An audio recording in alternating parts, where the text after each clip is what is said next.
I actually have to. We were making a joke about that. Yeah, I was making a joke about like if I should leave like camera space in case Sam wants to come, but I guess I can't. I gotta be in the frame, so I'm not a ghost. Yeah, but yeah.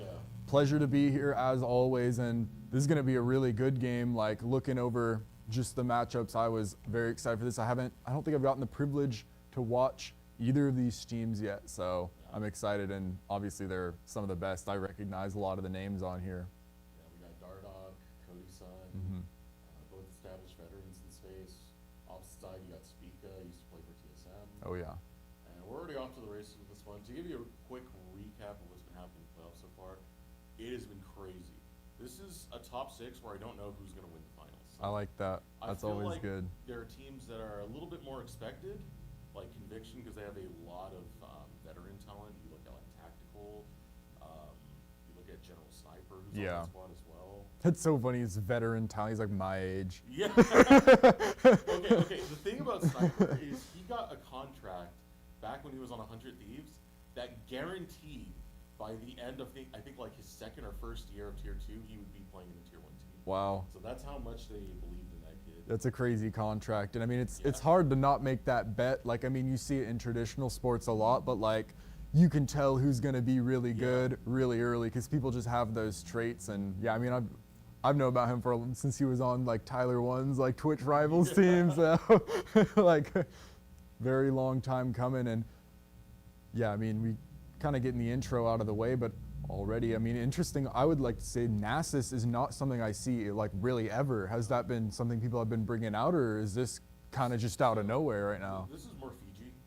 Fiji's a rookie. This is his first year playing, and he's been pulling out weird stuff every now and then. Very early on in the season, CCG had Fiji playing Singed, and it was actually really good. So it's kind of crazy to see it. Also, this is some pretty strong combos already coming out. I kind of favor NRG early because you have the Ashe Seraphine, which is really strong combo right now. It's kind of fallen off in presence, but if you're able to pair it with the Xin Zhao loves Enchantresses, so it's already like a strong trio. But it gets matched with the Lucian Milio, which again is another strong bot lane to have. So a lot of stuff getting through the like early phases of the draft, and I guess the only awkward one is the one you mentioned. Was Yeah, I actually really like Lucian in general. I feel like for a really long stretch of time, people just wouldn't play him unless it was with a Nami. And like, obviously, they just complement each other so well that it makes sense. But like, I think Lucian's good on his own. And I think it was almost a little bit like Xayah syndrome, where it's like, well, I guess we got to pick the Rakan too. But like, I think the character can offer a lot like on their own. And I actually, it'll be interesting to see how it's played. It's one of the 3 pairings that I see with Lucian. Because the OG pairing was Braum, because he could stack the stun really fast. Yeah. Then after that, it was Nami, like you said, which is still relevant right now. A lot of teams will take that. And then the more recent one is the Milio, which is grabbed by CCG here. But second phase of the draft. Important to say, this is round 2 of playoffs, upper bracket. CCG got a win against Winthrop 2-1, which was very, very close game. It was tight, to say the least. Shout out to Winthrop, by the way. They did beat Maryville. This is a crazy statistic, by the way. They beat Maryville in the lower bracket. Okay. It was their first win in a best of 5 against Maryville in 1,870 days. Wow. For a second, I thought you were about to say 1,870 games, and I was like, oh my gosh, it's like Ohio State versus like like Wake Forest like levels.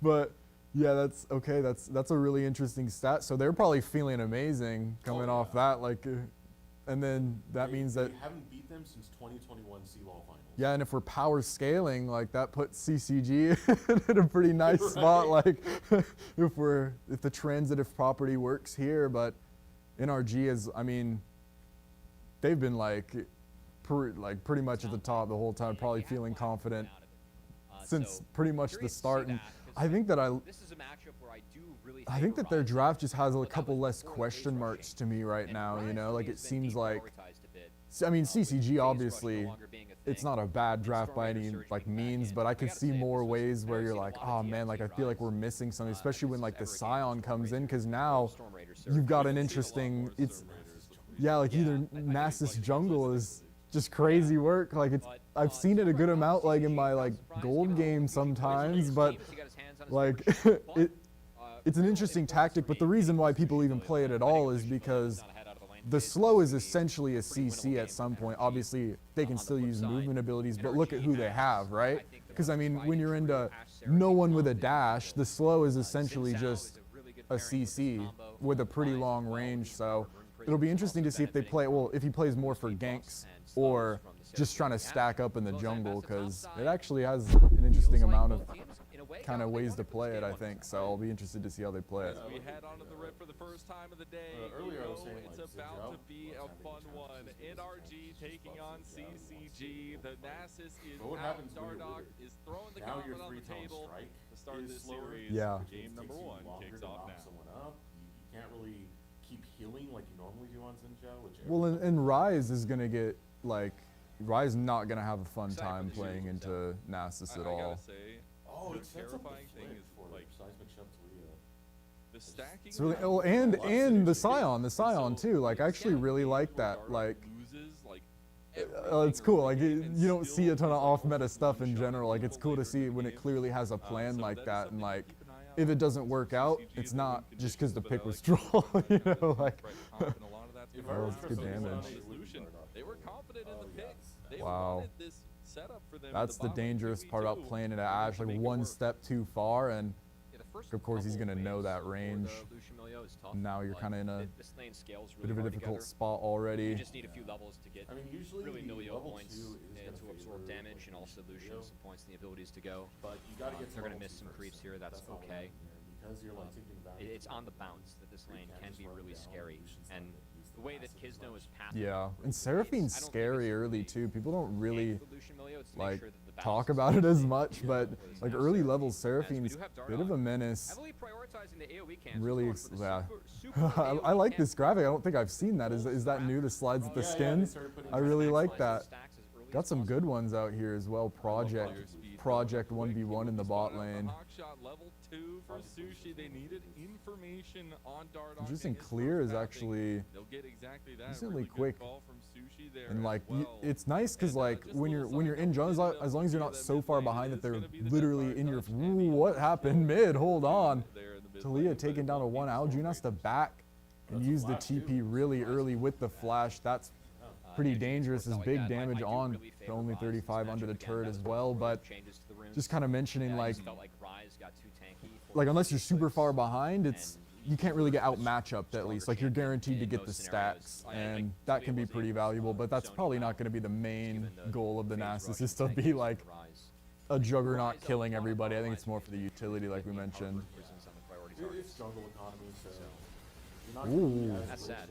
Good trade. Yeah, this is what I was talking about. Like, whoa, hold on. levels really do benefit the Lucian for his burst. You could see an E flash maybe. You could see, like, I wouldn't be surprised if Cody goes for something here. On this low health. But it looks like they walk away and kind of. This could be a fight here. Maybe not actually. Just picks it up and clear a lot quicker. Yeah, the prior gets. Yeah, you're right. So should be resets, and from here again, but it's so interesting to see Cody for the Ash Seraphine. I don't know if you watched him. Really have the ability to pepper this lane. The Milio just outsustains Seraphine. Kind of like a KDA player, and honestly, where he would just play in the back and only really jump in when kills. It kind of is a double. Yeah. So he'd have a great KDA, but his Sushi, you can see rushing the boots, trying to stack up as much defense as possible early on. Yeah, you're like a floor raiser, kind of like. Those terms are obviously funny, but you know, there's people that they try so hard to take over a game. I mean, like. In my head, the easy example, like the Shy, right? Is like you're just gonna run at them and just like go for kills, right? It's like I'm a flip, but like playing like that, it gives you a really high floor because you're not gonna just sell your bot lane over and over. But like once again, like if your team really needs you to take over, like and you're not making the plays, then it can be difficult to really put yourself in that position. But he's on a pick where could really show off. Keeping a little eye on how these when Sam joins us, he can talk about this a little bit more too.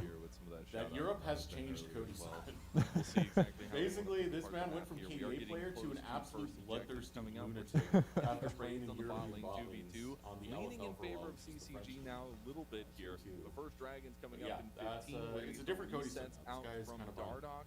I like that.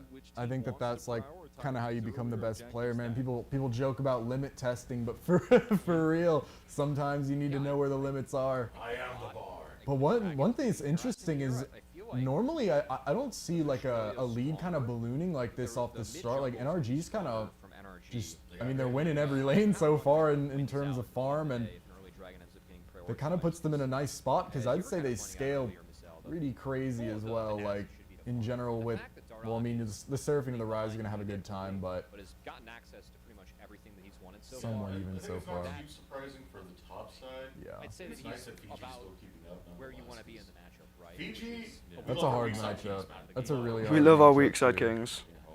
It's a really difficult matchup and best into Scion because Scion, I mean, it's just so hard to land a Q on a character. Like, it's a dash after every single ability, like a full charge. So yeah, keeping even's good though. I mean, Scion, it's the name of the game. Like if you're not keeping even with CS, like you can die for it, you know, like because you stack and scale so hard off that. And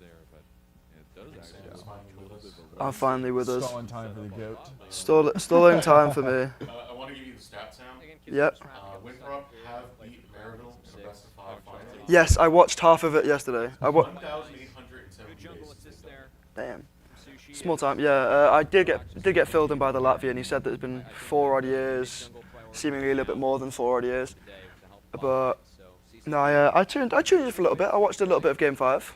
Watched Denethor solo kill, K, and that was about it. Yeah.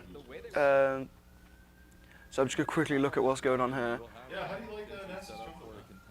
I saw that Griffin did it, and that was the first ever one picked in pro. So it's seemingly picked in. I think it's useless, but I was trying to justify it like the whole time, and it's right, like W's nice. You get to scale, you get to get your fantasy, and you just, you know, you're farming.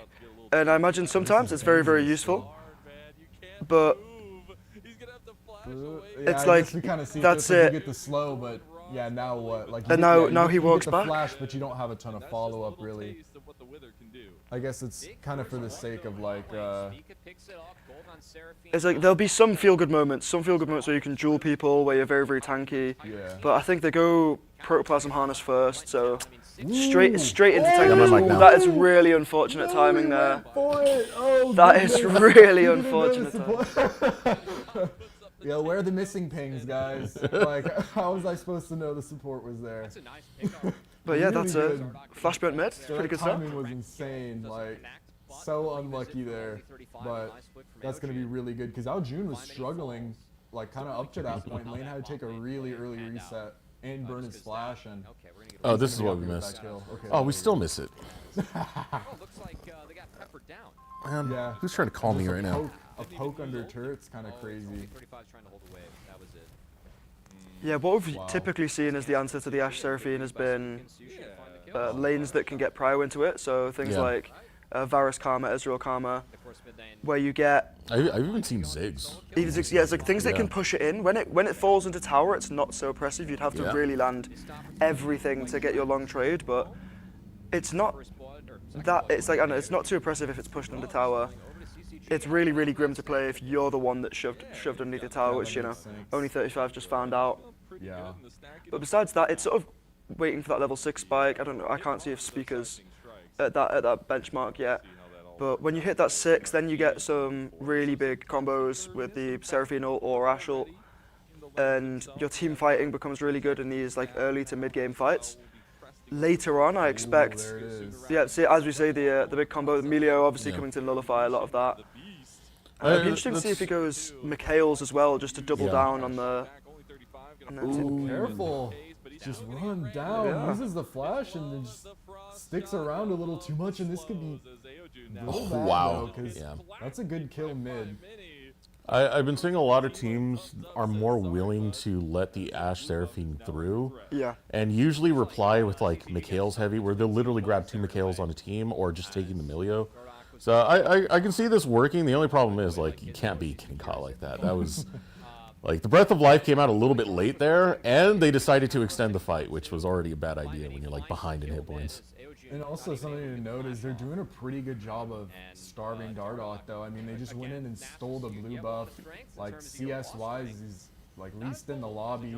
So, like, you're just kind of gonna only have the utility, really. I mean, you'll scale up for sure, but like, it doesn't look like this is going to be a game where he's like taking over like just a damaging juggernaut. So they're doing a good job of like denying that early. We'll say I had Dardoch second place All Pro in my nomination. Okay. If I were to trust anyone with the Nasus, I'd actually trust Dardoch more than Griffin, to be quite honest there. Yeah, I think the downside that Dardoch's been facing is his solo lanes and, to an extent, sometimes his bot lane are just falling behind before he's able to do things. He'll be moving to a play, and what we saw the last time I watched one of their games, they were just pulling the trigger too soon. And whether that's, in this case, they're having a fight overextending before their jungle can get there, it's taking Dardoch's attention away from counter jungling, because he's trying to, you know, like deny these plays, he's trying to stop things, or they'll go for a play. And the Nasus, not the greatest setup, you know, he has his W, very, very annoying, but things like the Ambessa can probably just run away. Like, the dashes aren't going to be magically stopped. Rise with Ghost, it's, you know, You could even ult out of it. It's okay, but yeah, you can ult out. The Xin Zhao can use the ultimate to push him away. And yeah, it's very, very annoying to try and burn these things just for a Nasus Wither. But it's not like you've got a hard CC. You've not got things to lock down for your Taliyah. I mean, realistically, it kind of basically is a route that you can flash in. Yeah, there isn't really a lot it's of hard miserable. CC. You don't really see that very often where you don't have like anything to lock them. I mean, I guess maybe you could count like if you get knocked back by like the Milio bubble. Yeah, you've got Milio bubble, Scion Q, Scion ult, and that's all you've got to really set up the Taliyah. It's kind of hard. So I don't know what happened in the draft, but I like it. I think this was an R2 Nasus, if I remember correctly. R2? Oh, this is sketchy business. Nice Breath of Okay, this is where it has some effectiveness here. It's going to slow down Kisno a lot. Yeah. Oh, yeah. It's good for zoning. It's very, very tanky. Well, you like kind of just caught him overextending there a little bit. Like as soon as he did it, once the slow comes through, and I hope that ult back, make sure top. Dinner bells run. That was a great fight from CCG. They're going to be very, very happy with that, and they're not even done pushing the advantage yet. Yeah, that's what I was going to bring up. Like for CCG, if you're chasing, it kind of sucks to have this comp. If you're getting engaged into, this comp actually works really well. Yeah. Very much not too bad. You can just kite back with the Lucian culling, Melio Qs. The Taliyah obviously has the slow coming out from the E, and they have to try and dodge away from the knockback. I'll let you. You had a point here to say. Well, that's pretty unfortunate they lost that, but I mean, they played it perfectly with their comp because they set up like a ton of time ahead, and they're like, okay, we'll give a top plate because I know I don't have TP, but I'm playing one of the only characters that essentially can just go anywhere on the map I want, just sprint over. So like, I really like how they played that. They just made sure they had the advantage from the start. Yeah, it's hard for me to remember the name of that skill. When I call it Dinner Bell so much. Unstoppable Onslaught. I do know it in the moment, but Dinner Bell it's just the Dinner Bell, bro. I like it. Yeah, it always sucks to play into Scion just because at a certain point, it's like he doesn't need that much gold. Yeah, and then he becomes unkillable. It's like you're not staring at the gold on a Scion going, oh my god, this sucks. They're 600 gold down because he's passively getting more HP. like HP from his passive, from his W passive. Which is just the lumberjack as well. Yeah. I feel like that's like Scion's default skin at this point. Nobody even uses anything else. I think Mecha is the only one that ever gets played. But lumberjack is definitely the best. Cool, man. Just like transforming into the go-go speed racer thing. Finally being pushed around in his jungle. Yeah, this is where it's bad for Kisno. Like, I really do like the Nasus into the Xin Zhao. Ooh, he's kind of living though. He gets the kill. Dunks on him, but it might be bad though. Breath of Life, bro! Barely, and this could be dangerous still because they're kind of funneled. NRG actually able to get out. They're gonna get that turret, but yeah, once again, as I said that, like they're doing a good job of denying Dardoch, but now, like You kind of noticed you're up too far. You're kind of trying to force it a little bit. And is Cody's son getting caught out potentially? No ult, Yes, but flash. Yeah. just opts to flash out. Yo, what's Stardog's first item? I can't really make it out. Protoplasm harness. Really? Yes, it's the same as what Griffin did. Okay. I imagine it's because on the Nasus you want to be more of like a pseudo tank than a big damage dealer, and with the ult coming and giving you like a significant amount of armor, MR, health. Yeah. That also stacks with the protoplasm. You're getting more healing, and it's hard to get through it. All of the lifesteal. You just want to kind of stand in the front line, drop withers, reduce their armor. Really good utility, and then you opt kind of out of having the damage. I don't know what the Sheen item is. I didn't get too far in the Instagram reel clips. It kind of looks like he's going towards Trinity, but that'd be really expensive for. But it's that, or I think Iceborne is more likely to be the play. I mean, do you build? I don't think you build health from Iceborne, right? Well, Isn't it just you don't. You build. It's just armor. Yeah, it's Armor just the and, armor and glacial. CDR, but you want more CDR, of course. Yeah.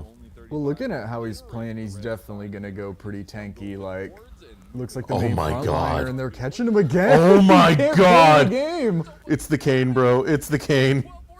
Wow. And he fed the kill over to Cody's son too. Yeah, that's really. He's That's playing that's really, my hero. the Oh my! flip! Shut down as well, spreading the wealth too. Well, he's making it work, and to be honest, it just seems like whenever they tab over, it's like, whoa, why is he up there? Like, whoa, why is Xin Zhao even like standing there? Just seems dangerous, and even top lane now is kind of getting. I don't think Rise can really stop a Scion here. So CCG, I was about to say before that fight broke out that CCG had been playing the fight so much better, but NRG was still up gold because they were playing the map so well. But now, like, this tempo is going to be great. Kind of gives them a chance as long as Fiji's able to get out. Does he have ult? Doesn't have ult. Oh wait, does so he actually? This is kind of. I think he's trying to trade here, take maybe. this, I don't know if he's going to get anyone though. Oh man, you He'll know what? He'll get the wave at least, but You know what? With a 1K lead, I'm gonna bet he goes Trinity. you reckon? I think Dardoch is psychotic enough to go. Well, he's built the Ruby Crystal, so it looks like he's not going for the Iceborne. Yeah. Which means unless it's Sheen, unless it's a Sheen into Essence Reaver, it's likely to be tanky. Essence Reaver's what? Sheen, Actually, yeah, no, yeah, Caulfields, and can't be Essence Crit Reaver. It would be Trinity. Yeah. It's opting to index into more damage. It's just expensive. Like that's. It is incredibly expensive in jungle as well. Oh, dude, I don't know. This game's already. Yeah, I was going to say, like, it just seems so equal. Like every single punch, there's like a counter punch because I'm like, man, what a kill top, and they get the Herald, but I guess they trade it mid, and like now space on the dragon, so just really, really well managed. And once again, they're getting this early control to be so hard to walk up. And this is where it's going to start working out for Zamudo in the long run. He just got his Black Cleaver finished. So this means he can actually do some work onto Fiji in the long run. Fiji did finish his, what's it called? Frozen Heart? Frozen Heart, thank you. But even That's then, gonna like, be you're still okay pretty with good. it if you're an Ambessa. Yeah. That is very solid, though. Pretty much relies on the Rise being the main one to be like the tank damage, and he does a lot, but if he gets that close to the Scion, it's going to be dangerous. It's already, you can see the love, or that's the Nasus. They almost look similar. The Scion and the Nasus kind of look similar with that axe, but scared him away. A little bit slower though. yeah. I feel like both teams are definitely looking for a strong mid game here. You've got Yeah. Lucian Melio, something like 1 item, 2 item. It's going to be very strong. I feel like Ashe is a very mid-lane one. It's like, it's nice and lane. It now is here to provide a lot of utility, but the damage may be not as effective until 3-4 items. And it should be interesting to see who's doing more, because Ambessa, very, very strong, very, very powerful late game, mid game. The Xin Zhao will fall off a little bit. The Rise will obviously be scaling into infinity. Can I just add that this quote was so funny? Quote, Because I thought it was like he was saying it, and then it got to the skull emoji, and I was like, how would he say? Did he It's a just tweet. say, It's a tweet. also ate a quadruple ban game 4 skull emoji? But yeah, it makes sense that it's a tweet. I thought maybe he just made that face, he turned into a skeleton. He's doing his best, but Want to see how useful. And also, well, I don't think Zamuto's been in a fight yet either, so he's just been taking this time to get super strong. Is that early flash? Flash with a. Ooh, can he catch it? Yeah, he's gonna catch him. Oh, He's gonna run. He might run rampant here. Question is, he's kind of isolated, and he has no MR at the moment, so the Riser's gonna chew through. Wow, The triple! triple coming through. Oh, he's Only 35 performing. is just gonna He's be oh dropping so good. much He's shit. full Don't tell me. HP. Don't tell me. Don't. Okay, he's not.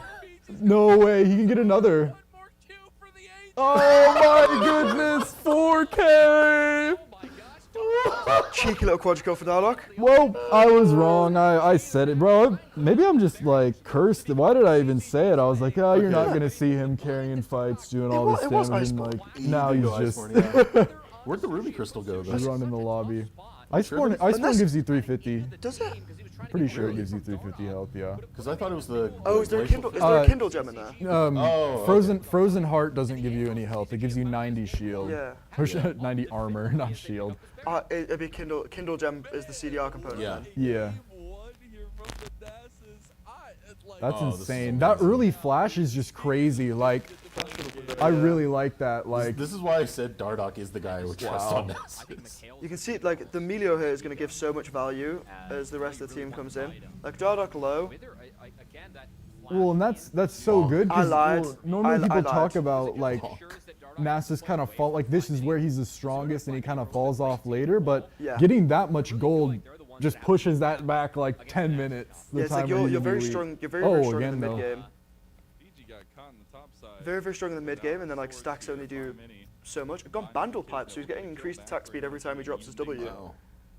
Interesting. I like that, but it's attack speed for essentially just him and Cody's son. I don't think the rest of the team is making too much use out of it. Yeah. But and it's just cheap. Spirit effect. But he's like Visage. leading the charge. you know? Fiji's build is really weird. I don't know if I've seen his Scion build that way. Like, I know he's opting away for, well, Spirit Visage is just odd, you know? I mean, it's the W shield is really big, but I feel like it just doesn't. You're getting lots of healing and shielding from the Melio as well. That's true. Yeah. Yeah. I don't know, still, like, it's just an interesting build. I don't know if I've ever seen that build on Scion before. But, I mean, if it works, it works. Because, I mean, that's kind of his role is to just live. Than anything else. Yeah. His role is to just spam shield and live in the fights, I think.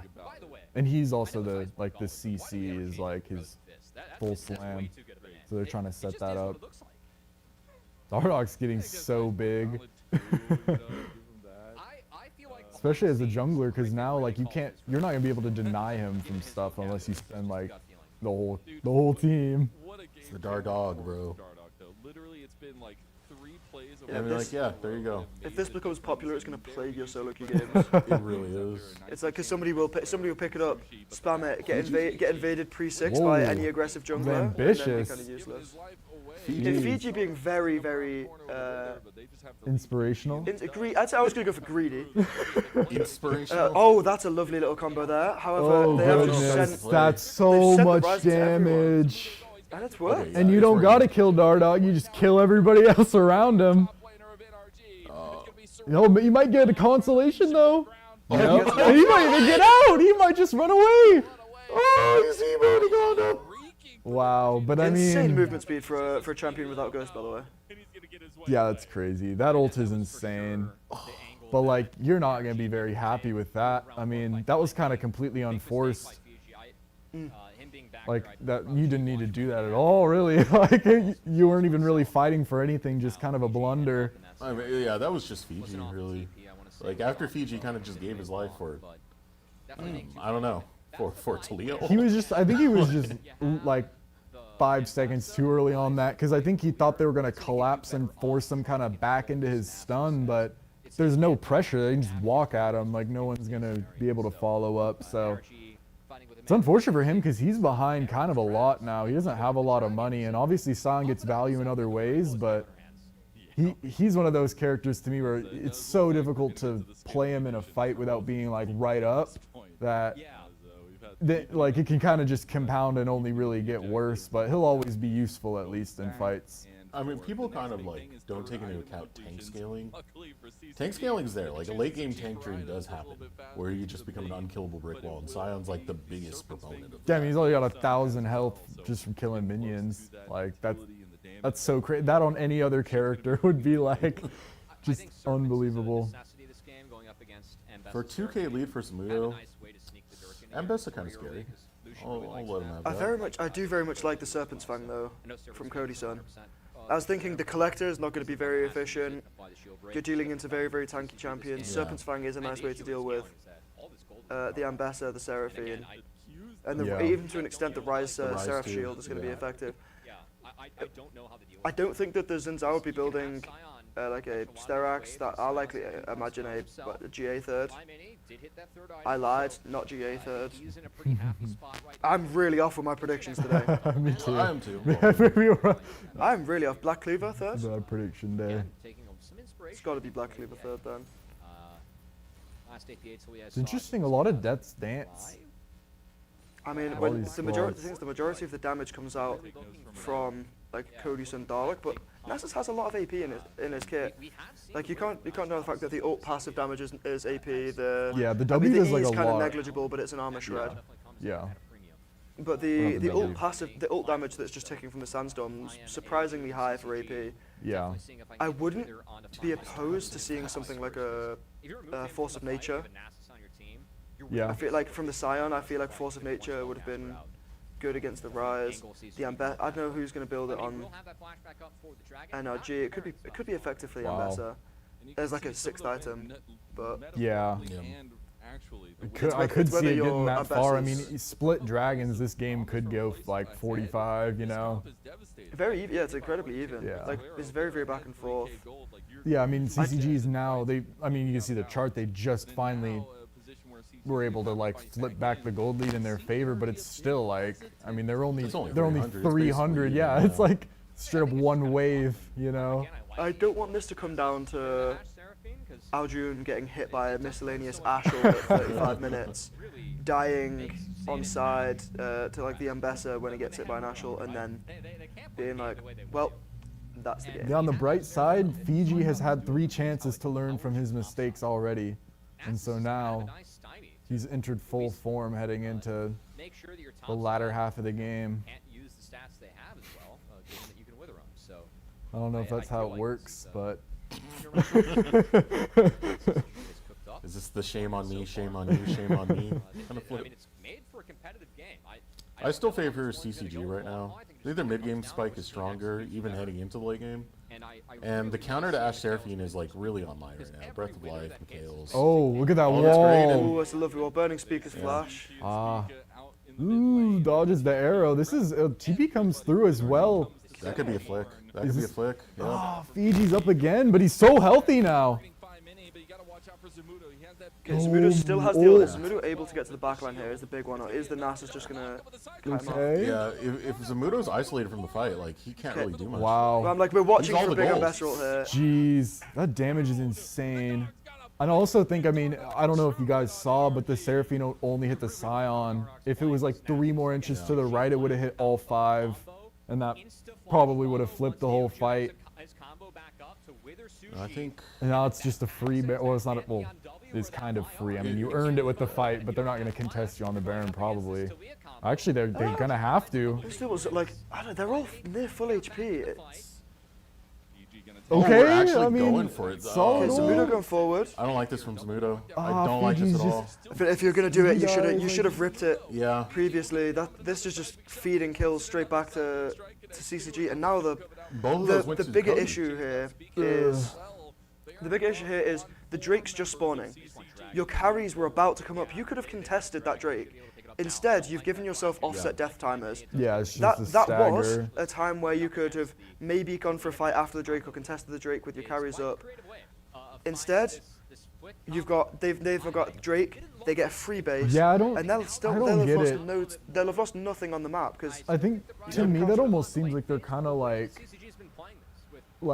not tilted, but just almost like, I don't know, like It's saying, desperate. well, yeah, I was gonna say, It like, was it seems desperate. like overly desperate for what the Yeah. game, like, to me, it's like, you had the lead the whole game. You were finally starting to slip, and like you just really like kind of lost that fight pretty bad. And it's like it's hard to be like, okay, chill out. We're gonna. It's like they just go for it, I guess. And I don't really like that because watch this. Look at Dardoch. Look at Dardoch here. I really like the way he plays this because he zones out Zamudo. All the gold's on Zamudo right now. If Zamudo can't get in the fight, that's a 2K lead that's not impacting NRG. Yeah. This is where I would have liked to see anything from Zamudo. Yeah. Was like he was sat over that bush debating Umanaring, and then goes for it here. At that point, oh whoa! Fiji got a double. Let's go. Very nice. Got his get back. And yeah, I mean that's. Yeah, Zamudo Fimley just coming back up as well. Like I don't. That think offset kind of killed them, I reckon. Like having a minute disparity between your carries all coming up. Well, they didn't. Yeah, I mean they didn't even stop. They just went straight dragon and just ran into the base. Yeah. Dardoch almost has 700 wow. stacks, by the way. That was a really, really well played mid game from CCG. Like past like 10 minutes, they like just pretty much won every single fight. Very, very well played. And yeah, it was a lot off the back of Dardoch there. That was crazy for him. Did not think the Nasus jungle was gonna look like that. Like I mean, I was a bit of a defender, but. I'm always a hater. It's ruined one too many solo queue games. Whoa, Cubby. We need a Philips Naraka one blade for you, brother. Yo, what the heck? They need to send him a free one for his work that he's done with the broadcast. Yeah, overall, a game that was very, very even until those last couple of minutes. That was like a very even fight leading into the Baron. Both teams kind of even on gold, even objectives. And then we just watch one play kind of throw the game in on one side. And then a little bit of desperation at the end coming out from... I don't understand that, because like, okay, you jump in, and who do you kill? You kill Fiji. Okay, everyone and their moms kill Fiji in this game at this point. Like, yeah. What's the point? It's like you get one, but you're dead. Yeah. Like even if you get one person and die, it's a 1-for-1. You're a minute offset from everyone else, and they have Baron. Yeah, I don't get that. I mean, they get to overload everything. You really want to stay up, just come out, like cut your losses, just take it and say, okay, we're going to defend this. We're going to fight another day. Yeah, I gotta agree. I don't see any time you would want to make that unless you just genuinely believe that the game was. If you left, they were just going to bleed you out and win the game anyway. Like if that was the call that they made, then that's fair. But I don't know. I don't think you can go in there. You don't even have your jungler, you know. So it's not even like you can steal Baron, really. Like yeah, it's like it was a little bit too late to scare them off as well. They have two full health. They have a tank or two at full health. Yeah, like and 3 carries. It's pretty tough. Here we are getting the Philips Naraka one blade out again. I kind of want this. It has been a big fan favorite of the Boise State Esports casting team here. Okay, there. I had to fix None of us have used it. Kind of want the Philips Naraka. I feel like are you getting the toes out? I got the hogs out. Hogs out. How'd you say toes in Spanish? I'm not exactly sure. Is it piernas? Or is that fingers? I'm not exactly sure. Erick, he's the white one. No, you have to realize, in my house we mostly spoke Spanglish. Okay, what is it in Spanglish? What's getting the dogs out in Spanglish? Release the pedals, brother. Release the dogs. Yeah, but that game, I mean, I liked it from CCG. This is why I ranked Dardoch like so highly as a jungler. You kind of look at the old days of Dardoch, right? And he was seen as like the super toxic guy who like got kicked from a lot of teams and whatnot. In the current day, completely reformed. Completely reformed. Yeah, where a lot of collegiate players who have worked with him said they loved working with him because he takes like a mentorship role now. And I guess I don't know, I was talking to Kelsey about this where she was saying that like the most toxic players usually make the best coaches.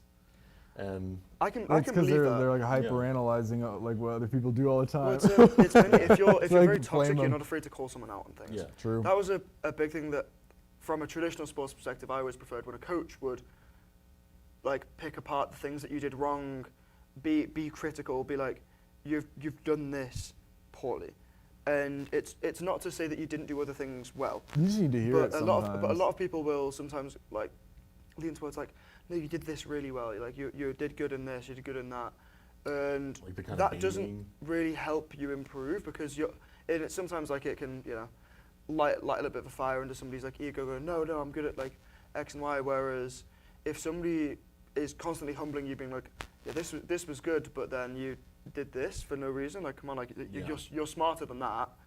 Don't make these mistakes.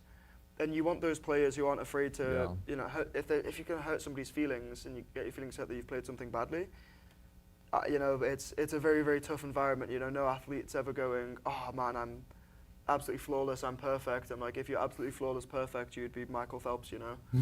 But unfortunately, you guys aren't the Michael Phelps of League. You're playing in Tier 2. You have things to improve on. Get yourself a toxic player to come and teach you what to do. Well, I think there's like a middle ground with it though. Oh yeah.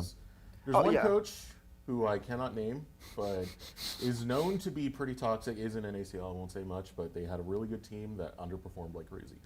But like, his style is very aggressive towards like pointing out people's flaws and whatnot, and it tends to like break down teams more than build them up. I kind of look at Spawn as a coach for Team Liquid, and like what he did in Tier 2. He was very rough, but he was also very constructive with the way he worked with a lot of his players. So it wasn't just like, oh, you're the worst player in the world, you're absolute crap, and you know, like, I think it's, like, I expect better from you, you have to be better, and this is how you're going to get better. Yeah, saying that you have to be better or you're playing bad doesn't fix anyone, but if you say, like, for example, somebody does a macro mistake, and you'll see some people, they might type in game, it's like, why are you going bot? That's the thing. But like, then if they might say, oh, it's just like, dragons up, like dragon baron, whatever the objective is up in this, and you're opening out here. This way we can't contest, and you're throwing through that. Then it causes them to think. And if you get your mistakes called out in a way where they're like, when you're doing this, this is bad, because we're doing this, and it's like, it might be okay for you, but it's bad for the whole team. Is something that's, I don't know, I think it's harder to look at that, and some players may be very, very good at realizing what's really good for them. Others will be like, I'm going to sacrifice everything for what's good for the team. And players who are good at both, they're the ones that end up at like the very top levels. I think of the likes of Broken Blade, for example. Is very, very good at playing aggressive, but will play like the Kled, the Shen, and be like, I don't mind being down 40 CS, well not down 40 CS, but like down some CS, a little bit of gold, because he's made that up for his team on the map. He might go down a little bit in lane if he plays something like Jax, but then the shot calling later, being there, like for the macro plays, is so unbelievably useful, and it kind of draws out. Sometimes when people are doing an MVP argument, for example, they look at stats, they look at solo kills, things that are flashy, incredibly good things. But if you're happy to just sit on a tank, sit on something that plays for the team, you may go underappreciated. For example, K gets solo killed. Fiji gets solo killed quite a few times. I'm thinking back to when he played things into K. But in this game, for example, though, he's been solo killed, he's come down, he's got to 25 minutes, and he's frontlining for his team. He's he's not going to get an MVP performance by sitting there playing Sion. But what is going to happen is like your team win the game. You hit the Nexus. Oh, for sure. Like the Barca is the objectives are the things that win games, right? Like, I've been charging up all my points, saving them, holding Sorry, them. I talked too much. But my first thing was like, I think it's funny in esports, I guess, because people talk about like reformed and stuff. A lot of the time, it's just people growing up and maturing, you know, because like this, everybody is, well, not everybody, but there's a lot of young people, especially in collegiate and Tier 2. So like a lot of the time, that's kind of how it ends up. And this is Henna, by the way. I saw you looking. I was figured, like, you thought I was getting no, full. we have Henna back up. I saw it initially. The first one was like, whoa. What is that, bro? And then I looked down. I was like, no, it's Henna. Yeah, second thing was like, I think it's pretty contextual, and I think the best coaches know how to bring the best out of people. Like, I don't think the best coach applies the same thing to every single person, because people respond differently to different things. Like, there's some people that need more positive reinforcement, some people that are cool with you just totally destroying them all the time. And then like, I mean, all the best stories I've heard about the best coaches, it'll be like, yeah, like he went into the locker room and like took my jersey and said, like, you don't even deserve this. It made me so mad. I like locked myself in the gym, right? And it's like that coach knew that that's what would motivate that person, you know. But like, if my coach did that, just go home, you know. Yeah. It's like, well, I mean, maybe that's why I'm not like the Tier 1 GOAT, and then, but I think a lot of people would have that response if the coach tells you, takes your jersey and says leave, you leave, because you know, if you take that and disobey, you know, you're more likely to, some places would be like,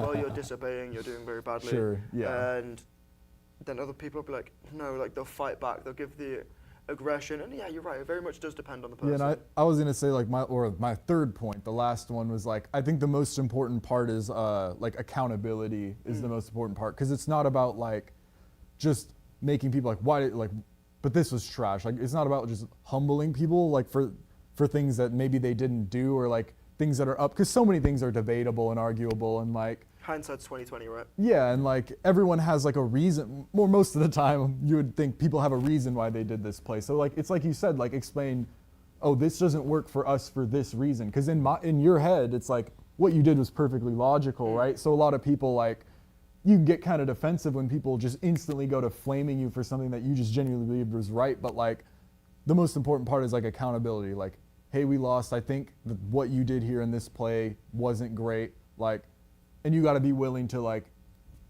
yeah, okay, I understand. Like, yeah, that was my mistake. You got to be willing to like talk about it. And like accountability is the most important part for just kind of everybody, because when you're working with people that wouldn't agree that they did something wrong, or like you can't have those kind of discussions, that's, in my opinion, when you get like the teams where, oh, you've got a ton of people that are super good but they're underachieving. Like, why is that? And most of the time it's because there's no accountability on the team. No one is going to be like, yeah, you're right, like I made a mistake, next time. It's like, no, like there's just those clashes will kind of happen, and that happens a lot in all sorts of sports. Like great teams underachieve because there's no accountability.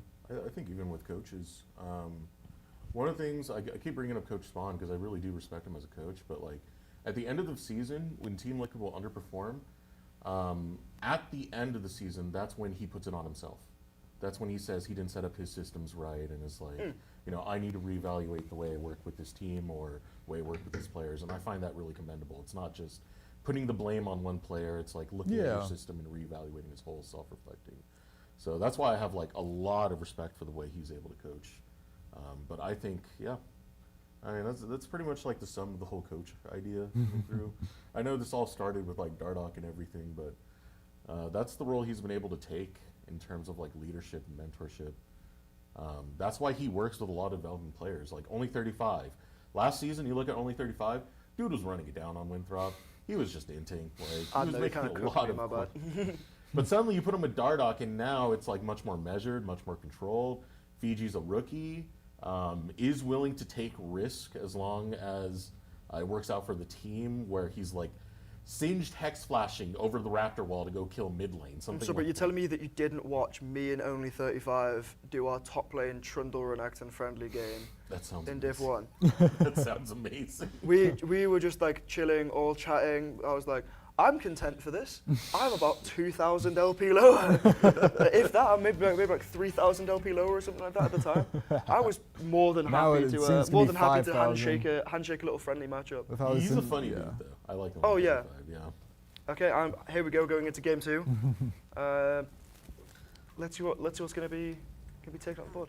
Nocturne, the global map presence. I can't quite see what's over on the left-hand side. It's Bard. Bard, yeah. So it's Bard, Varus, Ezreal, and then Ornn, Cassio, and I think it's Nocturne, yeah. So I imagine they're trying to force Fiji off a safe pick. Yeah.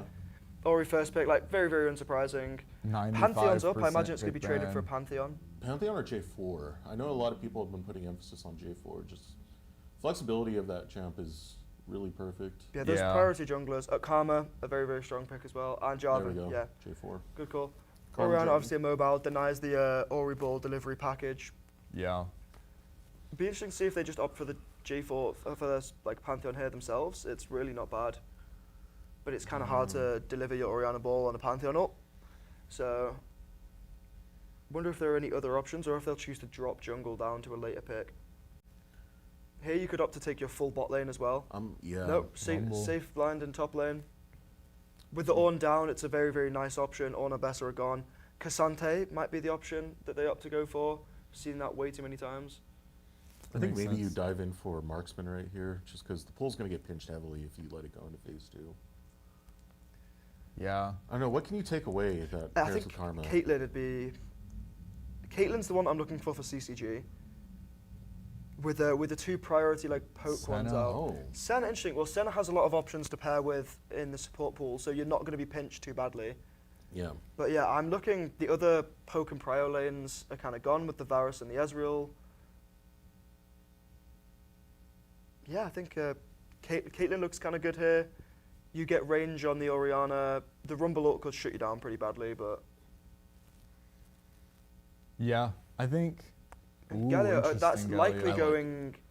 I feel like likely going into the hands of Fiji. No.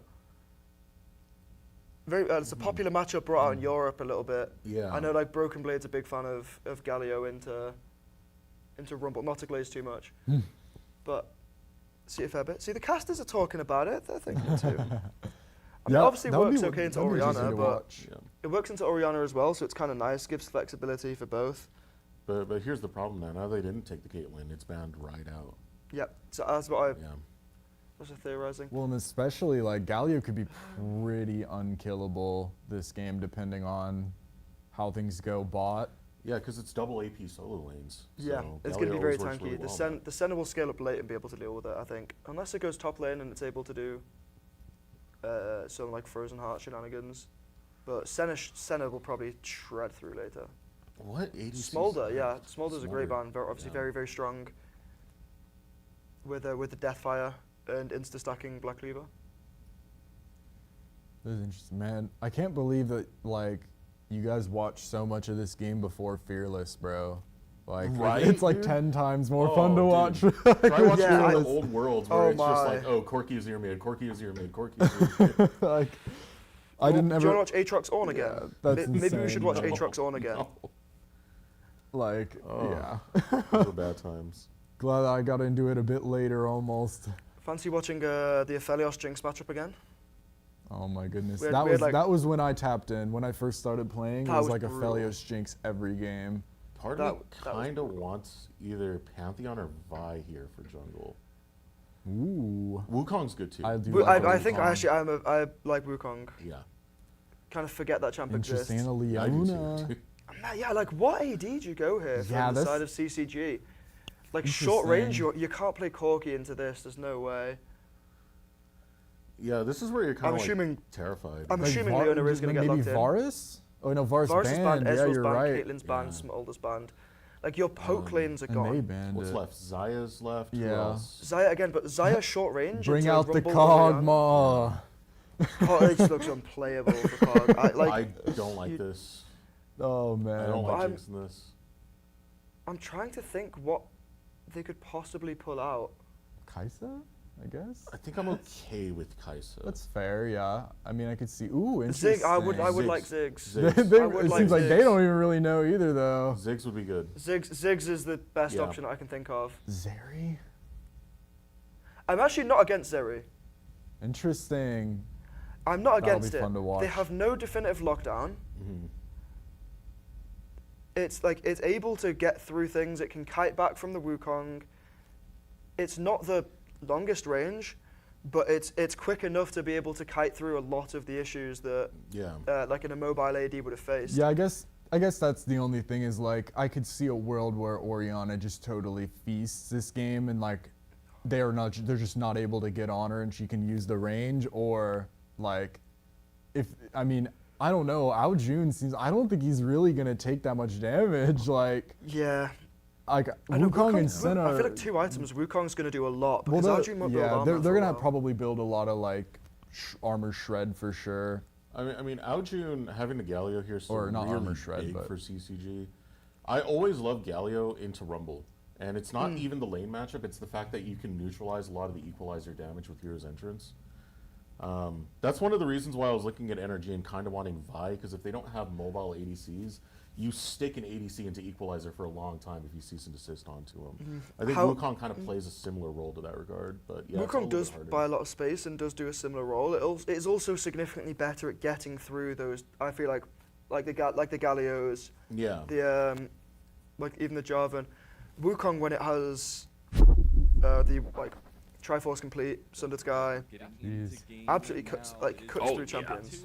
Yeah, this one's gonna be a weird one as well. Like I think I will leave you guys to it for this one. I'm gonna head out. heading out. I'm gonna bow out. I'm gonna be doing a very, very short one.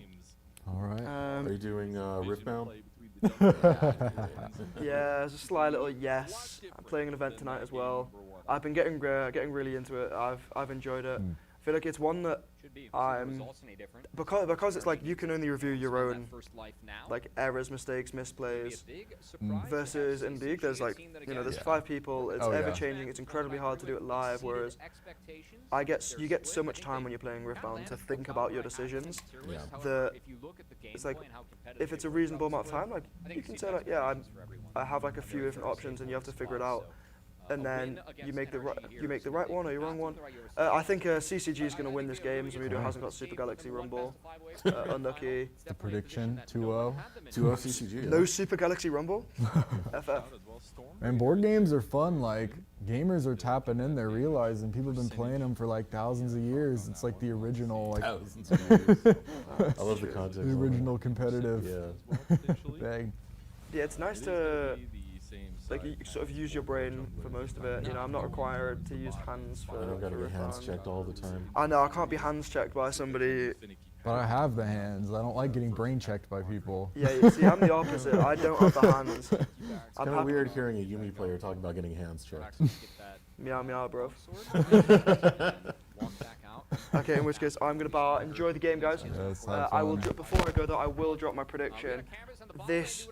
I am actually a fan of the CCG draft, but I think it's very dependent on how Fiji plays on this yard.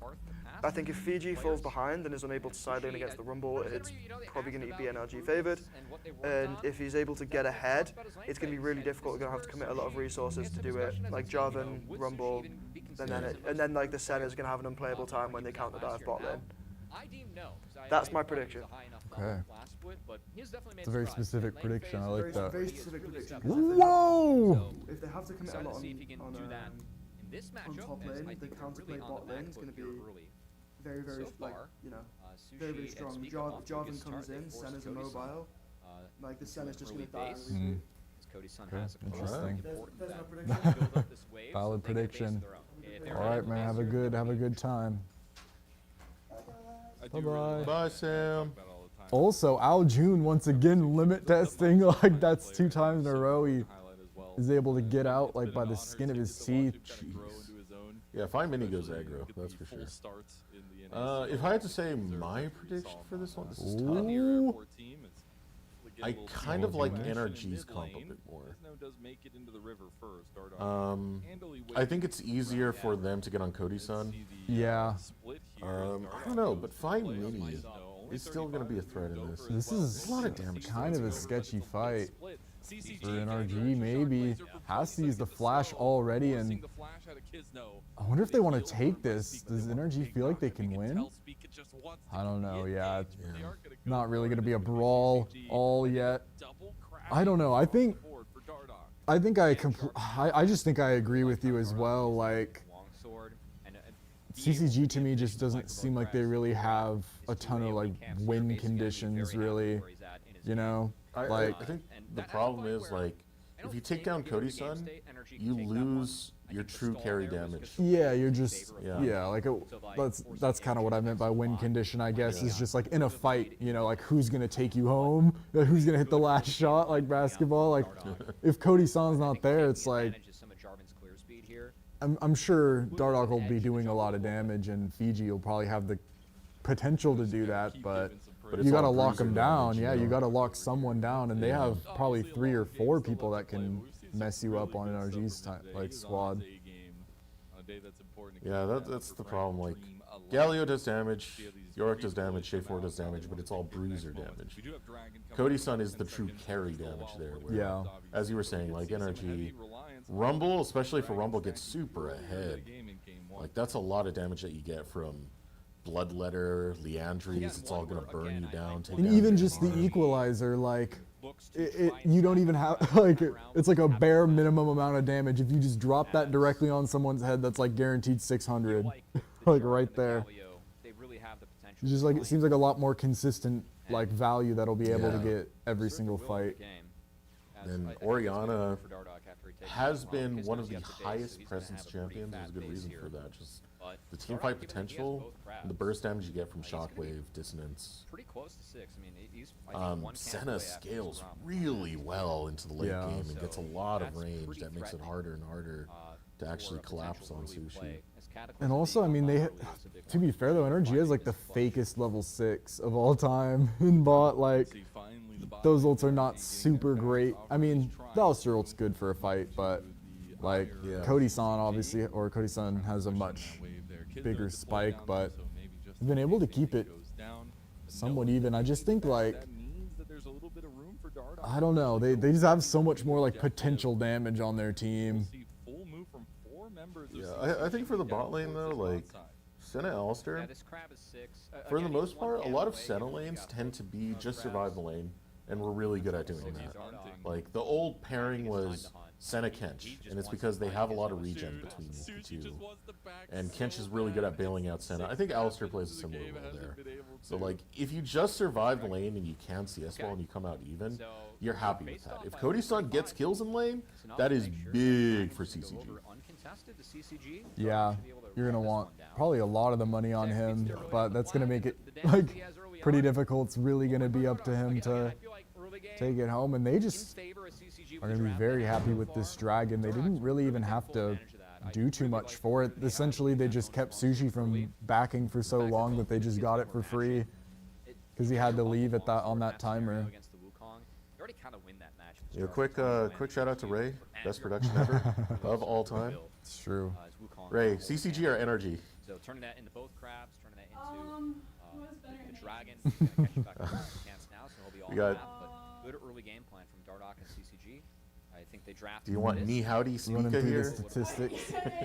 For activities, the name of the game. Also, shout out to Eojun picking up the Dark Seal. So, this threat comes to AP. Okay. CG actually completing the Hex Drinker there on the top side. Is actually feeling really good. Ooh. For now, We've heard it. Predicting the game 3, the game 3 barn burner. To be fair, Sushi has taken over the NRG Twitter account. It used to be Spica, where he was just posting about himself all the time. Sushi is just posting his dog all the time. Yeah, so dog? the vibes are high right there. High vibes. And that was Is his dog cute? Very cute. I'll show you a picture right now. I gotta pull that up. His dog is named Whiskey. Interesting. I feel like it would be like a black lab. No. Yeah, that's a good name for Whiskey. Yeah. But no, it's kind of the opposite. The opposite of a black lab. Oh, that's so cute. That She's dog is adorable. really cute. That is about the opposite of a black lab, though. That's pretty crazy. CCG are just kind of taking all the objectives. Like, they're giving up like just a bit of prio in the lanes for it, but or not prio, but they're giving a bit of like money in CS for it. But they're gonna. I mean, they got 3 grubs. They got the first dragon. I think they haven't even really had to fight too much for it. No summoners really. Anyone has like so. Yeah, I mean, first dragon makes sense. Prio is going to be heavily favored for CCG's bot lane. I think you wanted to try and scrap for the grubs a bit more because Yorick with grubs feels real bad. Flash is getting burnt bottom lane. Well, and that's kind of the almost what I was getting at is the fact they didn't have to use those flashes. If they had taken a bit more of a fight earlier at some point, gotten those out, that could be a kill. But they managed to just hold on to everything. They didn't really have to give anything up. So I think this is where you're kind of happy with NRG's bot lane though, because like I find Zeri's flash to be more valuable than Senna's flash in the laning context.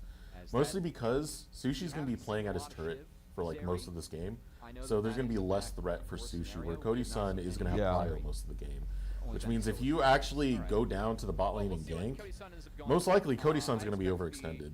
Yeah, so there is an angle there that works in the favor of NRG. Yeah, and the peel's not super insane with Karma. She's not as great at that, obviously, because her stun kind of pops after a little bit of time. We'll stop the base. I like this. They've done a good job at that so far.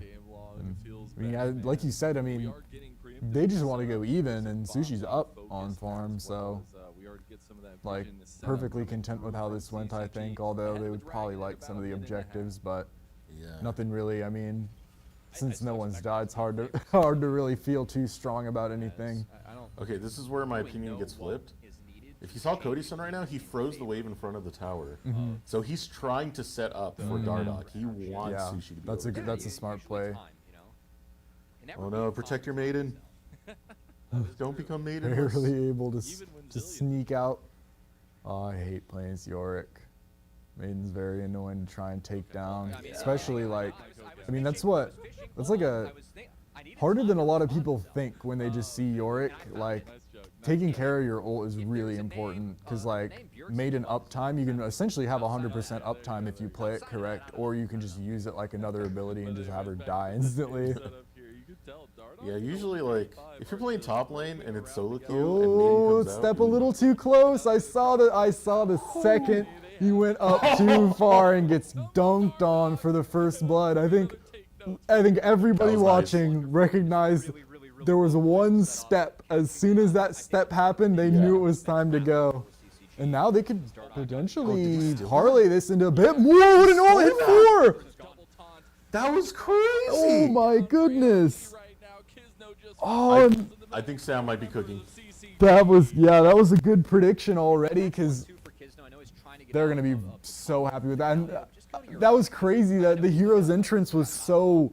Well, I mean, it hit 4, but NRG's gotta be so mad, because like I think literally 3 of those people were like on the last inch of it. So that's insane. That's a recurring theme already. Yeah.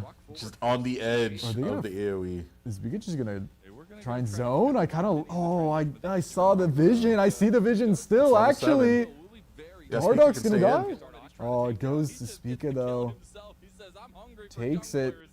And this means that they're going to get the dragon, or they should. Interesting. That was really well played from Spica. I was worried for a second. I saw what he was trying to do. I thought he was trying to zone off like just the 2 people that went up to go meet the jungler, and it didn't work out that way, but the play worked out anyway. That was really good. He kind of saved that from being a lot worse. Like, if he didn't make that play, they would have probably just taken the dragon and really gotten an advantage. So that was a really good play from Spica. That's the benefit of having Alistair. You press R and you go from just your typical support tank to an actual true tank. Yeah. Well, especially at 13 minutes, like, that's an insane advantage. And then you have the Ori alongside it, so Alistair acts as the ball delivery system. Ooh. Oh yeah, I like that. Yeah. You get a pretty good I always shot forget you can attach it to your teammates. Let your teammates guide your ball. It sounded weird to say. Pause. And be your wingman. Yeah. Yeah, that was a good heads up from Spica. And a good way to recover, to be honest. It stops the neutral kind of bleeding that was going on. Yeah, I mean, Dragon stacking could have gotten more out of control. It's important to note, by the way, it's going to be Infernal Soul, which I think favors NRG a lot. So getting the stacking is going to be nice. Well, I think the only time that really either of these teams have kind of messed up on like the recovery play was last game at the Baron, because like almost every other time when like a team makes a punch somewhere, it seems like the adaptation is really quick, and obviously that's a sign of the teams being really good. Where's this Hex Splash going? Thought he might have been trying to get cheeky, but it won't be that way yet. Bro just wants to get out. He's just trying to leave, and not really taking very much damage there. Aljun, uh-oh, I mean, actually perfect timing, goes really quick. Hero's entrance kind of sketchy though. Oh, Dardoch is a hero. Ooh, takes the turret just enough, and Dardoch is a hero. Kill. So well played from Dardoch, and he's done just a really great job of being impactful in this series with just all these kills, because like that's the only way that you really having a bad time on in both of these games on his picks is if you're not able to get anything. And he's just made the right play. Like he said, like that's kind of what happens when he's not needed as much on other places of the map, or maybe what Sam was saying, where he's allowed to go make a play, and he's been making great plays. And now this is a sketchy fight. Because, I mean, the Rumble's going to be here in a second, but I think that it might break out before that. Okay, they get the Herald. Watch for Cody's son here. I think he's going to be the biggest factor. This if you go for anyone else than Cody's son, NRG are going to lose the fight outright. They already did, I think. Yeah. They're just too late there. Slow, luckily, doesn't hit for NRG. If that landed, Sushi might have fallen as well, but they were just late on that fight. Yeah, I think that was a mistake from NRG. I guess that would be the second adaption that. Oh, the TP though, it's not done yet. This could be the equalizer if they're going for this mid play, but they didn't. Actually, that's the support teleport. My bad. Sorry, I didn't predict that. I guess I could have looked, but yeah, that was that's spellbook. So he just took TP outright. So I need to get to lane fast. That's really not great for NRG though. Like, it seems like they're really hesitant to ever just give anything. Like, it seems like they want to go for it so bad. Even when Zamudo was gonna be there, but you needed to wait. You need to give him a bit more time. By the time he got there, 2 players were 1 HP. Like, yeah, I mean, what do you want Zamudo to do here? You know, the fight's already over right now. I think the thing that decided the fight, Spica tried to headbutt pulverize Cody, and he dashed out of it before he got hit. Wow. After that, like, okay, you're trying to hit Dardoch, you're trying to hit anyone else but Cody's son. They can take damage. Yeah. They've gone to take your builds. Oh, and, goodness. My lord. No flash. It's just a wrap for Sushi. They might even get another flag and drag, and the stun hits. Cody has to back up though. Good zoning. Dude, but it's not over. It might not be over because look, this Galio could probably tank for a while. Walking out, going for it, hits the stun, but there's not really any follow-up. Still though, Zamudo actually gets soloed top. Zamudo has died now, so that turret's done, as well as the Herald crashing mid. It's a disaster, and it's still going. Oh my God! No! He barely gets out. He's trying to run, but he's leaving the whole base open, and top is falling too. It's just a disaster on every front. They're trying to get something back. They actually get Cody's son. Yeah. And that's good. It goes on to Sushi, and hold on. I mean, chasing. This is dangerous though for CCG. If they stick around too far, they're not favored in this fight anymore. I don't think. No, not at all. Spica's getting close. Hold on. Ooh, needed to use that. But they give the dragon for it, so they got pretty ambitious. But I think what made that really good for CCG was the kill top. Because if that didn't happen, you might argue this could be somewhat even for NRG, but no.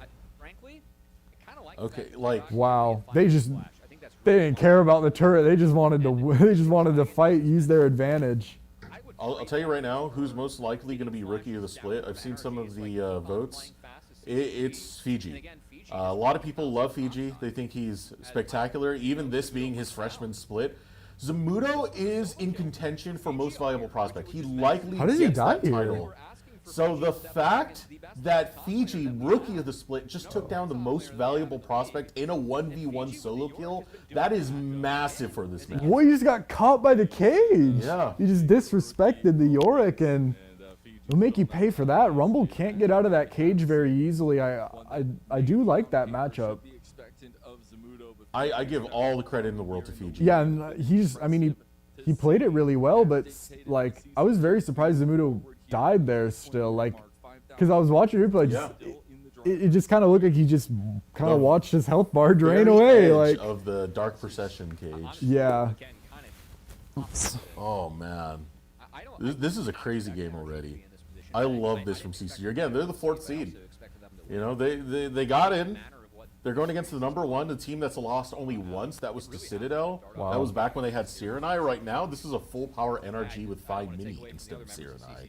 So they have their star mid laner in the role right now, and they're getting slaughtered. Well, I mean, Dardoch has just been playing so well, though. Like, he's been enabling so much of the rest of his team to be able to play the game, and Cody's son as well. Like, yeah, he hasn't really needed to take over a ton. He's been allowed to play his style that you kind of had mentioned, where he's just kind of he hasn't really needed to go do too much. Like the rest of his team's just enabling him so well. Between the Nasus and the Jarvan, I mean. And this is another thing, by the way, we talked about, well, you brought it up. You brought about the neutral control that CCG had, right? They took the first Drake, they took the Grubs. Guess Fiji's pushing lanes with Grubs. Yeah. He's going to take it so... Grubs, Maiden, the whole shebang. He's jumping those towers. Well, when you're this far ahead, like Rumble wave clear kind of falls off crazy. Like it's really good early, and then it's like it can, if you have a lot of money, the flamethrower can just clear it, but like it's not gonna clear the goblins. You have to hit them. You have to hit all of them with your autos. So like it's just not, it's not a side lane matchup you're gonna really want. Like you're not comfortable really with Zemudo matching Fiji anyway, so now that's going to be just a constant threat. And even in fights now, Fiji is strong enough to be useful as well, so he doesn't even just have to side lane. He's got the Maul Malmortius done too. Yeah, they've got so much money. Like they're essentially just going to, I would imagine they're just going to try and force every fight that they can. Like if they see any advantage, they're just going to go for it, because I don't know if the lead's going to be bigger than right now, like ever. This is like their time to go. And they just, I guess this is the downside of NRG's comp, is now that you're behind, you've got a lot of very, very killable people on your team. Like you don't really have anyone to take the brunt of the attack. And Zemudo, oh no! I don't know how you're gonna get out of this one. Drops it, just picks up the wave, but I think that's all you could ask for right now. Might be another stimulus check in the pocket of Dardoch here. He should not burn his flash here. Just take the death, So at the very least, Zemudo had the heads up for that, but he got caught sleeping right there at the wheel. That's pretty rough. Yeah. Yeah, I don't know about that for sure. Just, it's difficulty. I mean, it's almost kind of just like an inherent risk, just trying to get one extra wave of tempo to maybe try and fight for the Baron, but I think CCG just knew, they knew that that's what he was going to try and do, and were ready for it. And yeah, when you get cut off like that, it's just over. Like now, I think CCG, I mean, they're gonna back and make sure that they've all their money possible, and then I think they could just force Baron if they wanted to. This is getting pretty brutal. This is a spectacular performance from CCG. Yeah, I'm floored that they were able to, like, they have so much damage. Like everybody on the team is just so ahead that I thought it was gonna be on to Cody-san essentially. Like I thought everyone was gonna be setting him up, but they don't even really need to. Like he's just the cherry on top almost. This is a Dardoch gap as well. I mean, this is the second game where he's had a 2k gold lead against the opposing jungler, which, by the way, Kisno, very highly regarded as a great jungler within this league. So for him to body Kisno this heavily... Yeah, Kisno's having a rough series, too. This is great, man, and they should get this Baron. I really doubt Maybe a Kisno chance gets to it in steal, time. though. Redemption? Oh, they didn't go for it, but now they go for the fight, and this is going to be dangerous. Ooh, not bad, though. Trying to get some early damage. Hold on. They're actually... Oh no! It's starting to flip though as the damage comes through. Like it's just a matter of time. Cody-san though, like he's not doing. Oh, now he goes. Cody. Now he goes. What? Now? That was very late. Whoa. Okay, never mind. NRG. I mean, that was. I mean, that just saved the series. I was talking like it was over almost. You know, like that. I think I kind of saw what you're talking about there a little, where like it seemed like they used their first wave of cooldowns, and I think Cody-san had a chance to do a lot there, but it was a little late. He was trying to shoot over the wall, you know, and I don't know. Now that gives NRG a great chance. I mean, they're back in this one now. They're on Soul Point. Yeah, Soul Point, Infernal Drake. They still have one Baron at least. High damage dealers, which like. Okay, sure, the Infernal Soul itself doesn't mean much, but you get 9% extra AP and AD, which means a lot more. But yeah, this is why I was a little bit concerned, right? Equalizer goes down. It does cut off the team really well, but I'm looking at Cody-san the entire time. I'm figuring he can be the one to pop off. What's important here is Zemudo. He instantly gets in Cody-san's face and zones him off from the fight and makes it hard for Cody-san to actually approach. Look at how many autos are missing from Cody's son before he finally gets in. I think I don't know. I mean, I think the zoning was almost kind of fake though. Like I mean, you saw how just with that desperation, they weren't saving cooldowns for Cody's son like 20 seconds into the fight. They used the Wukong ult. They used everything like just right away, and it seemed like that was kind of his window, and then he waited long enough that they were able to get another rotation. And I don't know. I mean, they're still up a good amount of gold. That's not necessarily going to make the fights just completely one-sided in NRG's favor in any way now, but it went from I just thought you could force any fight you wanted to now you've got to be a little bit more careful for sure. I still think this favors CCG so heavily because you had to burn every flash on the map. Yeah. Pretty much all the resources you had to be able to take that fight. And now you have CCG who still have Baron, who can still really set up for a pretty good siege here. So this is still going to be going a mid. power play. It's negative because of the start of that fight, but a lot of standing gold is going to get taken right here. Yeah, they're really happy that they're able to get out with one Baron buff and enable that for sure. And Fiji just threat on the other side of the map. TB comes through. They're able to keep this turret up for so long. Like, it's kind of impressive. 30 minutes the tier 1 still hasn't gone down yet. Another thing I'll point out, if NRG can get one more good fight, this gold lead will go to nothing. Because look at the towers that are still on the map right now. That is so much standing gold. Yeah, you still you're have right. all the outers and all the inners. That could make up for this deficit in one team fight. It's true, but this will be the hardest one then if it goes that way. And I think CCG are aware of that as well, so probably a bit more protocoled coming through in this next one, which there isn't really anything to fight for quite yet, but they've been pretty good at finding picks just around the map.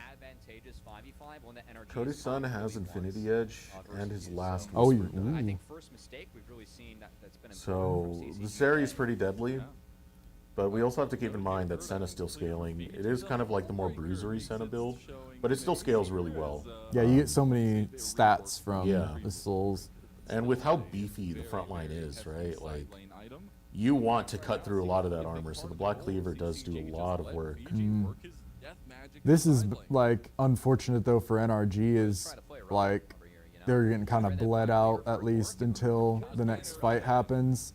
Because Dardoch's just going to run through and essentially steal all the camps away. It's not going to get any easier for Kizno.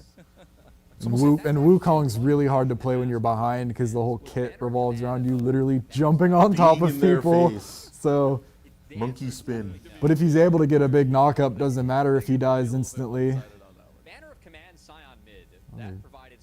Help. Zamudo TP's down. Okay, that's a tower. Okay. Yeah, he TP'd down because he was afraid of getting jumped. He wasn't sure where the rest of CCG Are they looking to set up for Soul like super early potentially? That too, yeah. That's what Speaker's doing right now. I mean, I could see it, but that's going to essentially make the gold lead even worse because now CCG get a chance to back and reset and make sure that they've spent it all while NRG are forced to kind of stay. I mean, looks like they actually are getting a back off now because they're able to kind of control the space. But that's dangerous now because actually with that being stopped, they could take like a uneven fight. Yeah, I mean, one back came through and now they're going to... Ooh, I expected the ult, but... They essentially give up their space because that back, I would imagine they saw it. I think you still have to really respect the 5v5 of NRG. That shockwave equalizer combo is super deadly. And you can see the maiden solo pushing. Oh, there he goes, Spica. Taking really low. Ooh, that's going to be... only hits one. Still only Spica. I mean, he's done his job now. It's the rest of the team. Cody's son's still healthy here. See, Grand Entrance used. A lot was popped. The Maiden's still pushing. No one's gone down. This benefits CCG. It does. They kind of need... They're He's teleporting top. He's going for the inhibitor. Ooh, he's TPing and they have to send 2 for it because Spica had to base and... Yeah, and Shockwave was already used. No equalizer, no Shockwave. It's the Alistair. They've got to go. It's just the Alistair. Oh, they're gonna flip this. Oh, but they want to fight. They're taking it the other way, and that's... Oh, he's caught in the pit, and he goes... Oh, going after Kisno. If they kill Kisno, you can't smite. Oh, Cody through! And another one! Double kill, so big, saves it, and the dragon, but look top! They've taken the inhibitor, they have to leave, and now Baron spawning. Baron's coming up, and Fiji just opened up the whole base. They're gonna see him if they try and come too. They have all the vision in the world.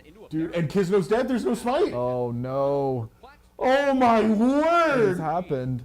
Oh, Cody, son, you glorious, Yeah, you know glorious NRG, there's no way NRG give this. Surely, I mean, knowing them, but I mean, what can they do? They don't have smite, to give it. yeah. They don't even have any. Oh, they want You could try all you something, want. but yeah, I mean, You're you gonna got give your the life for ward. it. They're holding it. Oh, they hold it for the respawn. I don't think they got it. They wanted Aljun to respawn, but I think he got it. oh, did he get it? 'Cause- Okay, hold was on. it bugged? Because the what's it called? Oh yeah, you got it. Yep. Yeah. Okay. One timer of is the off cool for a features they did is the borders on the portraits will be purple. Oh, if they yeah, have it. that's okay. That's cool. It's a really cool. Yeah, it looked feature, like he I had love like it. 1 second left, but no.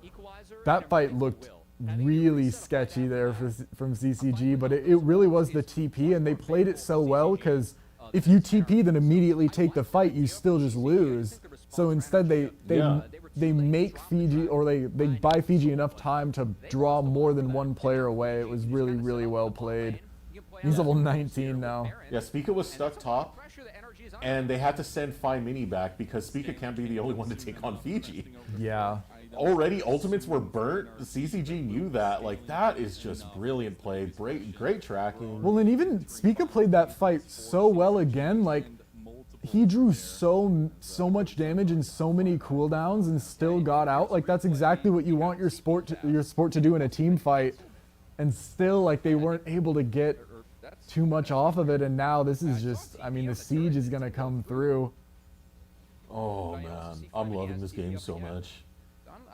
This is just Yeah, great it macro. still feels like NRG like are a fight away to me still. Like, they're down so much gold now, but oh, okay, this could be dangerous. He's been playing with his life so far, but draws the attention, tries to get him to step up too far. It might, oh, now he dies, and this is bad. Cody's son is just gonna glide on everybody. A double kill. Oh, and Fiji from the other angle. What can you do? I mean, trying to run away, but it's all just for naught. CCG are so dominant. That's good. They want even more. Cody's son finally has a chance to glide and take everyone down. Unbelievable. A 4 seed over a 1 seed in just amazing fashion. Truly, from a comeback from game 1. And then this game just dominant throughout, just caught their rhythm and never let up. What a game from CCG. Unbelievable. And look at the hype. Look at that. I love it. You got 2 people stand up popping off. One guy just chilling out. Look at Cody. Yeah, just chilling, fanning. Oh my god. Just another Friday. What an insane game from CC. If you told me they were the 1 seed and NRG was the 4, I wouldn't have blinked. What a performance. And I mean, it's hard to argue anyone was the MVP of that series other than Dardoch. I mean, come on. Dardoch like, was incredible. just what? That's the right call. That was insane. Oh man, I gotta get my earpiece back in. Oh my god, that was great play. That was an insane game. This goes over like, first of all, Cody's son played his role perfectly well. I think it was just one botched team fight. Yeah, I mean, and it wasn't even like a botch. It was just like he just could have played a little different, I think, you know. But it's still like I wouldn't even say he botched it. So like just. Yeah, like they just really didn't make a lot of mistakes this game, other than literally like the first 15 minutes of the first game they were behind, and even then you were like, okay, well they're still winning all these fights, and wow, oh man. Yeah, I mean, that is crazy. When your Galio's doing the same amount of damage as the enemy Orianna, that's like tough scenes, you know, because typically again says the story. One of the contenders for Rookie of the Split, Fiji, taking down one of the contenders for Most Valuable Prospect in Zamudo. Dardoch performed immaculately in both games, generating early leads that could not be denied. Cody's son, Bloodthirsty Lunatic, performed well as well.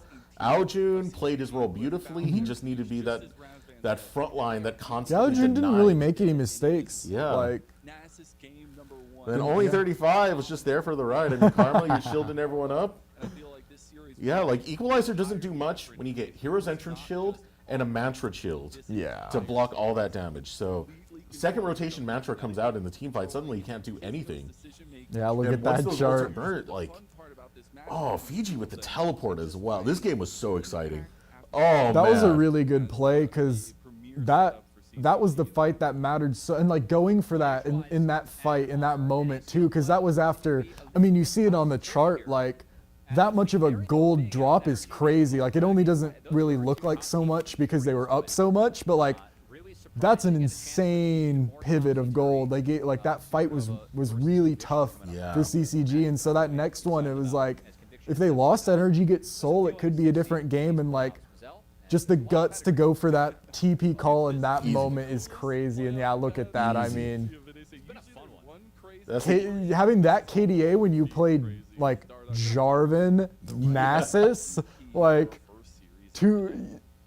I wouldn't be surprised you had the most deaths in the lobby on both of those champs, and instead he just ran the lobby. 82.8% kill participation as well. Like that's insane. That's an insane stat. That's just ridiculous. He is in every fight. Yeah. Like it makes sense on J4 to have high KP, but for the Nasus performance, to still keep that up on the average, he got a near quadra. It was only denied because it timed out, but that was a quadra to me. And my God, Dardoch. Well, and even that play, like, it's crazy. He knows Nasus jungle so much that he's like, yeah, if I flash here, I get a double kill. Yeah. Like, this guy's full HP. If I flash and like just get close to him, not even flash for the kill, like I just flash to initiate on Nasus, like I'm gonna get this. Just wow. And NRG, it seemed like, I don't know, from the first game they were ahead, like, or even in lanes for the most part they played lane really well, but it seemed like they didn't, I don't know, CCG just seemed like they knew exactly why they picked every champ and what they wanted to do. And like, that's why I think the Yorick TP came through so fast. It seemed like before the game they like started like, hey, by the way, at 26 minutes, if we're like at a dragon fight and they have 3, like you should TP. Like they were so ready for literally everything that came through. The whole time they were like, oh, all ultimates are gone. They don't have shockwave. They don't have equalizer. Fiji, we're fine. go get that turret, King. Yeah, and it seemed to me like NRG kind of hit a point where they almost just didn't want to like concede any fights anymore. Like they started just taking every fight, and it worked like kind of a lot better than I expected. Sometimes like that Baron fight, I was like, oh man, this is going to be bad, but it was great, and they ended up kind of coming back. But like there were also those times like game 1 where you're just taking something where I don't know, like it's just a little ill-advised. And I don't know a ton about the NRG team and like kind of how they operate and stuff, but like it seemed to me like they got a little tilted. Like after like game 1 they started like slip away that lead, and they started to just take fights that just seemed kind of strange, you know. Yeah, a quick shout out to Only 35, by the way. He was dropped from Winthrop, not the official Winthrop University, but just their NACL team, in favor of Kim Down. And going on to CCG, I know he had a chip on his shoulder, something to prove. So for him to still be in the upper bracket while Winthrop's in the lower bracket, while still showing support to Winthrop, because when Winthrop beat Maryville, you see him jump into their player cams and start hyping them all up. So he's got such a great attitude towards his teammates. He's improved a lot since joining CCG and working alongside Dardoch. I remember one of the first interviews we had with him, it was very emotional because he dedicated his first win. His brother unfortunately took his own life, and he went out there to commend, not commend, but promote a charity for suicide prevention, which, you know, he had tears when he said all that. He wanted to dedicate that to his brother. It was very emotional, but it shows you that this guy has a great mindset. Yeah, he's like a great person, and he has a great heart. If you see his posts on social media, by the way, some of the funniest stuff. Him eating a quarter pounder in the shower as part of his post-win vlog will always be iconic to me.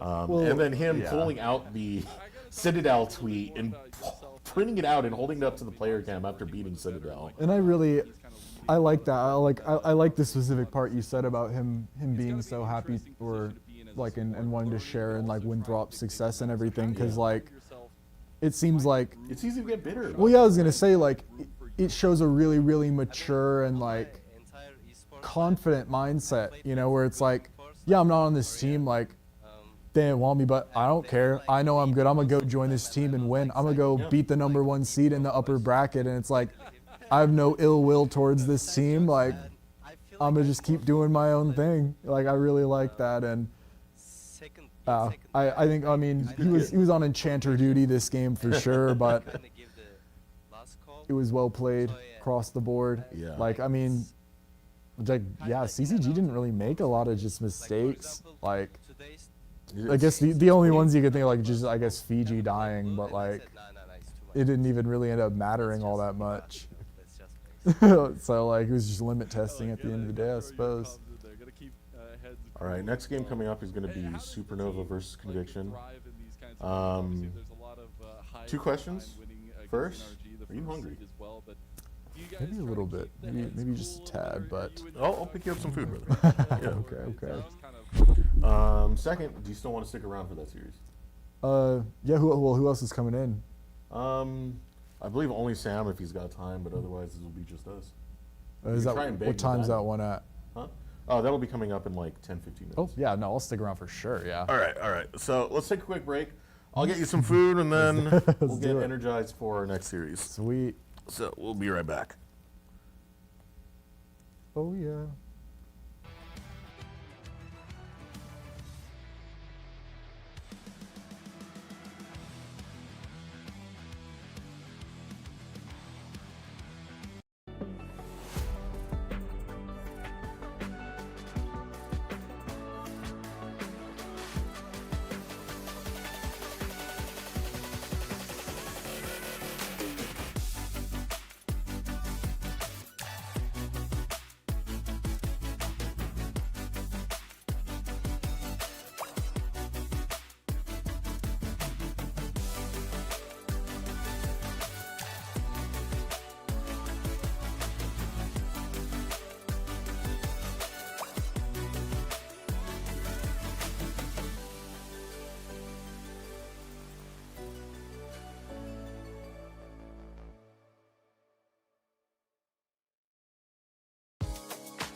carry. Still some very nice team-wide setup for Conviction across, though. Yeah, I mean, if you would have told me that Shochi would be playing his 14th unique champion in the 22nd game of the split at the start of the year, I would have been like, Welcome back, that's everyone. it? That's night numbers, baby. That's night numbers. Oh, Zach back in just a second. This is We went to get food. This is what Shochi and Insanity, to be fair to We have both of food them, now. can do. Yeah. As Insanity also his first. That's NACL pretty dope. split. How they want Okay. to operate this. We're going to be looking a lot at the mid lane, obviously. Supernova versus Conviction. I mean, there's no. Against each other. But I think we can start talking about how the influence is there from the jungle as well. I mean, Tomio has been a big facilitator for Conviction's dubs. And we will see this Wukong from Music, who has the potential to be aggressive in the jungle path. It is now Supernova versus Conviction. Yeah, I think that this game for Conviction, I Oh, yeah, I prioritize saw the that. game pretty heavily here. I don't know how well they scale, especially if this ends up being the poke Varus like I expect. I am The a scaling's gonna be Supernova on fan. Casio and the Jace, and their ability to poke is going to be, I mean, it's there, but Yorick's ability to split And they're kind of up poke against the later on is boogeyman big, of and NACL right gets now. some Milio sustain, and the I am Akali scared. Wukong attack is I'm there very as well. scared. So I think priority on the laning phase is going to be important for Conviction, as if they're not ahead, I think they're going to be playing from behind. Well, here we go. Last best of 3 of NACL Spring. It's Conviction versus Supernova for a battle against CCG in the upper bracket.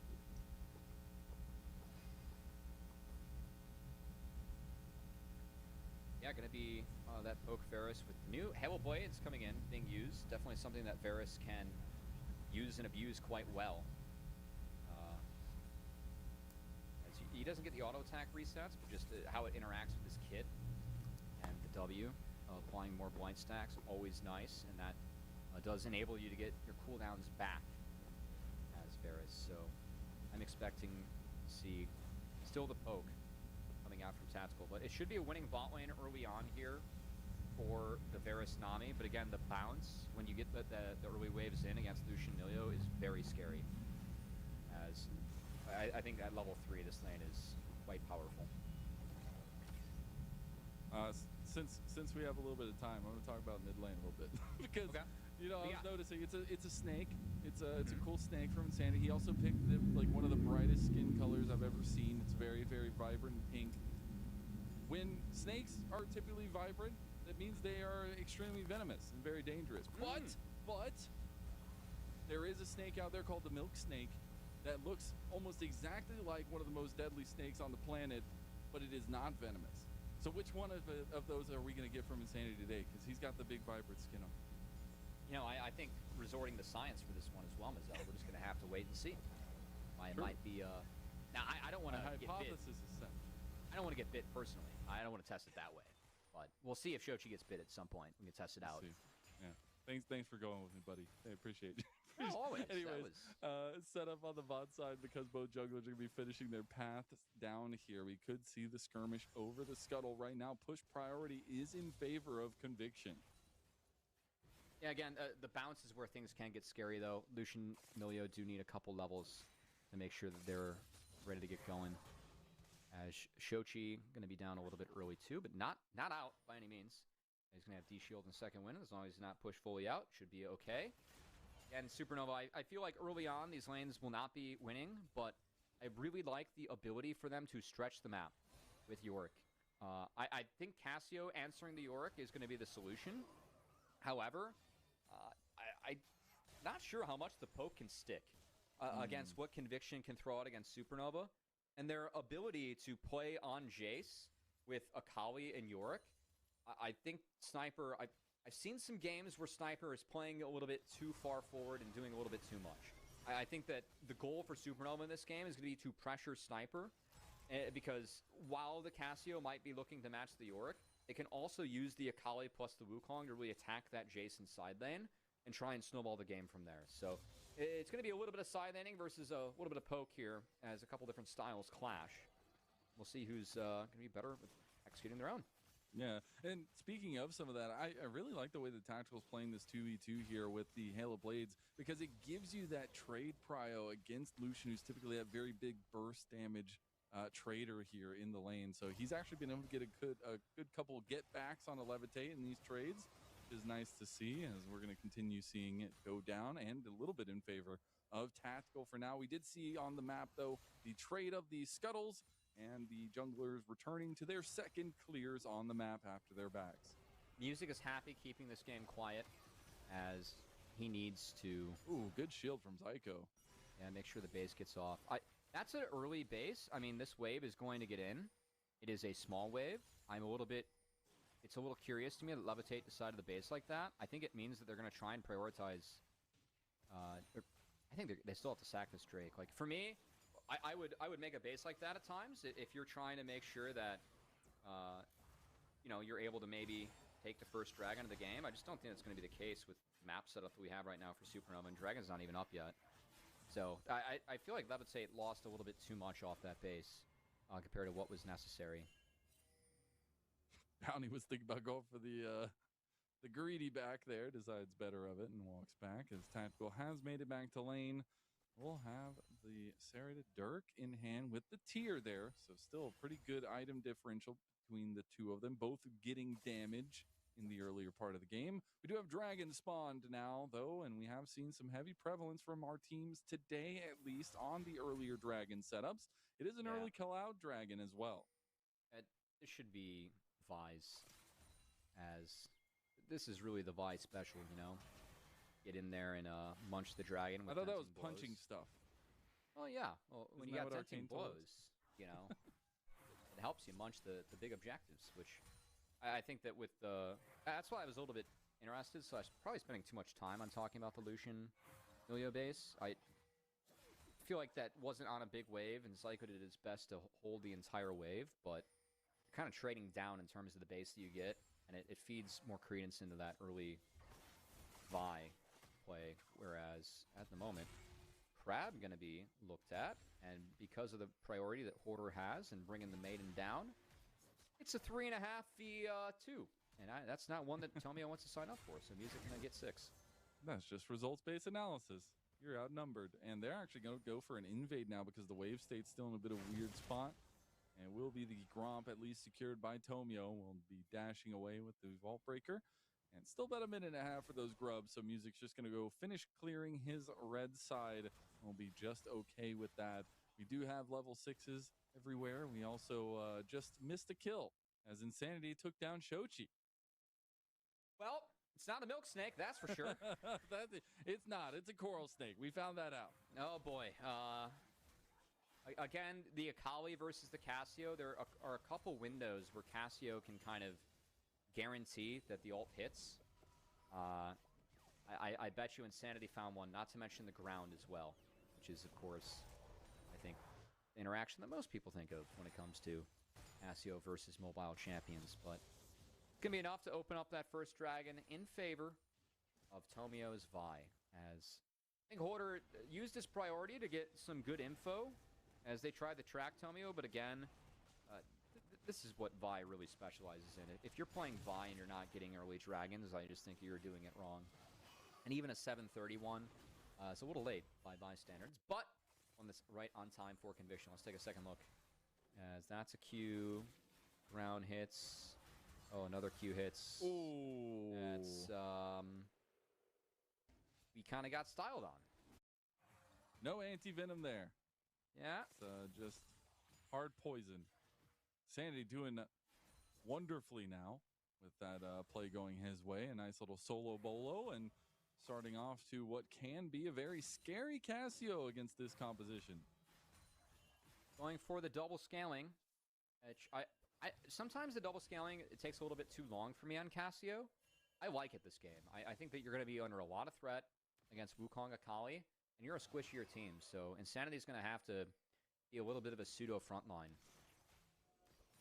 which is definitely, I think, the case, and the role he's looking to maybe play now. Ooh. That's cool. Not realizing there's a lane gank there. Missed the Chains of Corruption and just dies for it. Music came out of the bush and smacked him with the pole. That will be Bounty trying to run away now. Plate's going to Supernova, and a big one-up play for Supernova on the bot side. Yeah, Tomio's on grubs, but good find from Music, as Yeah, they didn't expect the Wukong to be there, and that was a big wave building for Tactical. I don't really mind him fishing with the Chain of Corruptions, but I like the decisiveness coming out of Music to make sure that he flashes forward, and they shut down the bot lane as Levitate gives a little bit of love before he goes away. Oh. And Insanity's under threat. Insanity finds himself on the wrong side of town. Goodbye.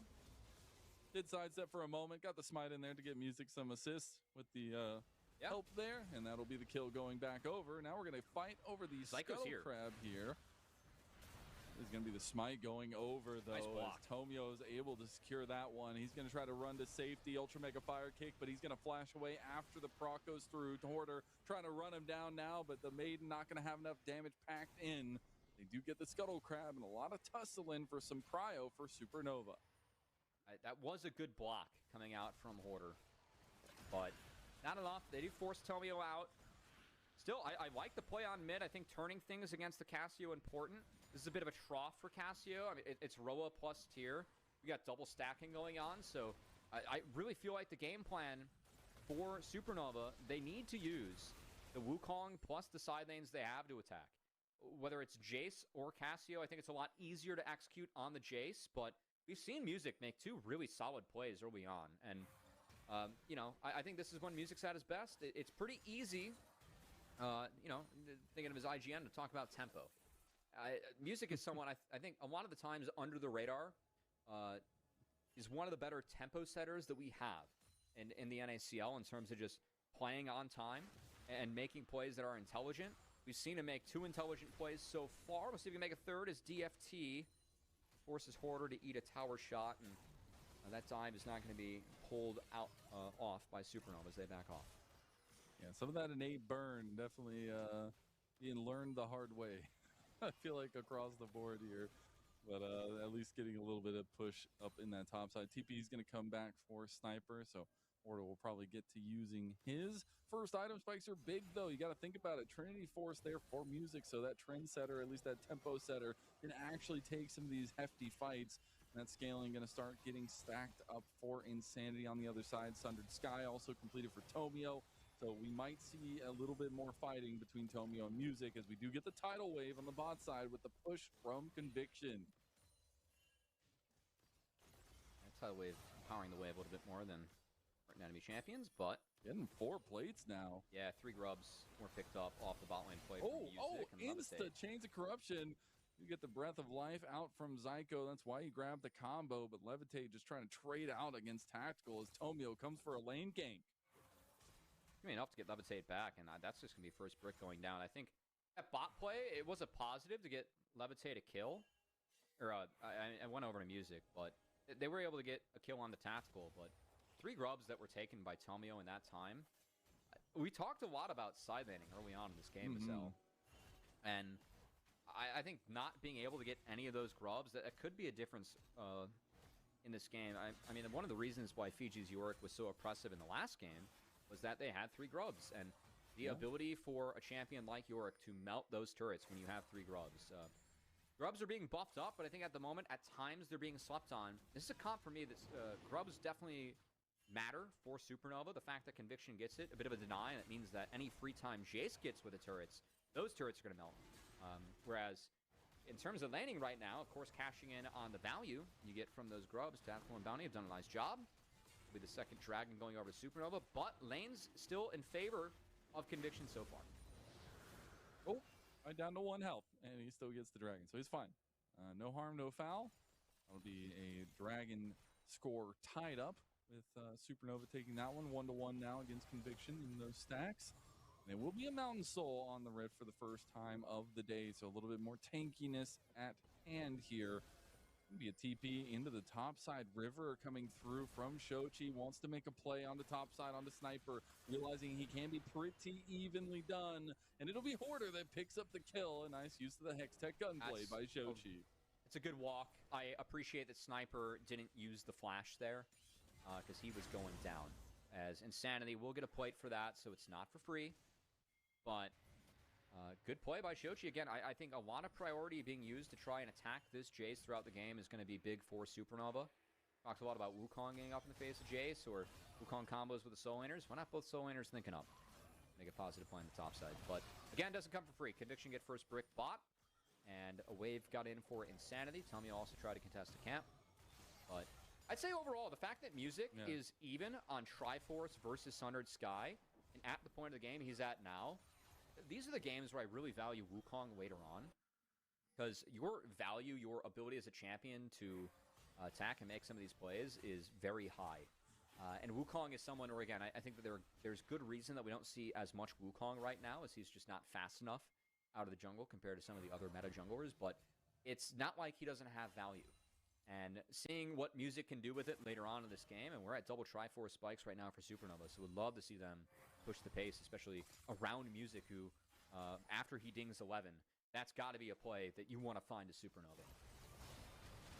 Looking for a play on a bounty now. He doesn't have a lot of health as that Nami will be taken down to half and forced to burn the flash. An attempted play again by Supernova. They're starting to put out their feelers here as the Rift Herald does spawn on top side.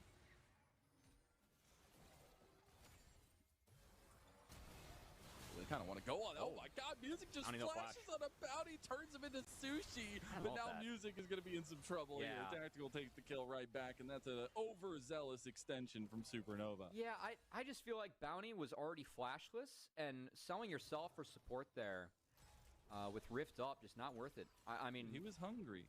If you force bounty out, that can be enough to take the Rift, especially if you're still sitting on that ultimate. So I just feel like that was a play that wasn't there for Music, as he's done a really nice job of pushing the pace so far for Supernova, but that was a little bit too fast. Going to give Conviction smite advantage around the Herald. Shochi is going to try and play around with it, but can't imagine that he's just here to stall. Yeah, it's going to be taken down with the smite. Tomio going to look for a counterplay onto Shochi. The Shuriken Flip going to be used as an escape tool in the perfect execution, just in case, to cover some extra distance, as he did have Music redeploying out here. That wasn't going to be soon enough. So Rift Herald secured. Conviction now full topside neutral objective control. He's going to buy some time for his team here and for Hoarder on this bot side. That distraction by Shochi, but you called it out. Conviction, besides one dragon, they're the ones that have been dominating the objectives and the ones that are ahead in this game. I still get concerned later on for the tankiness. I really feel like Wukong, Akali, if they're able to pull off an engage, which I don't really see what stymies them. I know Nami Wave can be quite good at stopping the engage, but between that Chain of Corruption, there's a ground, there are tools. I think that if Supernova can create angles, though, you can only fire those tools off in one angle. So if they're able to create angles, which Yorick should be able to get you push, try and open up the map and find those angles, that's going to be the happy point for Supernova Zyko's found. Oh, just dead 100-0. Chains of Corruption coming clutch for Tactical. Minute before Dragon, Zyko will be up in time. Nothing burned, but a lot of gold being inserted into Tactical's pockets. And more to come as Herald's being dropped. Big. That's first brick. He's just doing a lot of poke damage here already. Yeah. It's going to finally go in, and there's the turret going down. Going to be a lot of gold now. 2 turrets in a row, 2,000 gold lead, 50 health on the Herald. It's not going to survive very much longer. They could move this over to the Dragon priority, which is going to be spawning in 20 seconds.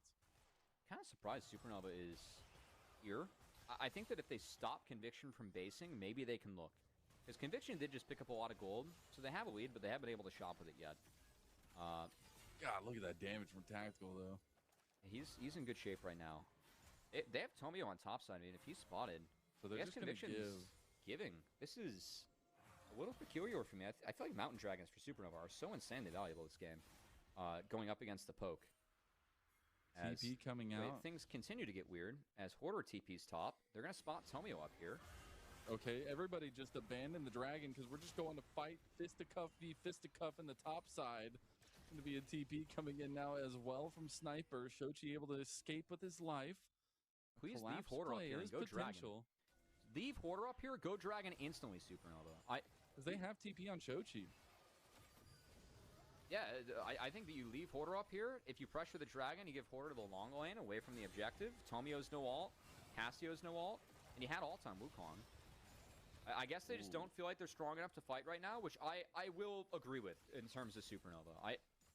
I think tactical is really large, and mid-prio is in favor, so... I think for me, like, that sequence... I'm screaming at Supernova to get the Dragon just because I feel like they had tools that were missing on Conviction, but I also, in terms of that Dragon setup, I felt like it was always going to be Conviction. So I think playing for the top side the way they did was a little peculiar for me. Just because put them in a weird spot. If I had a nickel for every time a Dragon got down to 1 health this game, I'd have 2, which is not a lot, but it's more than I thought I'd have. It's a worrying trend. It is a very worrying trend. If this is like a movie and we're foreshadowing something, I don't want it. These junglers aren't auto-filled, right? Just making sure? Yes. Okay. Yes, of course. Great. I know Tomio likes to play Annie.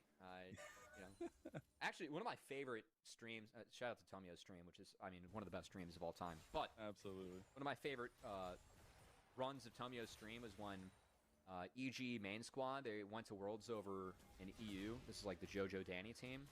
And Tomio was playing duo queue with Danny at like 150 ping Annie mid.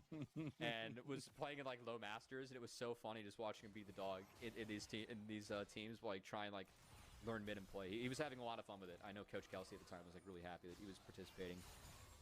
But that was a fun stint. Got a good head on his shoulders. It's a fun head on his now. shoulders, that's for sure. That's for sure. As Supernova now looking for a play onto Insanity and bot side. He does have some cover here. Tomio is here. Bounty has moved over. Looks like another play going a little bit amiss here. I do love that Supernova are looking. I'm again a little bit surprised that they haven't really tried to put Insanity into this Yorick.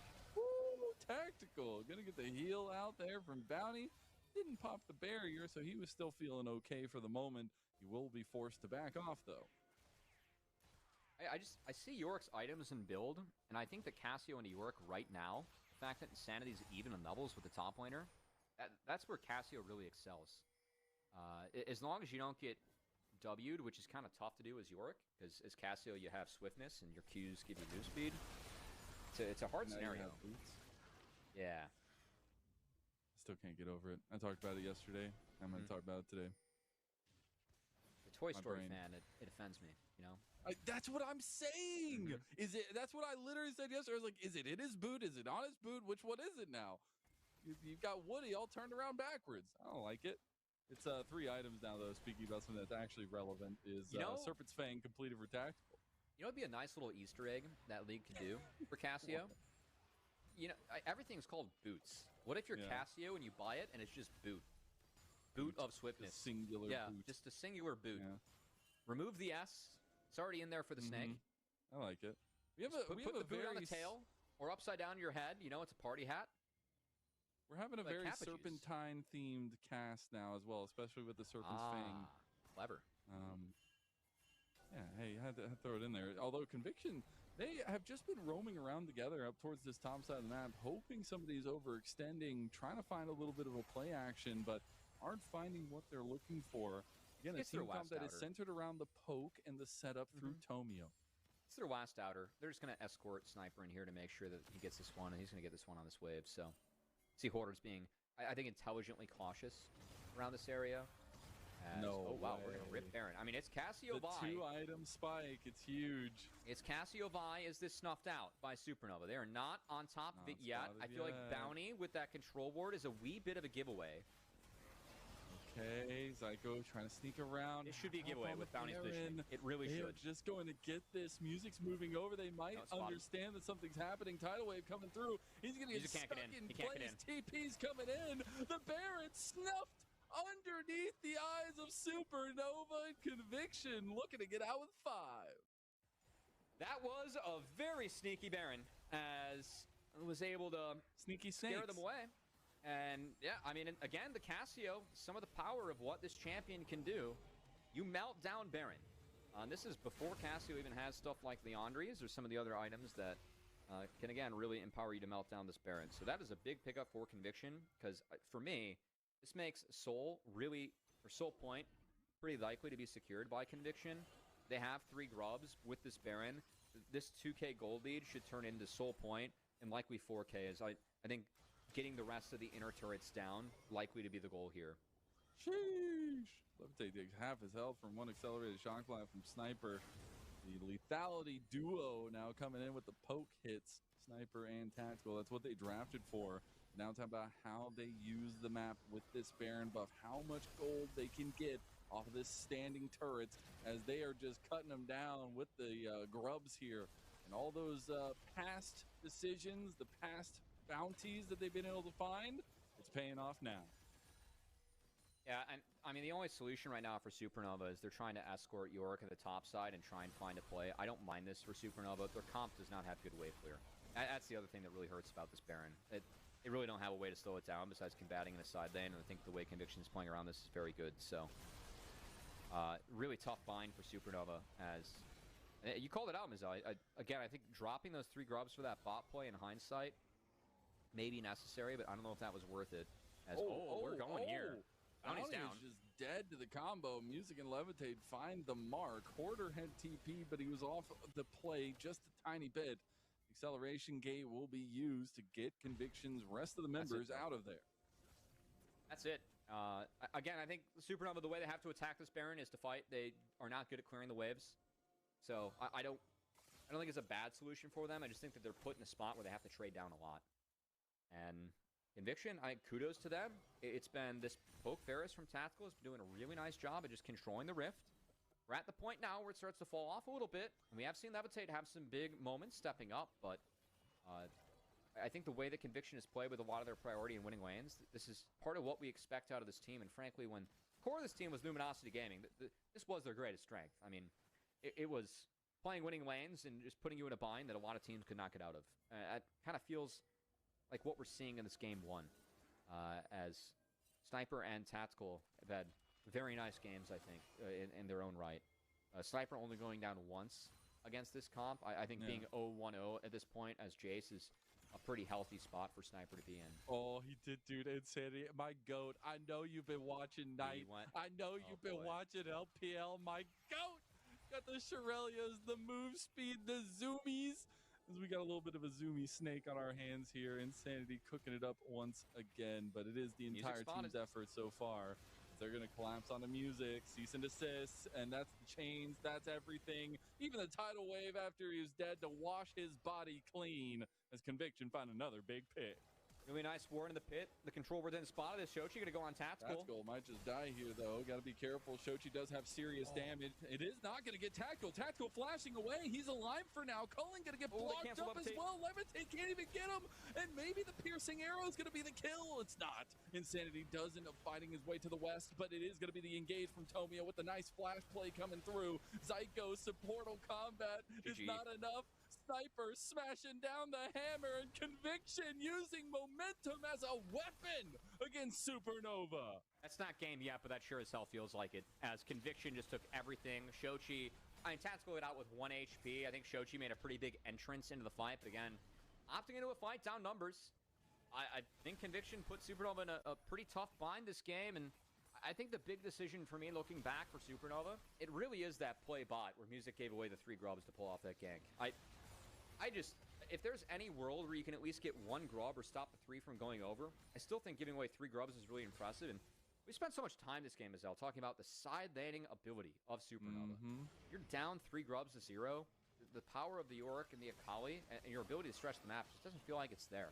And the way the Conviction's played around this, they have priority in the Jace and the Varus lanes just because of their access to the waves early on and how they've moved about it with really this 4-man core from Tomio. It's been clean league, and Supernova's not had much of a way into this game. I think a few of the moments, I look back to that trade, that the kill bot and giving up grubs. I also look back to Music going in too far on that Rift Herald. I feel like that Rift Herald is also kind of playable for Supernova if you don't go in too far.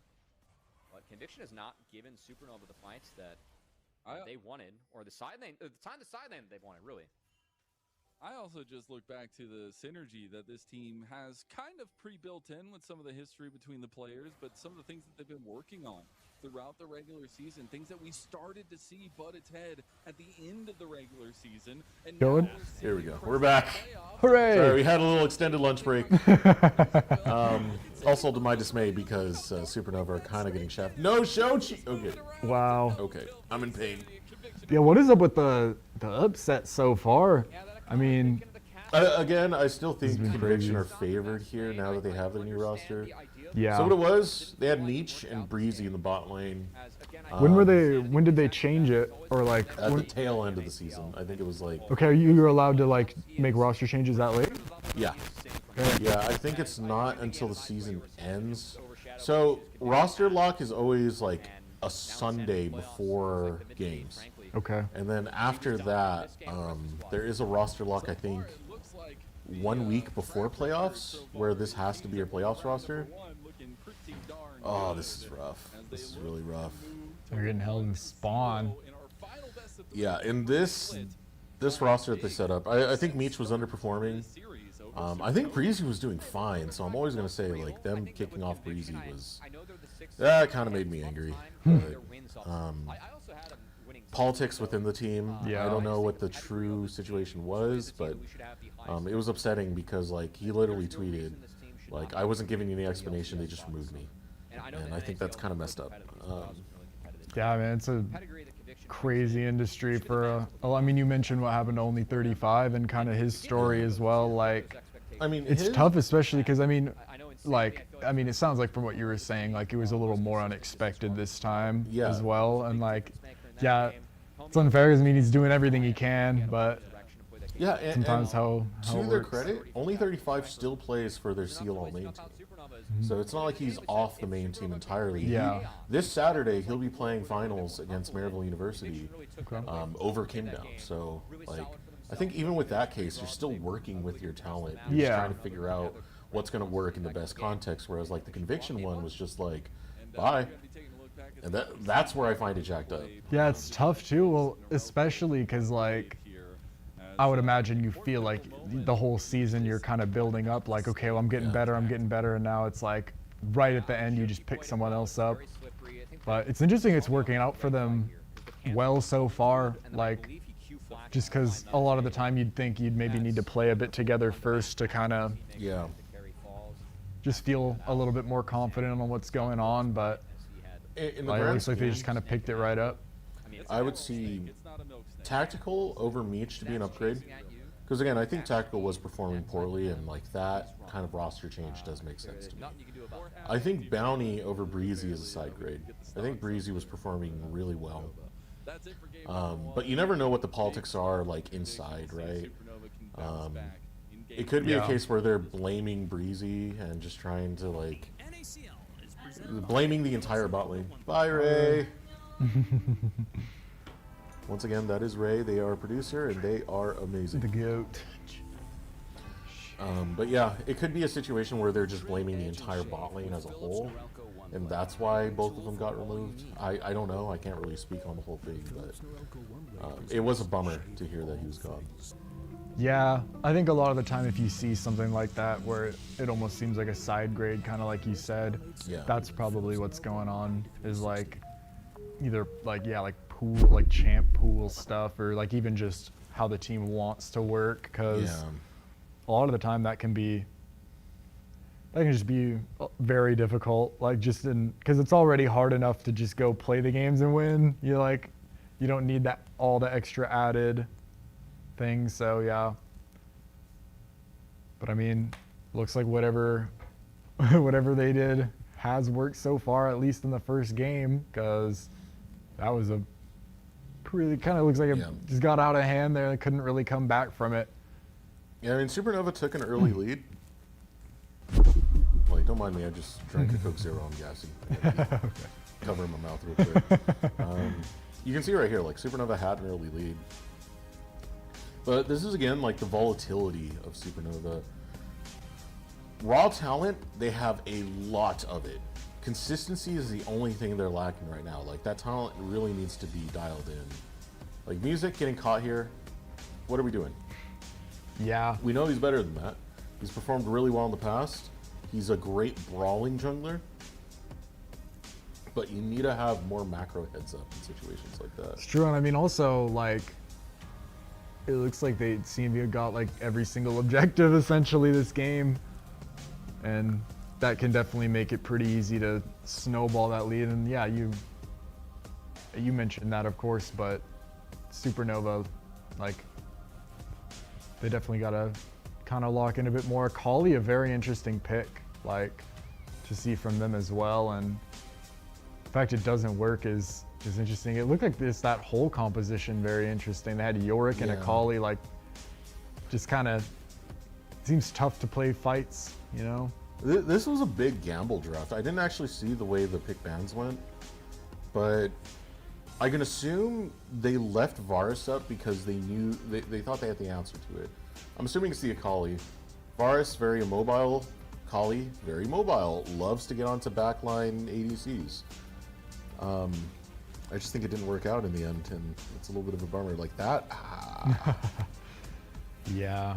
Shochi, you're better than that. Akali, I mean, yeah, it's an unfortunate thing to try and play, but we're just in that situation for sure. Actually able to get a little bit back, it looks like. Just, yeah, like you said, it was a very big gamble draft. Like, they really wanted to get on top of them, but that wasn't necessarily a great thing. Yeah. Especially into like Vi, and Cassio is perfectly okay with you trying to run at her.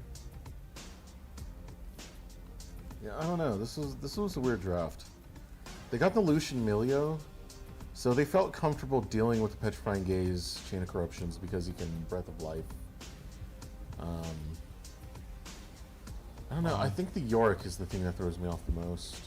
I guess I would have liked a little bit more frontline. Yeah, it's been interesting to see how much Yorick has been played, just kind of this split in general. Like, pretty much most of the games I've watched, I think he's come out I think he's just come out, and I think it's because while you get the games where, I mean, you saw like how Fuji played it, like when you're able to do that and have so much pressure across the map and still be a threat for solo kills and fights, but I don't know, his kit doesn't have a lot of stuff in it, you know? Like, just compared to how crazy some of the other champs, especially in the top lane, are with what they can offer and what they can do for you, even just in terms of just straight numbers like tankiness. Yorick, just, if you're not getting value on the side lane, you'd almost just rather have lots of different other champs.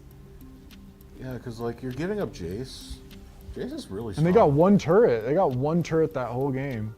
Yeah, Jace is really strong in the current meta. And I don't think Yorick really fares that well into Jace. I think it's more of like an even matchup, and then Jace can influence the map a lot more than Yorick can. Especially if you don't play for Yorick to get an early lead, or get grubs early for Yorick. Then after that, it's kind of the Jace show, where you can continue your poke from like a very long range going when you need to. Versus like the context in which Fiji had it, right? He had it into a Rumble. Rumble kind of short range, so he can brawl. Yeah. Whenever he wants to against the Rumble, which caused that like solo kill. I think Jace neutralizes Yorick pretty well for the most part, where it actually looks like he did get a kill on him. Potentially, it looks like maybe a solo. That might be the case. But like, that was a lot later in the game, obviously in lane. Like, you're perfectly fine to auto. Like Rumble, it's difficult. You don't want to be that close to try and have to hit like the goblins, but the Jace can just do it pretty well. So it's a strange matchup, but I also think for C&V they got a lot of stuff open. Like their comp is like, it's definitely solid, but like I don't even think they were doing too much. Like at draft, it just looked like they're just stronger, you know? I also want to know when the Cassio was picked. I feel like that would be a later pick, because Akali, your nightmare is fighting into a 5v5 with the Cassio. Yeah. It stops the Wukong too. Just having the miasma means you're always locked down from using those mobility spells. Well, it's so much damage. Like you can see it in this fight, just staying alive and just. Yeah. I mean, late game Cassio is a pretty big deal. You go double scaling on him, so you have Seraphs and Rod of Ages, and a lot of people have started taking Actualizer now. I don't know if you have seen too much of that item, but it's the one that gives you a bunch of mana, some AP, and when you use the active, it gives you bonus damage to your spells. Oh yeah. Based on how much mana you have. Yeah, that makes sense. Yeah. That seems like that'd be a great item on her. And it also gives you bonus to your healing, which Cassio has innate healing, right? So. Yeah. So that does sound like a really good item for her. Well, I'm curious if through the replays we'll see if that actualizer was actually built. But yeah, the double scaling is already there. Like you see the catalyst and the tier. Yeah, I wonder. It just seems very strange that Supernova wasn't able to get really any objectives for the most part. They got like an uncontested dragon, it looks like, and then, I mean, with that comp, you want to kind of be walking or like taking fights, like trying to find picks, but like who are you really gonna go on, you know? Like there's a mobile people, but if you commit that much, the rest of the team's just gonna turn and burn you. Oh wow. Look how fast music dies there, it's just insane. I got a peek at that build. That was Shirelia's third item. Okay. So Wow. Insanity was just looking to run people down. Okay. Yeah, and with the speed boots as well. And then Seeker's Arm Guard, so now you can play a little bit more dangerous. You have that protection. Yeah, it's like once you go in and you use your cooldowns, like they have so much more sustained damage on their team with the Varus and the Cassio. Wow, that's such an interesting build. I haven't seen Shirelia's on Cassio yet. Oh, Norelco. Thank you. Norelco. The one okay, I blade. guess we'll come back to us. Norelco. We stand Derry West here. Yeah. So now, I mean, they're kind of in Supernova's in a tough spot, but Yeah. like, I guess the only thing is that comp is so weird that like, you know, it's not like you used all your best picks, all your favorite picks and lost. It's like, that just kind of felt weird almost. Like they were going for like a really specific angle that they just weren't able to get anything out of. I don't know. It's a little bit of a bummer. Because the more I look at it, the more I feel like it's just outdrafted. Like, you have a lot of hands checky champions, and sure you can try and like outplay in that way, but Yeah. ultimately kits come together in draft. Yeah. And stuff like Miasma, stuff like having a Jace that affects a team fight with poke. God, what's Cubby trying to look so pretty for a second? He's just on like, ugh, with his hair. Happens. Oh yeah, okay. I wanted to see the damage charts. I actually was looking forward to that because Yeah. they just didn't even really have any like yeah, the sustained damage from the Cassio and the Varus. They were just kind of hanging out, and yeah, it looks like Tactical was the one doing Yeah. most of it. Look at This is that why chart. Varus is almost permaban, man. He's really strong. It's not just that you're a poke champion, but you get a lot of like the bonus damage from his kit and EW. And I've seen it where, like, if you look at Last Worlds, you would see like, oh, Scion on the enemy team, and you'd be like, oh, of course he's going on hit Varus. Doesn't. Goes Poke Varus still, because Poke Varus can still cut through tanks, which is crazy. Yeah. He's a really strong champion right now. You can. He's always been something you could build a lot. You could even build AP on him. I know, Some like are that. going Dusty that Dawn. that waxes and wanes for Yeah. sure of like being completely overpowered, then getting nerfed, and being completely overpowered again. But Varus has a very like he has one of those kits where you can really just choose how to play it almost, and that's obviously gets more value the better of a player you are, because more options is just better because you know what situations those options are more viable in. So, okay. All right. I think Ash Seraphine Priority is probably going to be up for this one. But what are you bound to take away from it? I like the Karma Bound already. Final Bound Pantheon. So, Jin Zhao's open, yeah. Oh, that's a good call out. as well as Aurora. Interest or like, well, I wasn't saying Aurora's open. Like, it's interesting that that's being covered. I think it might be a Xin B1. I like the call out for that because I feel like it's a safe pick, but it's interesting. Rise. I mean, Rise, if you look at that win rate, I mean, we watched another Yeah. Rise win earlier, and actually, no, we didn't. No, that Rise lost into the Nasus, I remember actually. But yeah, Rise, I mean, do It's still people a build good that new item on him? Yeah. For sure. I mean, newish. Actualizer? but Yeah, Some Actualizer. do, It some seems do. like a Yeah. solid item. But yeah, Rise just has so much versatility and ways you can play him. Okay, they're Caitlyn. Okay. Interesting. I wonder if they still go for the Seraphine maybe with the Yeah. Caitlyn. Because Kate's one of the good ones that can play into Ashe Seraphine. Oh, And Bard? Kate Okay. Bard. Okay, this is a good combo because Bard, if you get any stun or the Tempered Fate, it sets up the Yordle Snack Trap. So it's like crowd control that plays into itself. Yeah. And it can be a little bit more aggressive onto Ashe Seraphine to push it in and not allow it to get the space it needs to kind of take over lane. Yeah, I guess Seraphine just seems like a quite a bit better like dueler though, at least early in lane, Yeah. than Bard. So it actually is the Ezreal instead of the Ashe. Not super shocking either. It's also They don't want to. the They don't want to classic. take the matchup, yeah. but it makes sense. Ezreal can play safer, and can play aggressive. You can play both ends of the matchup pretty Yeah. easily. But for a supporter, I mean, do you go not? Could be Leona maybe too. Yeah. Gets the Nautilus out, you're right. I like to see that. I think it can be dangerous though, because I feel like Nautilus can kind of get left behind a lot of the time in this matchup, I feel like. Or like with the Ezreal, you know? Like Yeah. it's not as easy to play off of it because Nautilus just can sometimes get kind of locked down. And Nivea is very interesting. It's very, very a mobile team if they lock that in so far, and they do.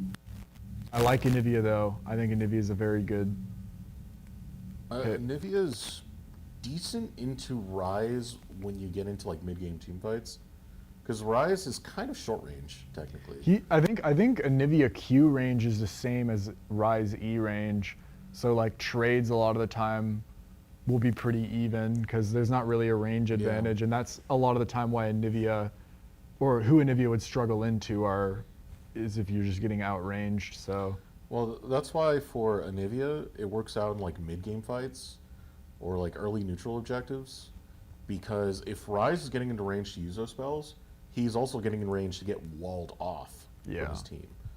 And that's why Anivia works really well to short range champions. they could block You the just wall Nautilus them. hook too. Oh, yeah, maybe that's we'll true. see that come out. That'll be a crazy play.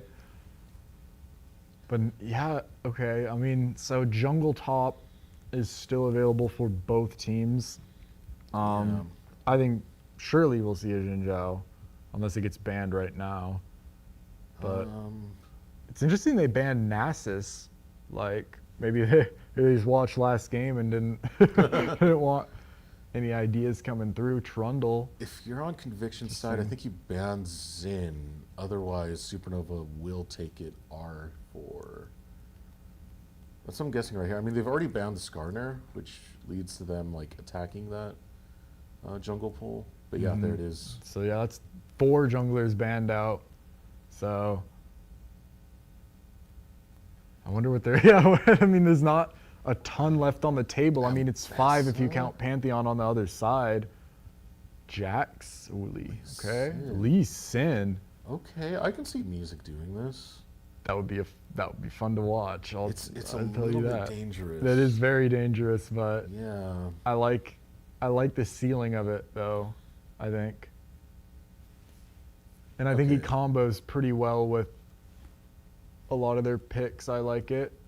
Like you can kick him back into the Anivia, kick him back into the Caitlyn, stuff like that. But Lee Sin, of course, is always pretty feast or famine for the most part. So You're pretty much looking to take over the map early before Rise can scale and snowball that lead to a victory when you take Lee Sin, because that's the thing about Lee Sin, right?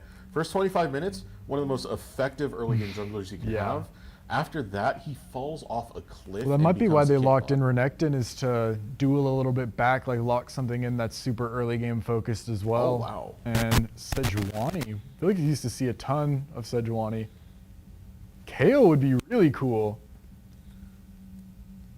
If that's actually the pick, I actually would really like that, but that would be a little dangerous. That's very dangerous. Not a lot of health on the team. Yeah. You know, but it would be fun to watch. But yeah, okay, I Cassante. think Cassante probably makes more sense. I almost thought he would just become a lunatic and take Vayne for a second. I would like, Vayne I would like into Cassante Renekton, because he needs a okay. little bit of front line here. Yeah.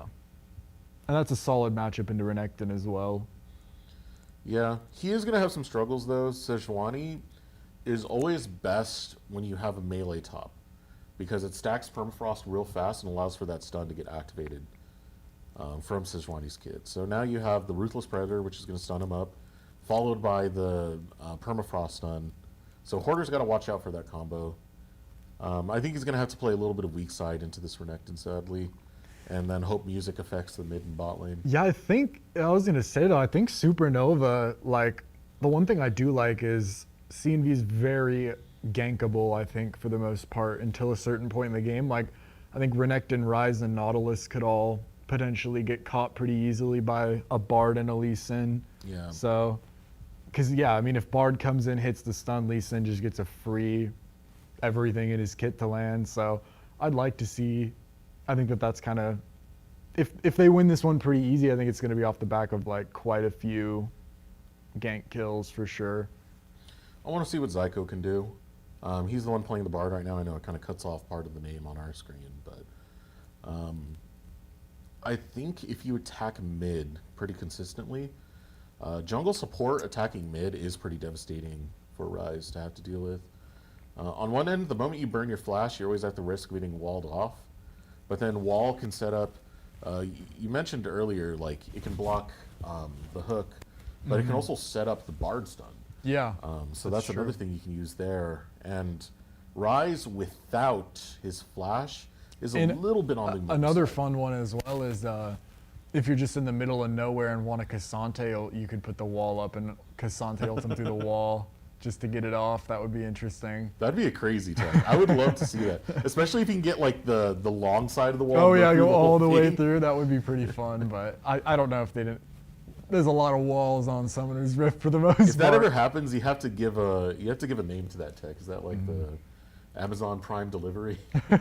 Something like that. I'm not even sure. Like, I couldn't think of a cool name. We'll have to see if it happens. But Step up and make these plays.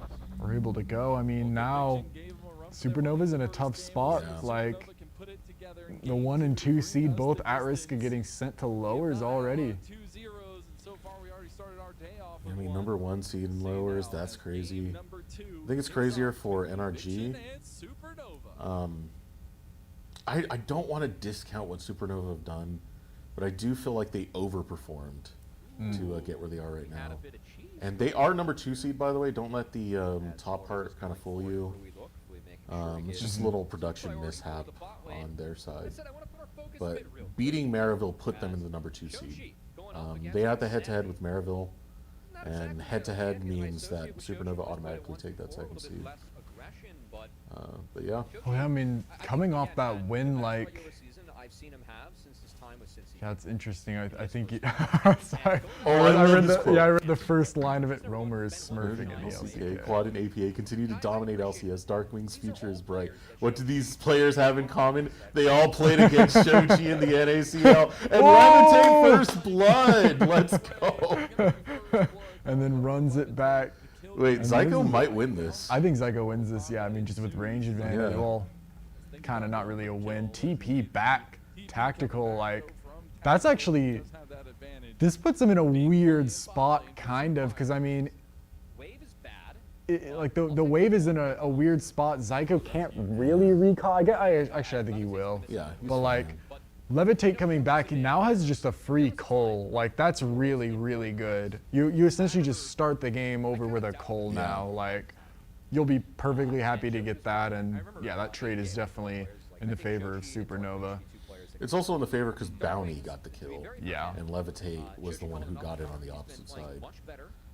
It's true. So Levitate's going to be pretty happy about that. But Levitate did use both some, so could potentially be dangerous a couple next minutes. And really lean into what has always been his flexibility, but I think that's a downside of having the teleport for a tactical. Wow. Very fun and exciting player. Kind of chunked him, though. You know, if you have the teleport, it means you don't have barrier. Yeah. So you lose kind of a combat summoner there. Okay. And this is going to be that kind of rough matchup I was talking about.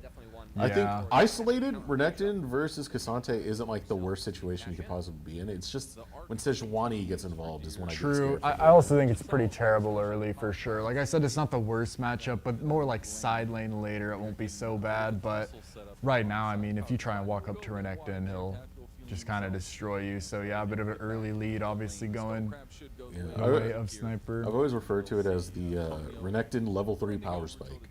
Why level 3? Because he has all his abilities and he doesn't have mana. So he's probably going to burn them all on you immediately. Yeah, and I mean, even like the rage just essentially gives you just crazy kill potential and lots of outplay potential and stuff. So That's sustain. yeah, good on Horder to stay safe. Unfortunate, like, yeah, it's tough to play, but you will obviously scale quite a bit harder than the Renekton, and they're going to need him to be pretty tanky here, I would imagine, So potentially a good read there from to allow the rest of the team to kind of have a bit more freedom. I think in the end, though, Hoarder's okay playing weak side. I think Kasante is one of the better champions at it. Oh yeah. Like, if you look at last season, we had the lane swaps going on, right?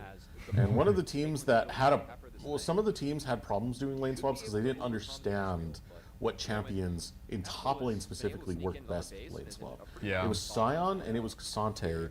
And it's because they can just exist on that island and take Yeah, a lot of punishment. I even saw Garen. People would play Garen just because of his passive and stuff. Yeah. Like that was a crazy, a crazy meta. This is dangerous, maybe for Zyko. Honestly, I guess I'm not surprised the hook didn't come in. But oh, there you go. Oh, the trap missed. Could have been big close. damage. Or Tactical kind of getting pinched. Yeah, they're able to just set up, and this is not where you want to be into Caitlyn Bard, I would imagine. Probably needing the jungler to come over at some point. Music, though, helping out with mid lane so far. As Dragon will be up soon. And looks like they're both kind of trying to posture for it, but there's so much more prio for Supernova. I feel like it'd be hard for CNV to try and contest this Dragon at all. Shochi's already 6, getting that wave in so fast. Like, yeah, I think this should be a... I would imagine it'd be Supernova's Dragon. But I Very much actually the don't same know, call though. here. I'm expecting Shochi to go double scaling. Tier and Catalyst. Looks like he's working for a Catalyst. I might be wrong. I don't think he's going tier because he would have bought it by now, so it's probably just ROA, if I had to guess. Yeah, yeah. That looks like Rod of Ages build path for sure. Probably from both of those mid laners, I'd imagine. It's really good on both of them. Both very mana hungry as well. Oh, yeah. Usually now TP comes through top, so... That was a quick recall from Insanity after getting back in lane. What is he looking to buy off of this? Catalyst? It's just another crystal. So that's interesting because now, I mean, yeah, you're right that Shochi just gets to move the wave in and just kind of posture up in case they need help with Dragon. And I don't even think they will. Like that bot lane prio is just super crazy.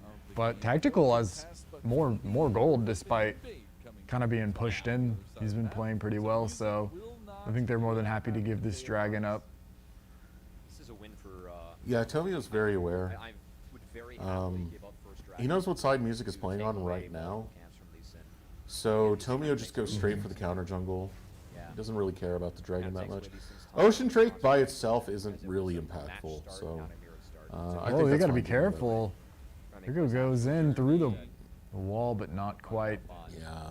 Stun. I mean, there's no wall there really for the stun, but yeah, like you said, there's the counter jungle. That was Red and Krugs both taken, so keeps the gold. He's going for Raptors too. Essentially, even all this is just greedy business. He wants the whole shebang. Well, now Music is counter jungling him. It looks like he's trying, but Raptor's not quite up. Only a couple more seconds, but. Oh no. Oh goodness, late to the this could be a party. weird fight. You're late to the party. No, you gotta go. He gets the bad news. So that's the whole red side taken away. Always good to starve Lee Sin of a bit of farm. Tactical's really low. It's not level 6 yet, so no. Yeah, you got no one you got to back now. Interesting. I mean, what's good here is music is like scouting where Tomio is. So it allows Zyko and Levitate move freely on this upper part of the river. Yeah. That's big. And Hoarder now, yeah, I mean, kept very even so far. Or he's like getting back to a bit more even now. Still pretty difficult to have to play into, but he's keeping it even, and yeah, I mean, I think Supernova are We'll get most of the next wave. very happy with how things have gone so far. Once again, they got the early dragon, but I mean, we saw last game it Took 3 camps away from music. didn't matter once the fight started to go down, so they're gonna need to This is Grubs being given over keep again. locked in, and ooh, they're trading grubs for it potentially. It doesn't even really look like anyone's on that side of the map. Like, I think there's just gonna be 3 uncontested. And music is I think grabbing grubs here is more of a denial than a take. Yeah, you don't. Levitate on Caitlyn, like that's a good tower taker. Tactical's a good. He'll be a good tower taker though for sure. Ezreal's always a pretty underrated tower taker because of his passive. Ooh, Okay, there was there. We saw it. We saw it. He blocked him with the wall, Yeah. but didn't end up getting the kill. But that was cool. We did see some tech. And tactical is levitate. ooh. Yeah, you can't really play into that anymore. Not like they probably would have wanted to anyway. Tomio on the way, but that makes things quite a bit easier to play for tactical now. He actually doesn't really have to be too afraid. Ooh, and the hook landing, this could be bad. Oh, Q goes wide though. I feel like he might It's have a gone in warning off hook. that. Yeah. Tomio just got every single camp that he wants. Oh, stops the base. Okay. In that last sequence, so Yeah, Catalyst was completed, so he really wants to back for his Rod of Ages now. Yeah. Like, getting Definitely Rod of has it Ages off late this is way one for of sure. the worst feelings. For sure, yeah. And he still has the TP too, so this is just perfect timing back. Still 2 minutes till the next dragon. Things have been very, very even in lane, pretty much across the board. Levitate, despite getting that early kill, kind of got made up with the minions. Is this Rod of Ages both ways? No, Insanity will be later to his ROA, but he did get his speedy boots. He also got a tier as well. He's stacking up. Yeah. Versus what the shield does, which is better for. So at the very least, Shochi does have that. Like, it's ticking now. So by the time you hit, what, minute 20, you'll have a fully stacked ROA. Yeah, that'll be pretty early. That'll be a solid one. I'd say that he's And- really the only person right And now. Nivea where uses levels pretty well because when you get points in the ult, versus like, it's pretty crazy. The ult is, I'd say that he's the only one that. he does a lot of damage. Very underrated damage dealer. Behind Nivea only being up a wave. The counter jungling has been At this point of the pretty game. crazy from both sides. They've been doing that pretty well. As ooh, this could be a journey to bot though. I think A fight. Oh, brawl. It looks like it's surely brewing now, trying to escape. Oh, if that lands, he would have been in serious trouble instead. Bounty. This mid game, I am scared. Yeah, that's one of the Escapes cases where his you have life. to, like, I think the anticipate the confusion hook. really with the Szechuan And you want to throw it always further than you would this is the point of the closer. game where they Because in that case, if they do dodge it, they're mocking towards you. True.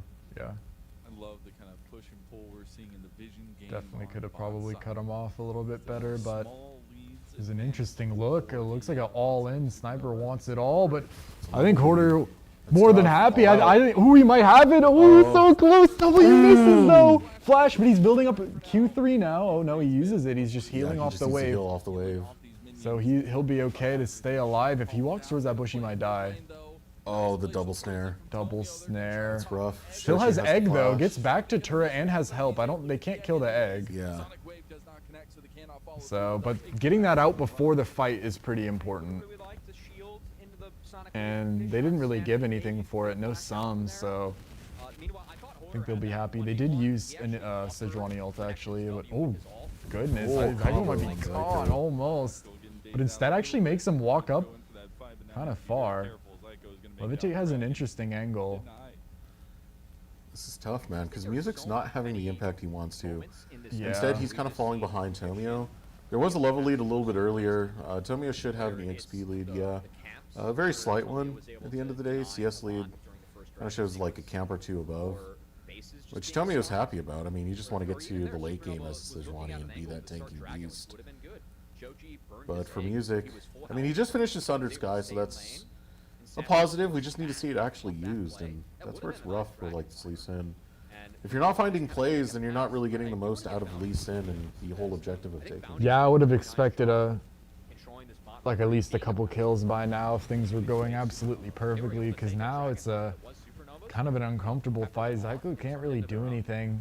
So I think they're just gonna trade this dragon right back and hex splash away into the night. Proxy angle coming through. I actually really like this. I like this a lot because Renekton would like to kill you in multiple cycles. Like, he doesn't have enough damage now to kill you all in like one quick fight before you'd escape. And so forcing a proxy is really nice because if you just sit and play lane just front to back, he could still potentially kill you, but that just cheats the system essentially. Big proxy fan. Psycho drinking matcha? Mid-game, just Oh man. little sip. Charging him up. It's been working so far, almost 1,000 gold lead. They got the objectives a bit more equal now. Alright, Insanity should finish Rod of Ages right here. He's on the recall, and that means about 24 minutes. You'll have that fully stacked. Yeah, there's the purchase. So it gives a little bit of, at least like, full utilization of it over to Shochi by 4 minutes. I like that for Supernova if music can find a play. That's the hardest part right now. Yeah.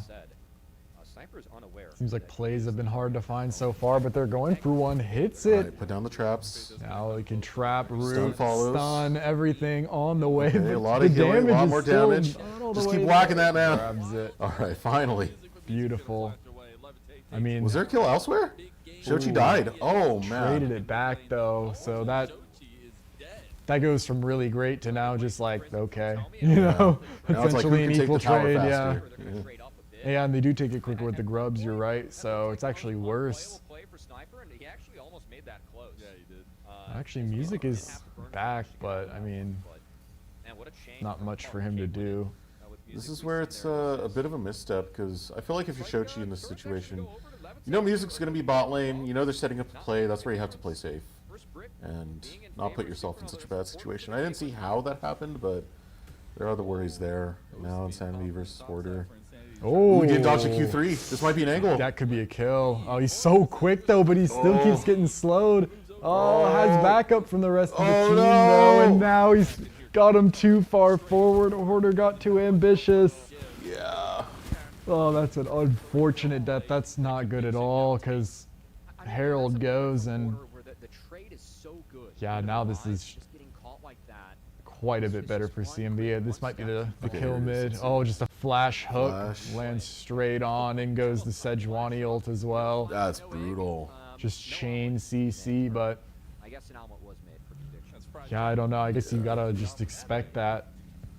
I think if Hoarder lands that Q3, there's a chance he at least trades his life for Insanity.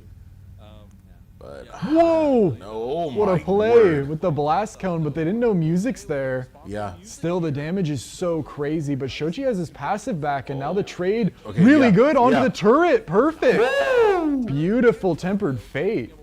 And Shochi gets it right back and still has passive. He could potentially stick around for a bit longer. He's getting crazy heals from ROA too. People forget about that. All right, this is where they don't want to overstay this, and yeah. Oh yeah, Levitate. you're right. Levitate might have already overstayed. That chunk was Oh, this insane. teleport. Here we go. Shochi onto Whoa. tactical. Perfect. Music That's grabs nice. it, and I don't think Bounty's gonna get out of here Does he have either. Sonic? Oh, he doesn't. Oh, they're Okay. leaving him. Interesting. They just want the turret instead. They definitely could have chased that, but oh wow. Actually, Bounty getting away is pretty good there. But I mean, you got what you came for. You got tactical. yeah, I mean- Levitate's got a lot of gold now, like pretty early. Cole completed obviously as well. So he has what's the 1,000 gold lead almost. That's IE. He's wielding for. Wow, that's pretty early. Second item. I like that. Gonna be doing a lot of damage. Yeah, he should. Ooh, he's very careful. close to finishing it, but I didn't even see Insanity. Insanity might just be caught. In goes the but here Cassante comes as the well. Oh, gang. but good Sejuani ult. They can't walk into this anymore. Oh my god! What a stun, and they want to keep going. The layers of crowd control are so disgusting. That turret's not safe either. The root and Oh, oh not no, again. the chain CC is Not so again. much. Oh, the cavalry's arrived though. Okay. Ooh, big damage onto Bounty. Insta one shot, and now actually hops in the Herald and drives away. Oh, wait, the bounty's not out though yet. Actually gets one more, but I think that's going to be a trade for his own life, and they're going to give it to the ADC. Of Shochi. That's beautiful. But still, it's a trade mid again. So CMV, like, it seems like they're completely willing to almost sacrifice pawns, you know, to get like better positioning, because they get that whole mid turret and they still get out with a couple kills. This is such a chaotic game. My word, man. I think Shochi's definitely going to be the quarterback for this one. Yeah. What's the next item he's building here? It's a Lost Chapter item. It's not... Yeah, I can see Leandri's maybe. Leandri doesn't have a blast wand, does it? Doesn't have a blasting wand. Yeah, is the blasting wand... is that like Lunens? It could be the ult. It's, yeah, Malignance. Yeah, I think it's Malignance for sure. I gotta get up to date with my builds. Yeah. I think it's that one. But I think Levitate is gonna... I mean, he's only getting more money off these fights. Like, Shochi giving him that kill is so good. Yeah. Because they're gonna get this dragon completely uncontested, and Levitate now is kind of got to be treated like the alpha threat. I mean, if you leave him alone, he's gonna do a lot in these fights. He's up 2k gold almost. I mean, he's like 1.6. Yeah, and finish that IE too. And that's insane. Infinity Edge, now he's working on his last Whisper. So LDR will be up next. 3-item Caitlyn is where you are starting to get very satisfied with where things are going. Supernova for me, late game Caitlyn is terrifying. Yeah, there it is, Malignance. Glad to see that come in, as well as Roa will be done in like about 30 seconds for him as well. Oh, actually right on cue, there it goes. So they want to take a fight right now. Despite gold being even, they have quite a bit of an advantage. So it looks like they're already trying to force it mid, and it is scary. The TP comes through, though the damage is crazy. Shochi has his ult, so he could stick around for quite a bit longer, but without damage being found, I don't know if anyone's going to die in this fight, but they keep going. Yeah, good tempers fate. Use this to disengage. But yeah, I don't know if this is a fight that either team really wants to, like, I don't think anyone wants to die on this hill. I think this is where things get super worrisome for Supernova. If Shochi doesn't have flash, I don't really think you can fight confidently. You've already seen the layers of crowd control that Conviction have, right? Like, yeah. Rise route into the Nautilus, who has 3 forms of crowd control, both with the hook, the auto, and the depth charge. Then you have Sejuani, then you have Renekton. Like, there's so much crowd control if one person gets picked. Well, and essentially all this could be bad news. And they go, tries to run Bounty, hooking out, but he's so low. On the snipe, I think he's just done. That's so good for Levitate as well. Doesn't have to do anything but press R for the free 300, but that's the other side of the coin right there, is he's still so squishy. And oh man, Zyko, that's a sketchy angle. I think he's just dead off that. Probably would have been better to just run. But trades again, like all the lead is essentially on Levitate, which makes things really scary to play for him. He like just has to play his life essentially, or they're not going to win the fight without him. Yeah, you have to protect Levitate. I think there's decent pill for him. But man, this is... Yeah, Anivia's pretty good with the peel for sure. That's definitely the point of it, I think, but it's tough. I think though, like, Dragon's still up in 2 minutes, and I feel like CNV have been a little bit better at playing the map so far. I mean, they have 4 turrets to their 1. You know? Sorry, that's one of the funniest texts to me. I don't know if you saw it. He did his music, did his resonating strike, and then instantly safeguarded off before it even hit. So he just like zoom, zoom. Oh yeah, I love that. Yep, I've seen that. Yeah. The bluff. That's always like funny to me, is if you mess that up. It's so bad. Oops. Sorry guys, I sold the game. Like I was trying to be cool. But I think, yeah, Supernova last game even they didn't get a lot of turrets either. Like it seems like that hasn't been the biggest part of their plan, and I think that's okay. I mean, they're equal gold, but I think it definitely builds up over time. Like it's kind of an advantage that you don't even really realize how important it is until it's not there. Like they just have to play so much farther back on all the lanes. Yeah.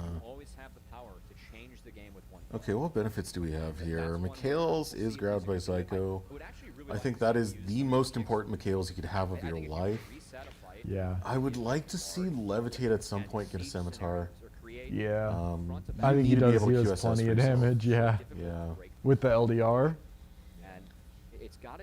The only thing about getting Scimitar is it does like slow you down. I mean, Levitate's just taking so much damage too. Jeez. That was off like an Ezreal in 1Q. That's 3 items for Levitate now, though. He did go back. TP coming through is interesting. They really want to fight for Baron. They're very risky, man.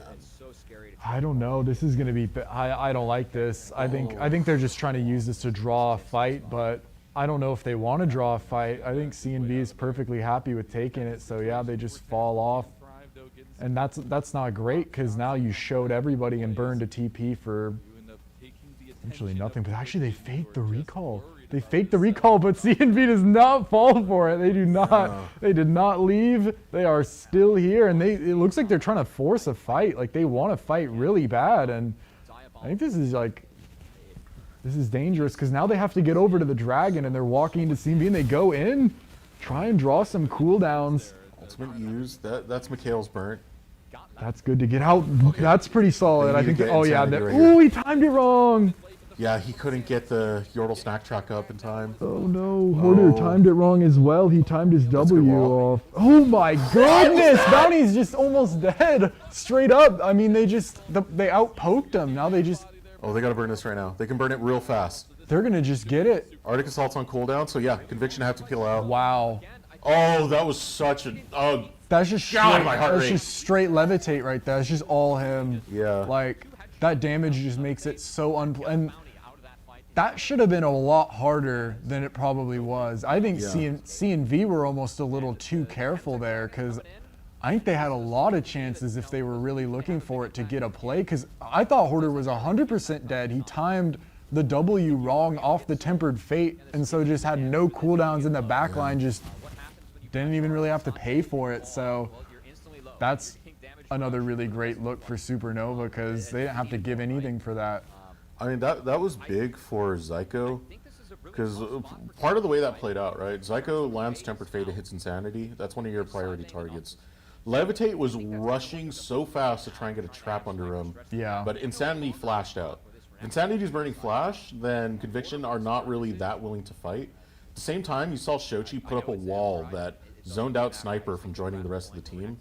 So you no longer have the engage of Tomio, and now Insanity's down Flash. That's like a pure disengage moment for Conviction. So it's smart of them to disengage, but now it does put Dragon Soul point for Supernova. Yeah, it's true. Just they're at least keeping even, but yeah, like with objectives scaling like that, like at some point you're gonna have to put your foot down, and it seems like Supernova is almost trying to get it out of them with like, you know, like forcing the Baron and stuff. Like it seems like they're trying, like they know that they'd win that fight, so they're trying to get Conviction to bite on the bait, but I don't know. Oh man, I'm feeling the tension with this one. This is quite literally a nail biter. It is equal, so equal, and I mean Baron's pretty much the object of affection for the next 3 minutes until the next dragon's up, and Conviction kind of have all the space right now.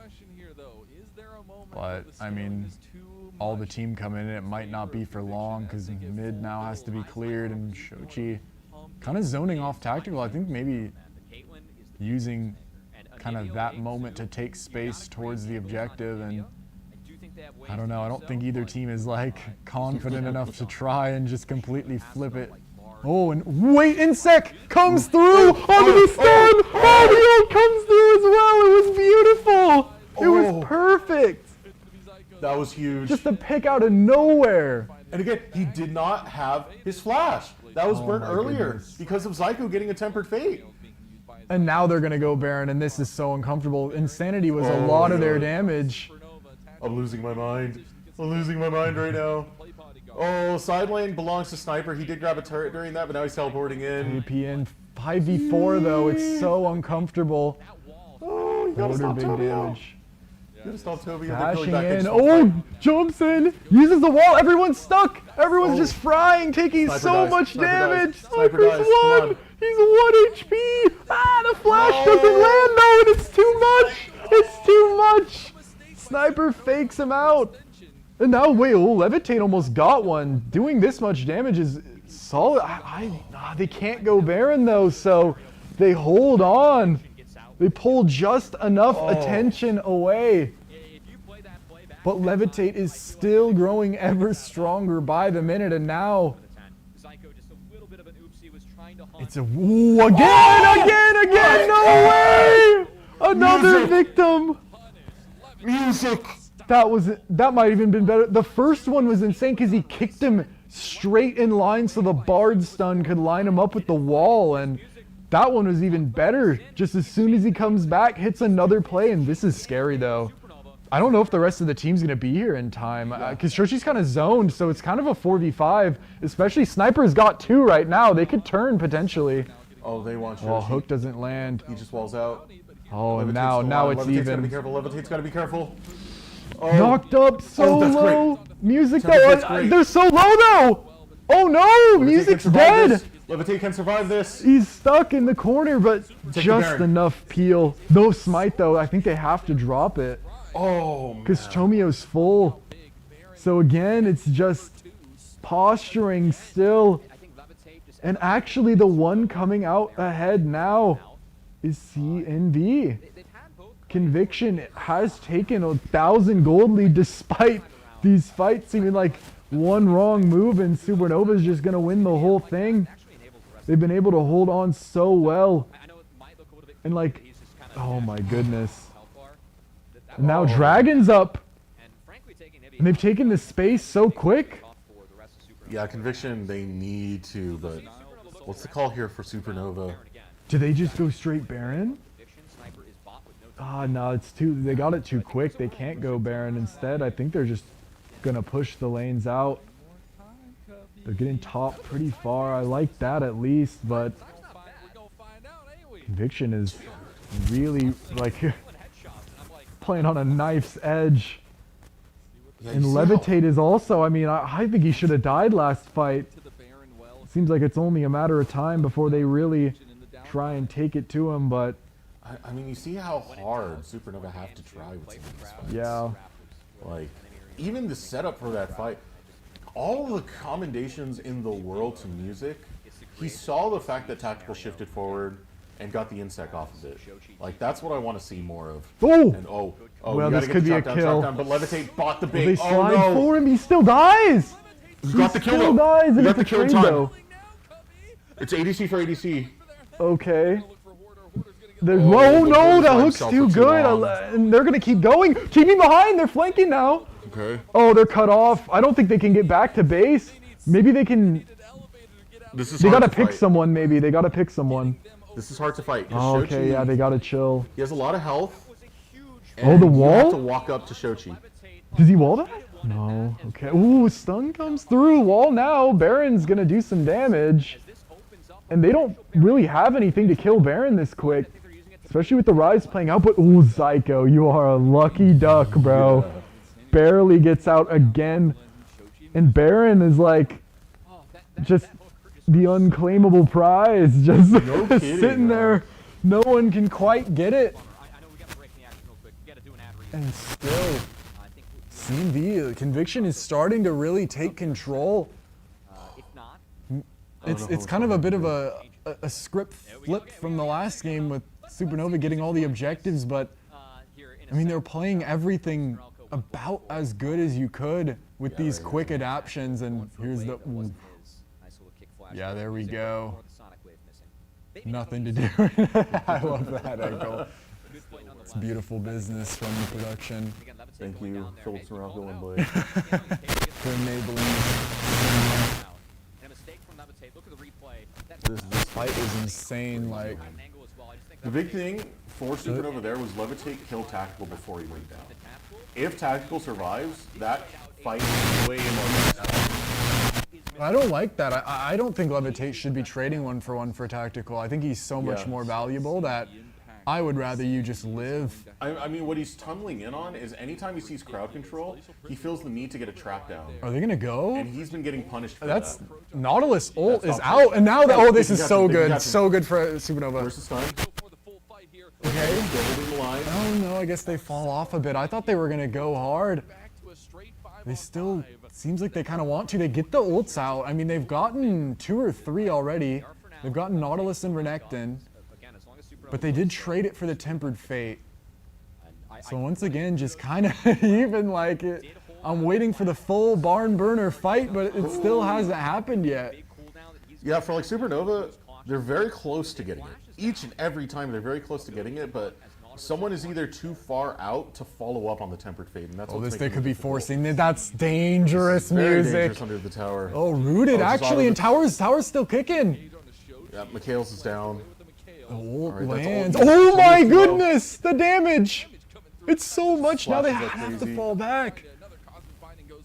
Oh, he's flashing on the Levitate. Wait, Levitate's Wait, so oh my low. God! Trades it though, and Levitate still. Shoji sidestepped! And the wall comes through, has to be flash. Oh, Shoji! Yes, and he still has ult. I think he can keep going. These fights are so My close. goodness. Oh, it catches him. Okay. Are they gonna go? It's Guardian Angel. It's Guardian Angel. I think they're gonna go off that. No, they don't. I thought they were gonna try and trap him. That They're wave gonna. is so big. Baron here is scary. This is really scary. Is there teleport? Teleport for tactical. He's gonna come back to the fight really fast. Oh man, He gets his own off. It's Tomio. Don't flip it. this is. Don't flip it. this Just is kill Tomio. scary. Okay, his flash is gone. Tomio's so low, but no Just one's kill closing Tomio. it out. Okay, they get the Okay, it's Baron, Baron. and now do they fall away or do they fight it? Oh, Hook though, it forces the issue, look but he at just fries him. But it's 1-for-1. Oh. Okay, I mean they'll take that any day of the week. 1-for-1, Levitate falls, but they get the Baron now, and now's their chance finally to be able to push in some of those lanes. My goodness, Levitate's almost full build. 367, yeah, same with tactical. And then, wait, but this is Soul. This is Soul Point potentially, but I don't know if they can even fight for it. I need a heart rate monitor. Get an EKG going on. Oh, dude. And this is scary now because both teams are at Soul Point. And C&V's holding the line, like, they're going to have to respond to this. He's a fat wave top, but, I mean, Shochi can't really afford to keep pushing. It's not enough information. Music still has, it's so difficult for music to play into these, but he's been able to find these picks. Oh, he wants it. He wanted another one. Instead, keeps it reasonable, and flashes are not really up for anyone. Tactical still has his, which is very important though, because Levitate died with it. And oh, the fight comes through! They find it on the Levitate, he's stuck! He can't go anywhere! Tempered Fate's good, but it's late. And now Zyko can't get out either. That's not good at all. Oh, that's getting close to game. The Shochi Baron needs to buff. get out. The Baron buff kind of squandered a little. They want to keep going, but they can't really. They don't have any lanes either. Yeah.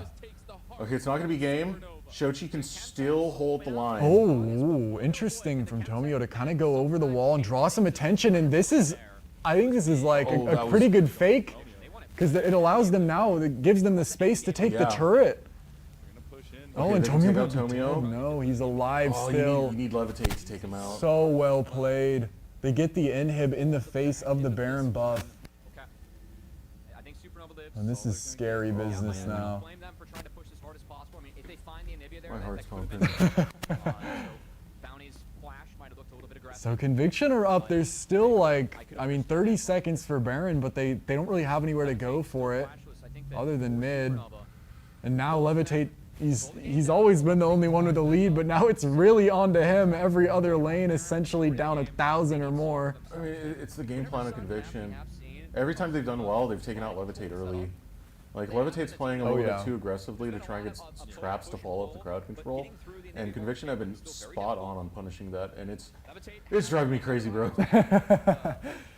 The only thing is Levitate will have flash next fight though if they don't take the fight literally right now, and that gives them quite a bit more because like I think this next one is, I mean, Dragon, I wouldn't be surprised if they don't fight until Dragon, but essentially everyone's gonna have their sums up then. That'll be the real one. Everyone's been saving them, and I guess the only thing is just whenever you look at the map, like Supernova, it's just so much harder for them to play into this lane pro.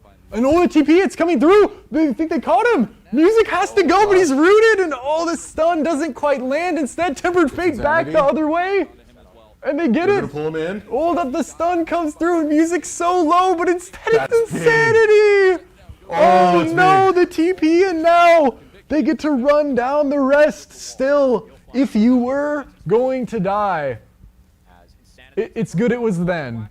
Because Insanity will be back in time for the Dragon fight. He didn't use his flash, but that's going to give them a great chance. They're going to get so much vision. Now they're going to have Prio going in this fight. It's not a game loser, but certainly not helping them along their path because they might look for a fight under this turret too. Only one sitting back in base trying to help the minions, and that inhibitor really helping out now. Yeah. Because Hoarder has to match. But still, much. Ooh. Sniper almost caught. Levitate's still here. Walks out. Okay, this reset needs to be quick. Supernova should have first reset. Actually, no, it's going to be Conviction that get it first because they have to actually go by right now. Yeah. Oh, that's a little bit rough. Yeah, 50 seconds. Oh no, it looks like they just want to set up for the most part. They're trying to get in. Okay, you got QSS. Levitate. Beautiful. That is huge. That's going to be so good. Sejuani ult's up again, so that's definitely going to come through. He's got to be careful how he plays this. It's hard. They got to walk in now. They let CMV get the space, and this one's going to be on to Levitate again, I think. Okay, you have to lead with Hoarder. Hoarder's taking really good space. He's marked 2 on his own. The rest of the team can just walk up. This is good from Hoarder. Really good. Tactical is totally cut off now. Yeah, Sniper's got a flank. That's worrisome for Levitate. I don't know. But they do spot out Sniper. They're kind of cut. They're kind of split. Right, Dragon's up. That is Soul. Okay. Insanity's on the other side. Starting to kite it. They don't know. They don't have a lot of vision. They don't know just how ready. Oh no, the flank finally coming through. Tempered Fate lands, but now the rest of the team goes in. Hook comes. Big damage. Protect Levitate. That's the biggest one right now. Sniper can go down right here. Insanity's doing so much though. He's dead. Okay, Sniper's done. And that's not a lot of, I mean, the heal's coming back. That's essentially almost a free kill. They're just muscling him out. Going mid. That's just Soul. They grabbed it up, and then now they fight, but they might have stepped too far. They gotta go back. They gotta go back now. No, but they're ending mid. Hold on, they have to base because the mid Insanity gets one off the back door. Now he's trying to escape. Oh, Tactical's down. Wait, but now he's taking the fight. He's going 1v3, Insanity. Are you insane? Oh no! What? And then he just dies. No way! And then another fight on the other side of the map. Tomio has the flash, and the flash. He grabs the kill, and that's an ace. No way! Oh my god, only Sniper's gonna be up in time. How? There's a lot of standing gold, but I don't think it really means too much in a 41-minute game. How? They gotta push mid lane and get inhibitor right now. What? They're going. I think they're going Baron though. Oh. They want Baron, and I guess that's good, but that gives CMV a time to kind of reinforce the lanes, and they're taking it slow. Okay, Sniper is locking in the bot, so yeah, I mean, uncontested Baron, what a fight. I mean, they essentially had to win 3 fights. Oh no, this could be bad though. Hoarder wants to try and get out. Stun comes through. He doesn't have any support. And he might just win this. Yeah. Oh, no, actually, he's oh, getting sniper. very chased, but still, it works out. That's fine. That's fine. Finally able to get out. That will be fine. And Zyko. Oh my goodness. They're going to be glad they got that wave. I think, I mean, the only thing is this Baron is really important. It's just hard for them to siege. Yeah. I think for the most part. Oh my goodness. Scimitar's finished. Levitated, so- I mean, is just completely full build. Yeah, he's full build. He's got some extra life still. He's got the Quicksilver Sash cleanse. He's got a Mikhail's cleanse. I do think this is a lot that works for Supernova. On top of having Dragon Soul on Baron, they should have push on top of it. Inhibitors back up, so there's a lot of breathing room given back to Supernova. Oh, I'm losing my mind. I'm losing my absolute mind. This is scary now because I don't know if Conviction wants to wait it out or if they want to try and get some sort of fight, because I still feel like they think that they can win. Oh, and this could be oh, maybe not. I mean, that's just too much HP onto Hoarder. He's not going to get chain CC'd in any form of the word. Oh, and This is interesting. yeah, Insanity, they're trying to cut him off. If they know about him, he might be in trouble. Just think take they the know, though. recall Levitate. I think it's Zyko is just, Zyko might have to pay the, no, instead he just walks out, never mind. Okay. Yeah, I think Conviction don't want to fight yet. I think they want to wait this Baron out. I don't blame them because they haven't really gotten anything off it for the most part, any turrets. Hold on. Whoa, ambitious from music. Yeah, Jumping no in. Could have been dangerous work, but instead now they're grouping up on this mid wave looking for it. Interesting. Okay. You have to be careful. Conviction have a really good engage, but Supernova have great wave clear right now. That just got evaporated. And now they can rotate top. That's going to be another inhibitor. They could, if Conviction's not careful, they might end. So that's 2 inhibs. All the Baron minions is still 30 seconds. I think they're going to be okay with that. Fall back, and I think Conviction want to try and catch him on the tail end here. Music, the stun might come through, and I don't know if they have any follow-up, though. Potentially, TP coming in is interesting. Yeah, they want to continue pushing. They want to win. They're looking for the end. Wow. This is dangerous, though. But they're yeah, it is. so healthy. Tempered Fate dodged. Under turret bounty is kind of in trouble. This is super risky. Oh, goodness. Super risky. Levitate's okay, though. But they're not taking any damage yet. Yeah. Okay, a little bit coming through now. But Levitate's just gliding in the back. No one is on Levitate yet. Oh, yeah, he's just working them. 1 kill, 2 Moving kill. through. Oh my God, they did Levitate it. might get the penta. He's been waiting all game for his chance, and he gets. Oh my goodness! They get everything. Levitate able to finally make his lead work. Oh my goodness! What a crazy game! And that was it, like literally Levitate from minute 1 to minute 45.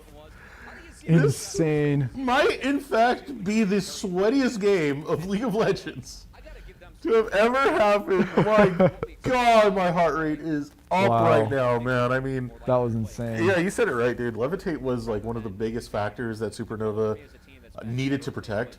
Conviction, they got on him a few times. He got baited a few times, but towards the late game, now you have Mikhail's finished. Now you have Quicksilver Sash finished. So there's a lot to bail Levitate out.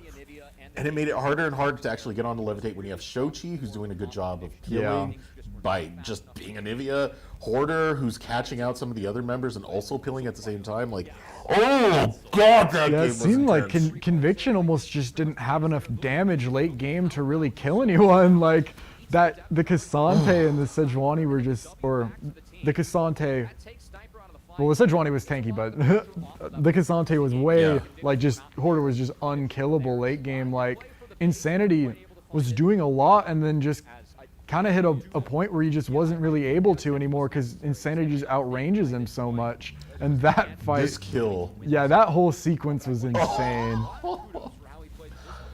Just one on every front. That's insane. I need to breathe, man. Yeah, that was crazy. They really clawed their way back to make that to make this 1-1. So, jeez. All right. I'm going to get some water. I think we'll take a quick break here. I know you still got your food, so Oh yeah, I haven't even eaten yet. we'll be right back. Hi. That was a good one. I don't know. I have no idea who's gonna win this next one now. I'm hoping Like, super. But that's what my bias is showing. We'll be right back. see it.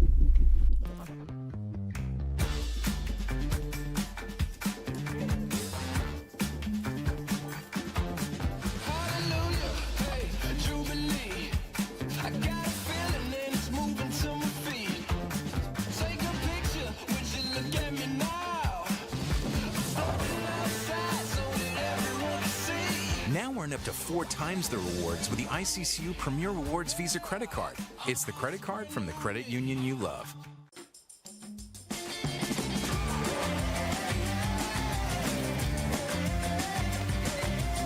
Ladies and gentlemen, attention please. About to start the show, better take your seats.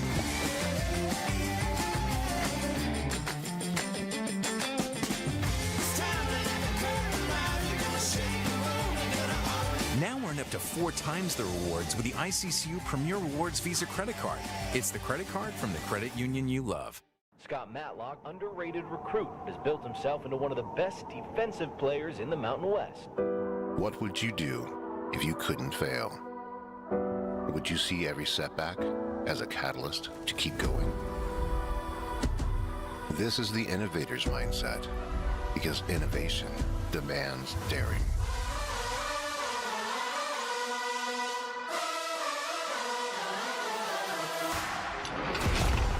It's finding thousands of ways that don't work, and the one that changes everything. It's when your unrelenting spirit sees the world's needs and says, I will create something better. So, what will you do?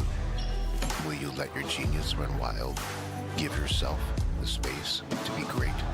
Set your sights on something even bigger, because we know changing the world doesn't happen by chance. It comes out of the blue.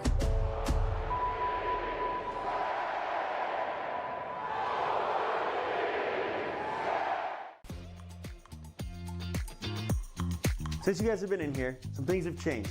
We've updated this place to be in its final form. New cabinets, new counters, all sorts of new stuff in here. This has turned into a place that wouldn't look out of place at an SEC or Big Ten football facility, and Dairy West has allowed us to have it here. We've taken a holistic approach to our player nutrition, and we're really thankful that Dairy West has made sure that our fueling station is the best in college esports and really at industry standard for any college athletic department.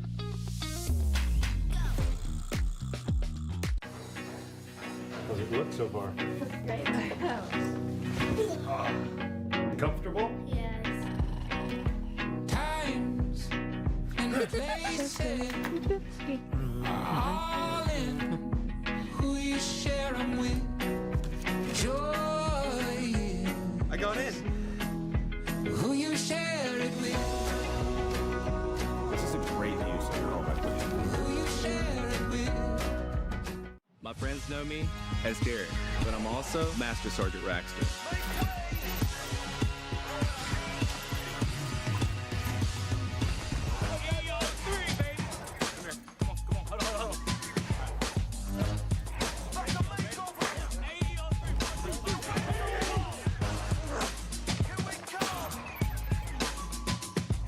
This is my life in the Air National Guard.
set up for a potential Scion.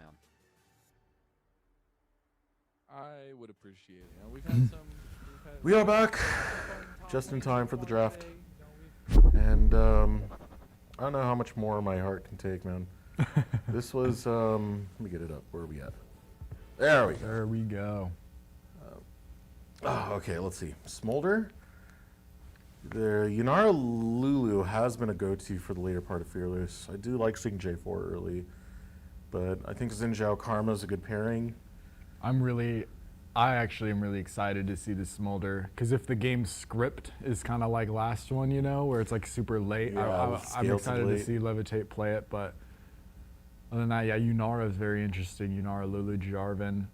TF would be fun, but it could actually be the angle here, because Shochi does have a really good Twisted Fate. But instead, no. Switch Jax. Interesting. So yeah, looking okay. Yeah, Darius would be really weird if that was true. Fake. Yeah, I would say I don't know how that would work, but I would imagine like. It's when you see the Riven and you want to say it's fake, and then you I think realize I could it's even Sniper. see like a Gragas or something. And then like, but if you're gonna, I wouldn't probably go double AP solos. So it's Aurora mid. I think that's what they're like kind of temperature checking. They want to see what the solos are. And if they do go double AP, they can slam Galio as a response. Do it, Sniper. Okay. So the thing is, on anyone else, this would be a bluff. But Just that's something like you don't his- talk his about. thing. But General Sniper, he comes from the family of Riven players. There it is. Interesting into Jax. I feel like that's a very skill. That's a very skill matchup. Yeah. Like, that's not super great for either. Like that. That'll be a fun one to watch. Like a lot of counterplay for both sides, and then mid has the counter into the Aurora, and I honestly think I would like a TF, but I think I think in general, like most of them are pretty done if you hit them with it. So I like this comp. I like it from both teams though. Like I don't really see any glaring weaknesses. I really like this. What was that? Oh, okay. They were still swapping. I was like, Riven jungle. But, yeah. No, okay, so perfect. Sniper's family. His brother is Viper, who did used to play pro, even played in Tier 2. Infamous Riven player. Turns out Sniper has the gene as well. The gene. He also plays very mean Riven. I'm pretty sure Crimson has Riven somewhere in there. I know Crimson's more of a Cassante player, but it's kind of crazy when you have three brothers who are both proficient at being top lane menaces, and Riven is the common denominator between the three of them. So yeah, this Riven, I mean, I think when you look at Riven, you think Feast or Famine, but you also think like skill expression. And Sniper is one that can really perform on this champ. Yeah, and I mean, if he has a good game as well, like pretty untouchable for the most part, other than just that hard CC out of the gold card and the karma route. But like other than that, he would love to take a 1v1 with literally anyone on that team, like for sure. I mean, maybe other than Jax, if Jax has if Hoarder plays well and gets ahead, but I don't know. I mean, I think this is going to be kind of a bot lane. It could potentially be top, but I think it's kind of going to be on to Levitate again to bring it home for the most part. Yeah, bring it home for the late game, but the early to mid, I'm going to look at Shochi. I feel like if you don't have a good early performance and get your side lanes ahead, it might be over for Supernova. Because like if you're stuck in lane against Aurora, it is scary. If a J4 is coming to your lane and you haven't roamed out yet, it is scary. There's a lot of things that can just beat up Twisted Fate. Leave them summonerless, healthless, killless, scoreless, maidenless, the whole shebang. Yeah, that's tough. Yeah, that would be tough for sure. Cause like for sure with Insanity, like he'll be doing a lot late no matter what. Essentially, like this scaling is great for Levitate, but like I think ideally you wouldn't want the game to have to be how it was last time. Like if you play 10 games, you wouldn't want like, you wouldn't be happy if that was how your, like, 5 of your games went, was like a 45-minute nail biter. One guy has to carry, like, the fights, like. So I think it'll be on to Shochi a lot to get everybody ahead. And I could even see a world where, like, he is kind of moving and making music, like, strong in the jungle. And because Tomio is, like, Jarvan can get pretty, like, shut down by CC for the most part. I see Twisted Fate is similar, like, that I see Nocturne, where your early ults have a lot of weight on them. Yeah. If you don't use them well, then the game kind of goes awry pretty quickly. If you do use them well, it's a situation where your entire team can snowball ahead. So we'll see if that happens, but come on. Let's make it happen. Interesting. Oh, Shochi, no. He's kind of face checking it. Oh, well, red throws the card. Actually, I don't hate red Yeah. card. Oh, yeah, just kind of a barrier. Ooh, a flash for yellow? Okay. I mean, that definitely gives a solid lead, but I don't like it just because you're not really expecting to, like, you don't need it, you know, like, you're kind of expecting this, like, when you pick the Smolder, like, you don't need, like, oh, like, Lulu being half HP, like, wins us this lane, you know, like, yeah, I'm not sure. I mean, he'll have it back pretty quick, but I could see how that would be bad into Aurora. You might need that flash. Yeah, that's my biggest worry. I really do get the point of doing it because, like, you don't want to just get focused out and harassed in lane versus Yunara Lulu. And getting an HP advantage really early is nice for that bottom lane so Levitate can start his scaling. Sniper's playing this really well, by the way. Like, that much to worry he might, about. yeah, I think he might just get a kill straight up. Hoarder, I don't know how much Jax he plays, but I used to play a ton of Jax, and you were never going to hit your E like that. Like, that is not how you need to be hitting your E. Yeah. He's using it like, not to block any damage. It doesn't hit the stun. He's just burning it. Like, that makes the early levels really tough into Riven. Because you're pretty much never going to hit Riven with an E if you just pop it first. It's you're going to have to, it's like reactive based off what cooldown she has already used. Yeah, it's pretty expected. Even if you try and, like, leap strike and surprise them with your E, it's... See, like, now you can hit it, and that's a decent trade. But yeah, if you hit it first, you're never going to land it. Yeah. And yeah, he's going to have to come back. But no kill either way. You'll be all right with that. Yeah, and he's playing Grasp as well, so he's not going for a super flippy style. He's just trying to be a late game bruiser, able to kind of set the team up. And again, this is where it's rough, right? Like, Shochi doesn't have flash, so it means he has to recall earlier. Both teleports are going to be burnt. And, I mean, you're not really getting too much out of it. Shochi just gets boots and refillable. Riven gets back too, you can't fight that. We'll say in terms of other choices being made early on, Shochi going for the TP, not the Ghost. You do have an option to go Ghost on TF. I personally really like it. Yeah, it'll be interesting to see what his build is as well, because Twisted Fate's another one where you can go like full utility, or if you think you need the damage, you can go a little bit more damaging, and he does kind of a lot of damage with the blue cards and stuff specifically, but if you just want the stuns when you see like rapid fire and stuff, but I don't like seeing it just because it does literally nothing except for just the range, and of course that's really nice, obviously, but I like seeing some of the damage builds sometimes. It's fun. But, oh, careful. Sprint away. Zaka was trying to hold the wave for a little bit longer to buy time for Levitate to get back, but it was good for Tactical to not allow that. Oh, this is scary. This early game really concerns me, because every lane right now is going through some woes. Yeah. Levitate is kind of the only one who's really up. Got some very solid, well, stacks are pretty okay, I guess, as well. I mean, he'll be working on getting that quick. I think that'll be really important because he'll be chunking for sure late game if they're able to get there. And another bat coming through. It's interesting. I mean, it's a good wave state for him, but Riven can clear pretty quick. It's nice enough for Hoarder to take that timing because it was too close to Sniper's Tower.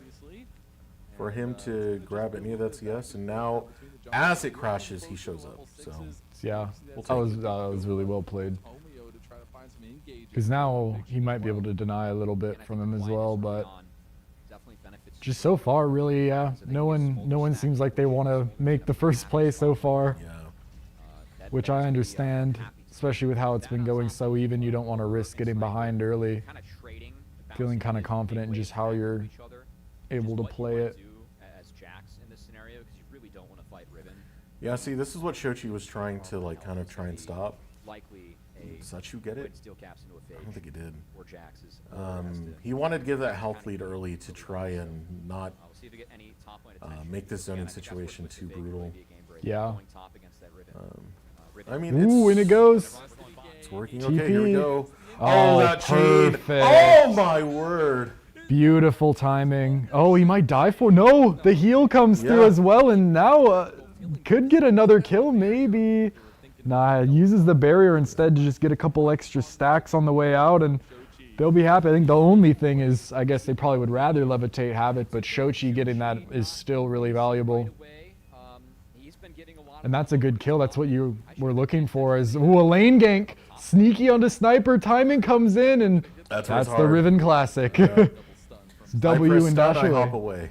But that should be good plates, and this could be dangerous for Sniper as well. Like, he's kind of just in a tough spot. But the rest of his team will pick up the Dragon. Conviction gets the first one, so they'll be happy with that. I do think that bot lane being where it's at right now is, I'd say, a little bit concerning. Just Okay, let's kind of take stock here. Oh, goodness, hold on. Oh, good Stunned, heavens. uses the ult, and He's yeah, holding gets audacious. out, but perfect follow. This could still be a kill. Maybe music gets him so low, but still has to use the, actually, yeah, still has to use the flash, so they'll be very, very happy with that. I mean, even if you don't get the kill, I think taking away the kill threat onto Shochi by removing that flash. True, is and the good. ult as well. Yeah. And Porter's actually playing this matchup really well. He's definitely building a bit more tanky, but him staying so even in CS is pretty impressive, like, especially knowing how good Sniper is on that pick. Yeah, his teleport's back up now. He has to play more defensive because Sniper went Ignite. So I was surprised he didn't kill him like earlier with the Ignite. I thought he was gonna Yeah. hit it. But So Hoarder is on the defense. oh, Carol, this could be bad. Levitate could just be in trouble here. Does he even flash it? Doesn't have it, so he can't. And Tactical grabs it right back. Wow, that was a really good gank. And, ooh, big damage. They might stick around a little longer. They picked up the plate, and that was a really, really big pick.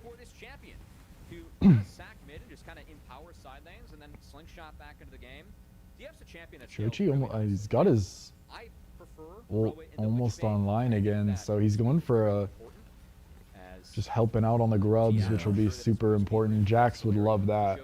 I mean, Tomio ganking bottom is the key for music to go find somewhere else where pressure isn't applied, and that's grubs. Yeah. So that's an easy take of grubs. You're right, Jax would love that. I think also Twisted Fate would love that. True. Because if Twisted Fate isn't being that kind of menace that just Destiny gates in and catches you off guard, he's usually playing the side lanes because he does have like the free teleport with his ultimate. Yeah. Interesting that the bot switches so quick. The lane swap. And I don't know. Yeah, I agree. I don't think it's just the way that the waves worked. It's not a super great swap. I mean, they're trying to hold a freeze, but I don't think it's gonna work. So the wave is just gonna come back into Hoarder anyway. So they don't really even get an advantage from it, I don't think. Instead, Sniper's just getting bullied by Smolder and just giving him free stacks. I don't really like it. I don't know. It's a little bit risky. Like, Levitate doesn't have flash up, and Sniper can get in and kind of clear out some of the wave in time. I think Hoarder takes the worst of the matchup. But on the Well, positive I think side I think he for would have, Supernova, but you I get think he would have, more but they didn't. stacks for Smolder. Yeah, I don't think I don't think they froze it correct, did they? I think it's pushing into him. So I don't even think he got it that bad. I'm not sure. We'd have to see top, but it looked like the wave was going to push into him anyway, so he only missed a couple minions for it. So essentially, they get the whole advantage of Levitate getting free stacks, and Hoarder's still even. Like, he's not... I guess now he's under turret, but... Still think that they're okay with this. And they have grubs too, so like, it's better for the team with grubs to swap like that, and their bot's backing as well, so... Yeah, I think Supernova really just... They're feeling perfectly okay with that. Yeah, it is working out in the long run, as you had said. Oh, that's a minion Shochi. That happens to the best of us. Happens. You're almost at that first, well, it's technically second, but I see it more of a breakpoint at 125, because that's when your Q splits off and does splash damage towards the outside. Yeah. I actually value that a little bit more than the burn. I know the execute is like the bigger deal for late game scaling, but just having that extra splash Yeah, the damage wave clear is just insane once you get there. And it makes it easier to get more stacks, so like you just start to snowball it. Could be in trouble here. Well, I guess, yeah, he's not really going for it. I thought Tomio might go, but I mean, I don't think you're going to kill Jax there. And see, now he's able to use the E off the cooldown, and ooh, this port comes through. Is that... Yeah, you saw Jarvan. Yeah, you're... Yeah. That's a really nice call. The Destiny from Shochi using some of that utility Interesting. around the map for his team as well. And that's good now, because their bot can just run it down. They know that Jarvan's on the complete other side of the map, so... I mean, I don't know if they have the capability of running it down, but like, they don't have to worry about it at least. But the Dragon's up again, and Conviction's in a good spot to potentially go for it off Jarvan getting back here too. I don't think you'd want to give two. I think you'd feel like you'd want to take this fight. And they're going to push mid out, so if Shochi goes, like... Yeah, this should be solid for Supernova potentially. Oh, a solo though. That makes things quite a bit more uncomfortable now. And look at that wave too. He has TP at least, but it's still 20 seconds till he's back. And that like kind of just scares the rest of the team. That's going to change the pace of things a little bit. I think no ult on TF and just give it Oh, interesting. I feel like you'd want to fight this, but I just don't think you really can. No, you can't. Levitate's walking up, trying to get some stacks out, gets a couple, but he needs to be careful. Yeah. They want to go. And now they want to take the fight, but Levitate's already so low. This is really risky. He got it. He got the steal. What? But I don't know if he can take this fight. The team, it's weird though. The rest of the team has arrived, but... Oh no. I mean, okay. 1 for 2, but... Tactical's getting big though. Oh wait. They can get Insanity. Oh, TP's out. Oh, I didn't even see it was the TP animation. Yeah. Okay, I mean... If they didn't get the steal, that would have been pretty bad, but the steal makes that totally worth it, in my opinion. And okay, this is what it looked like. Yeah, I mean, he just used all his cooldowns. God, that is disgusting Riven play. Again, like, Riven's skill expression is crazy. If you're really good, you can tell by how many animation cancels you're able to pull off. And that is just one of those cases right there. From music, and honestly a great call from him. I know that an extra kill went Oh, over this is dangerous too for Levitate. If he doesn't know about it, I guess he does now for sure. And I mean, Levitate now 1 off 125, he's 124 stacks, so he's behind quite a bit of money, but I wouldn't say Levitate's weak, you know, in comparison. He just doesn't have quite as much. I mean, the big thing here is he will get out-dueled by Tactical, so he can't take those 1v1s. Yeah. But he still scales well. Essence Reaver, like, yeah, as you said, he still does damage. He's just not going to output as much as Tactical, and that's the worrisome part. Like, it's hard to commit to fights without making sure that Tactical's put in check first. Yeah. Yeah, for sure. It wasn't even really like too much of a factor last game, but now, I mean, if Tactical's fed... There it is, yeah, see? Smolder's still hurt. And yeah, I mean, it's so much easier now to just start to... really stack up the stacks. Yeah, what are we at? 135. Yeah, that's, I mean, 10 per minute is ideally what you want to be at, and he's a little bit behind that mark, so pretty good pace. Hoarder's kind of learned his lesson. He's no longer jumping in with Counter-Strike, so good. Yeah. Because that is not a fight you want to take anymore. Yeah. But we might have an angle on Insanity here. He's got Flash and Tomio. ult. Oh, Tomio might pay the price instead. He's out real quick, but It's a plate still. yeah, I'll take the Supernova would plate. be happy about that. Chochi's been quietly kind of building up a bit of a nest egg. He's got Yeah. Oh yeah. the Roa is like, he got that pretty early as well, so he'll be able to keep his advantage like decently into late, which is important for TF just because he's so like utility based. Yeah, I wonder what the next item will be. If he'll go like the Lichbane build. That I know Lichbane has fallen kind of out of favor because of Dusk and Dawn being an item, but it can still definitely be up there. I do feel Rapid Fire is going to be built. It's very common in Yeah, competitive. I think in pro for sure it just has too much value. Range is like one of those stats that's hard to even quantify how much value it has, because it's like just so good to have range. So I wouldn't be surprised. Yeah, it looks like with the Aether Wisp, I think that's in a Lichbane component, right? I believe so. So, oh, and Blast Cone, yeah, that looks like Lichbane, so. It looks like that's the build so far. You gotta be a little careful now. Oh, yeah, be Hoarders. careful.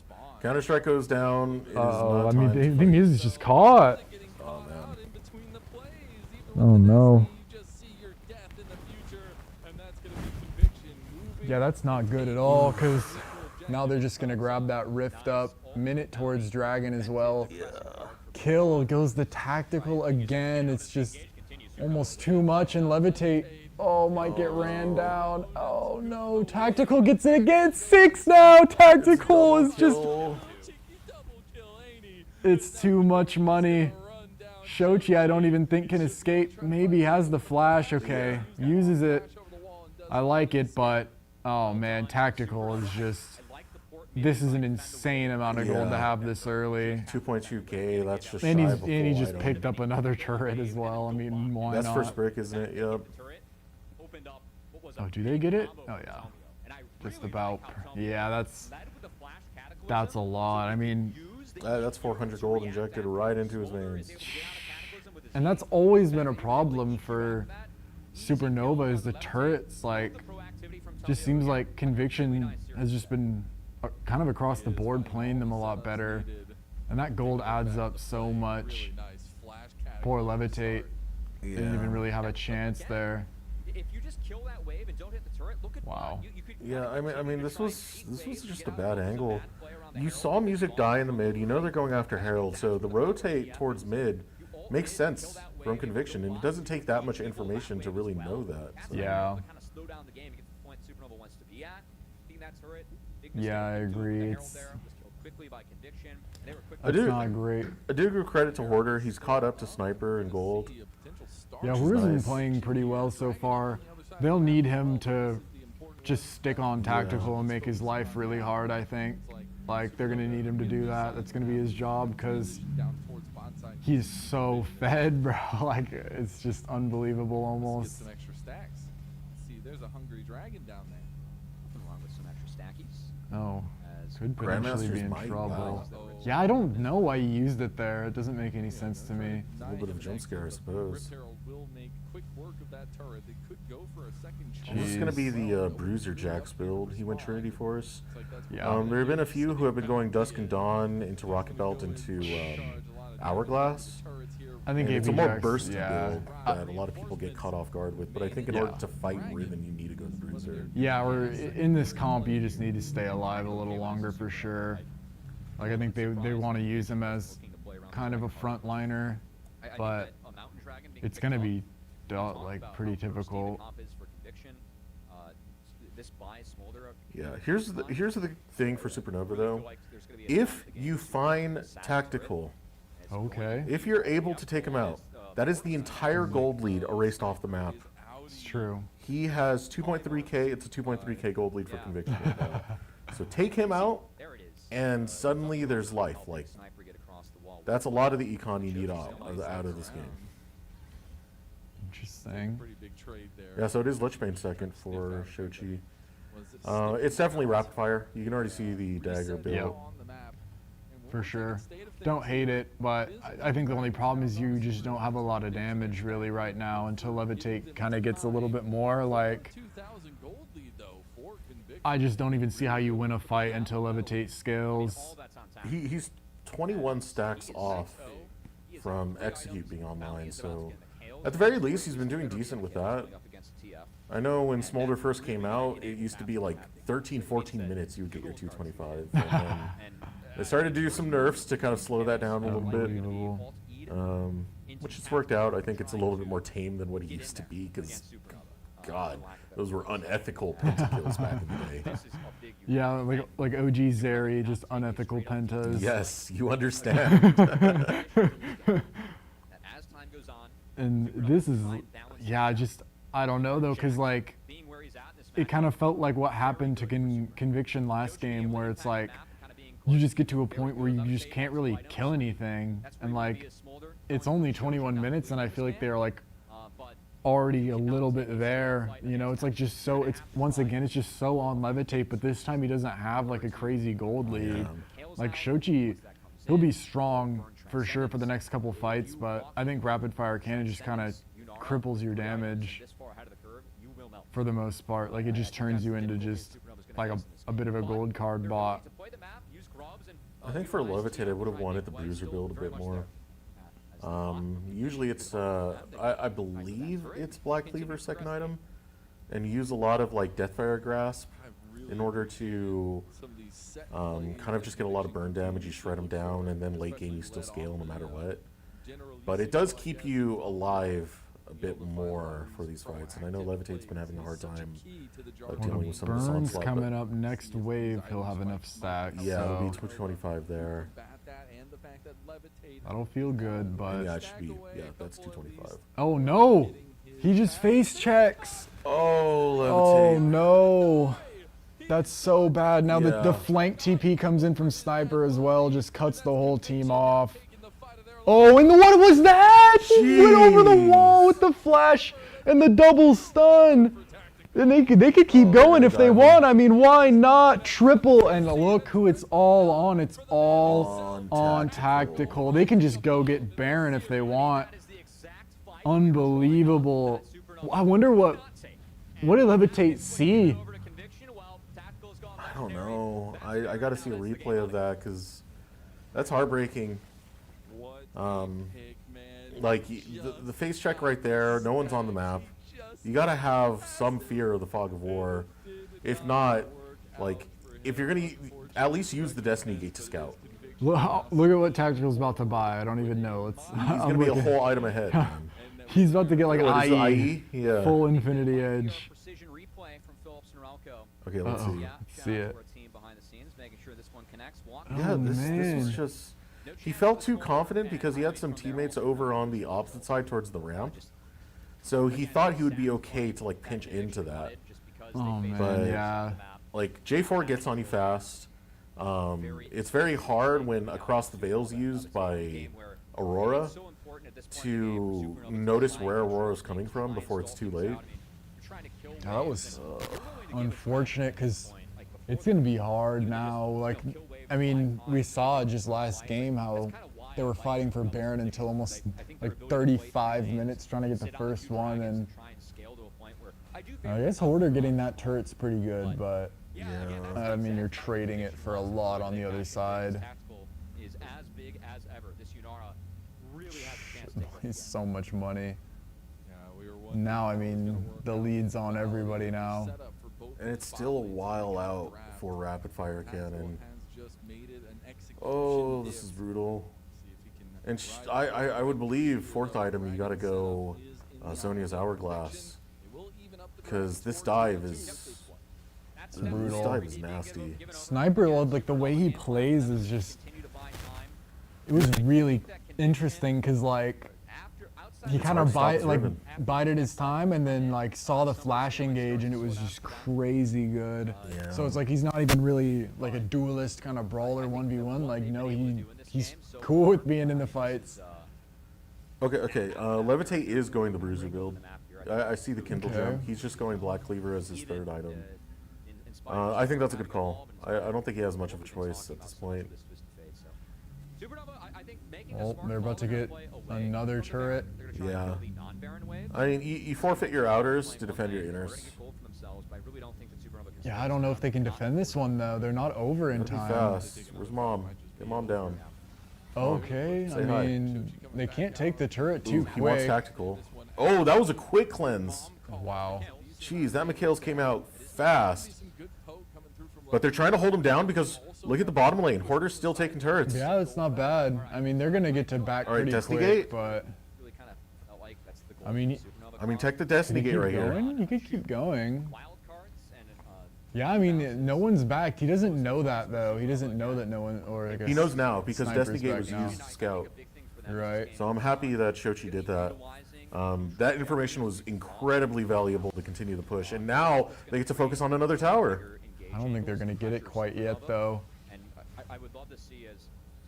Dragons being even is kind of a blessing, but still the RFC is not complete. Music is having a tough one too. It's really going to be difficult for him to do kind of anything into just all this damage.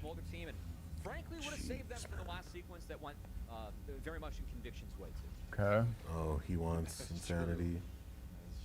Insanity's not pushing any further than that though. Oh, they might.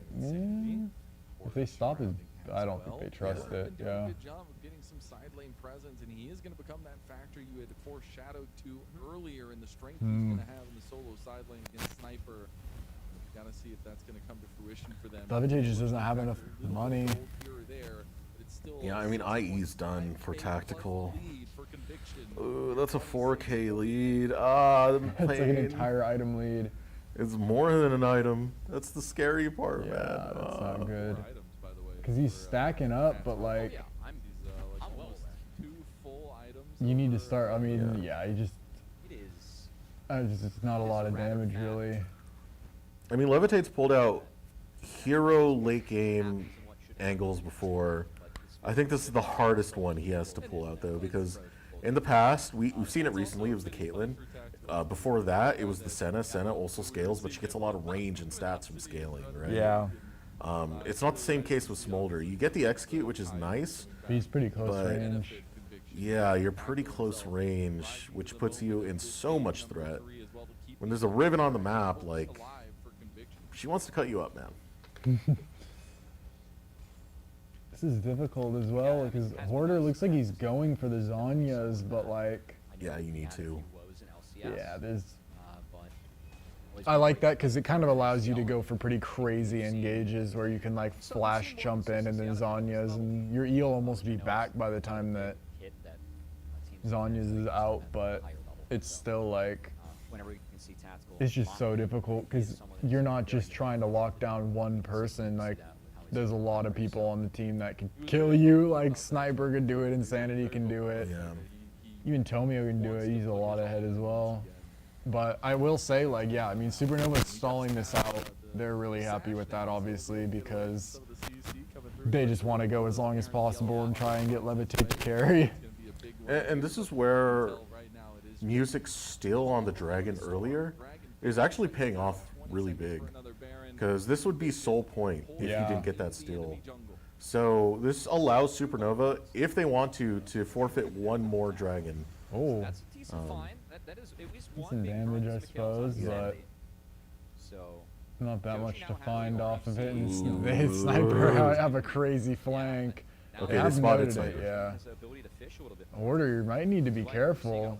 The stuns are starting to come, but the wall is kind of the DMV or the DMZ, militarized zone, can't cross. But whoa, they do, and look at that! Yeah. Off that damage, it all goes through. And Tactical is just free shooting now. Oh, oh my goodness. that might be game. Unbelievable. just off that damage, it's so crazy how they all know instantly what they're all about to do. Just incredible communication, and yeah, they do it right on timer to get a free Baron and a free Dragon. Yeah. They got way too close there. Yeah, Aurora does a lot. Like, if you don't expect Aurora, like across the Veil, I think is an incredibly strong ability because not only is it dash, it makes you go invisible. Yeah. So if you're invisible, Aurora already has really good bursts, the weirding and the twofold hex. It's one of the best just like team fight damage nuke ults in the game too. So the moment Insanity got that combo off, that's the go button. Shochi's too low. He can't fight anymore. And Sniper followed up beautifully there to get the fight going. This is tough. I think they might just walk him down in base now. Tactical is essentially full build, which is just insane to even say. Got it so early this game, but it doesn't even seem like there's really anything Supernova have in response. Yeah. It's just too hard to even really make a play. It's just hard to jump in. They can't really do that. Their turtling is okay though. And depending on how they play the game, they can look for just side lane order to extend the game a little bit more. Yeah, that's what they're doing right now, it looks like. Top lane. Your greatest hope is just buying more and more time for Levitate, because if you do turtle, right, that means you're still farming. Yeah. At the end of the day. Oh, they don't want that to happen at all. Oh. Shochi's gonna. He's up. Flash comes through. And now that might be. I don't see how they can stand in all this pressure now. Baron wave is all here. Yeah, Shochi got way too close. I don't know. They might be able to turtle up, but it looks like they want to go for the end. And the minions are so healthy. The poke is solid, but yeah, I don't know. I think Conviction probably you can go on should tactical just right here. play You it can go on tactical. Ooh. Oh, that damage is just unbelievable. My God, he's doing so much. And Sniper is going to be coming back around towards. He's still kind of sticking around, but still playing with his life and still has the yeah, hold Hoarder on. needs Whoa, to whoa, go right whoa, now. whoa, whoa, whoa, whoa. Hoarder needs to go right now. What the heck? He's going to get the passive. No, he's good. Bounty's Okay. polymorph. I was gonna Great. say like what? Like it looked like he was just disrespecting him, but I guess he's allowed to. For Conviction, as it's going to be Tomio's coming Yeah, that was back out of the map now. weird. They need to back off at least for this Baron buff. Interesting. I thought they were going to be able to end. Yeah, this is the power of the Lulu. It's kind of hard to see, but Lulu's doing a lot of work in these fights, and it's the polymorph. Every time a polymorph goes out, that means Jax can't jump in. Yeah. Oh, So this is so tough. crazy. The damage is just too much. Oh my goodness. Literally one tap. Levitate's gonna be next too. He's trying to waddle away as fast as he can, but I don't think he can good waddle. attempt for music. Run away. And it's not even tactical this time. It's Insanity, the one chunking. You can't. Oh, 3 again. So crazy. And yeah, that's like. That's game. Yeah, that's crazy. Unbelievable damage. And Conviction just stranglehold on this one for sure. Tactical, what, 11, 0, and 2?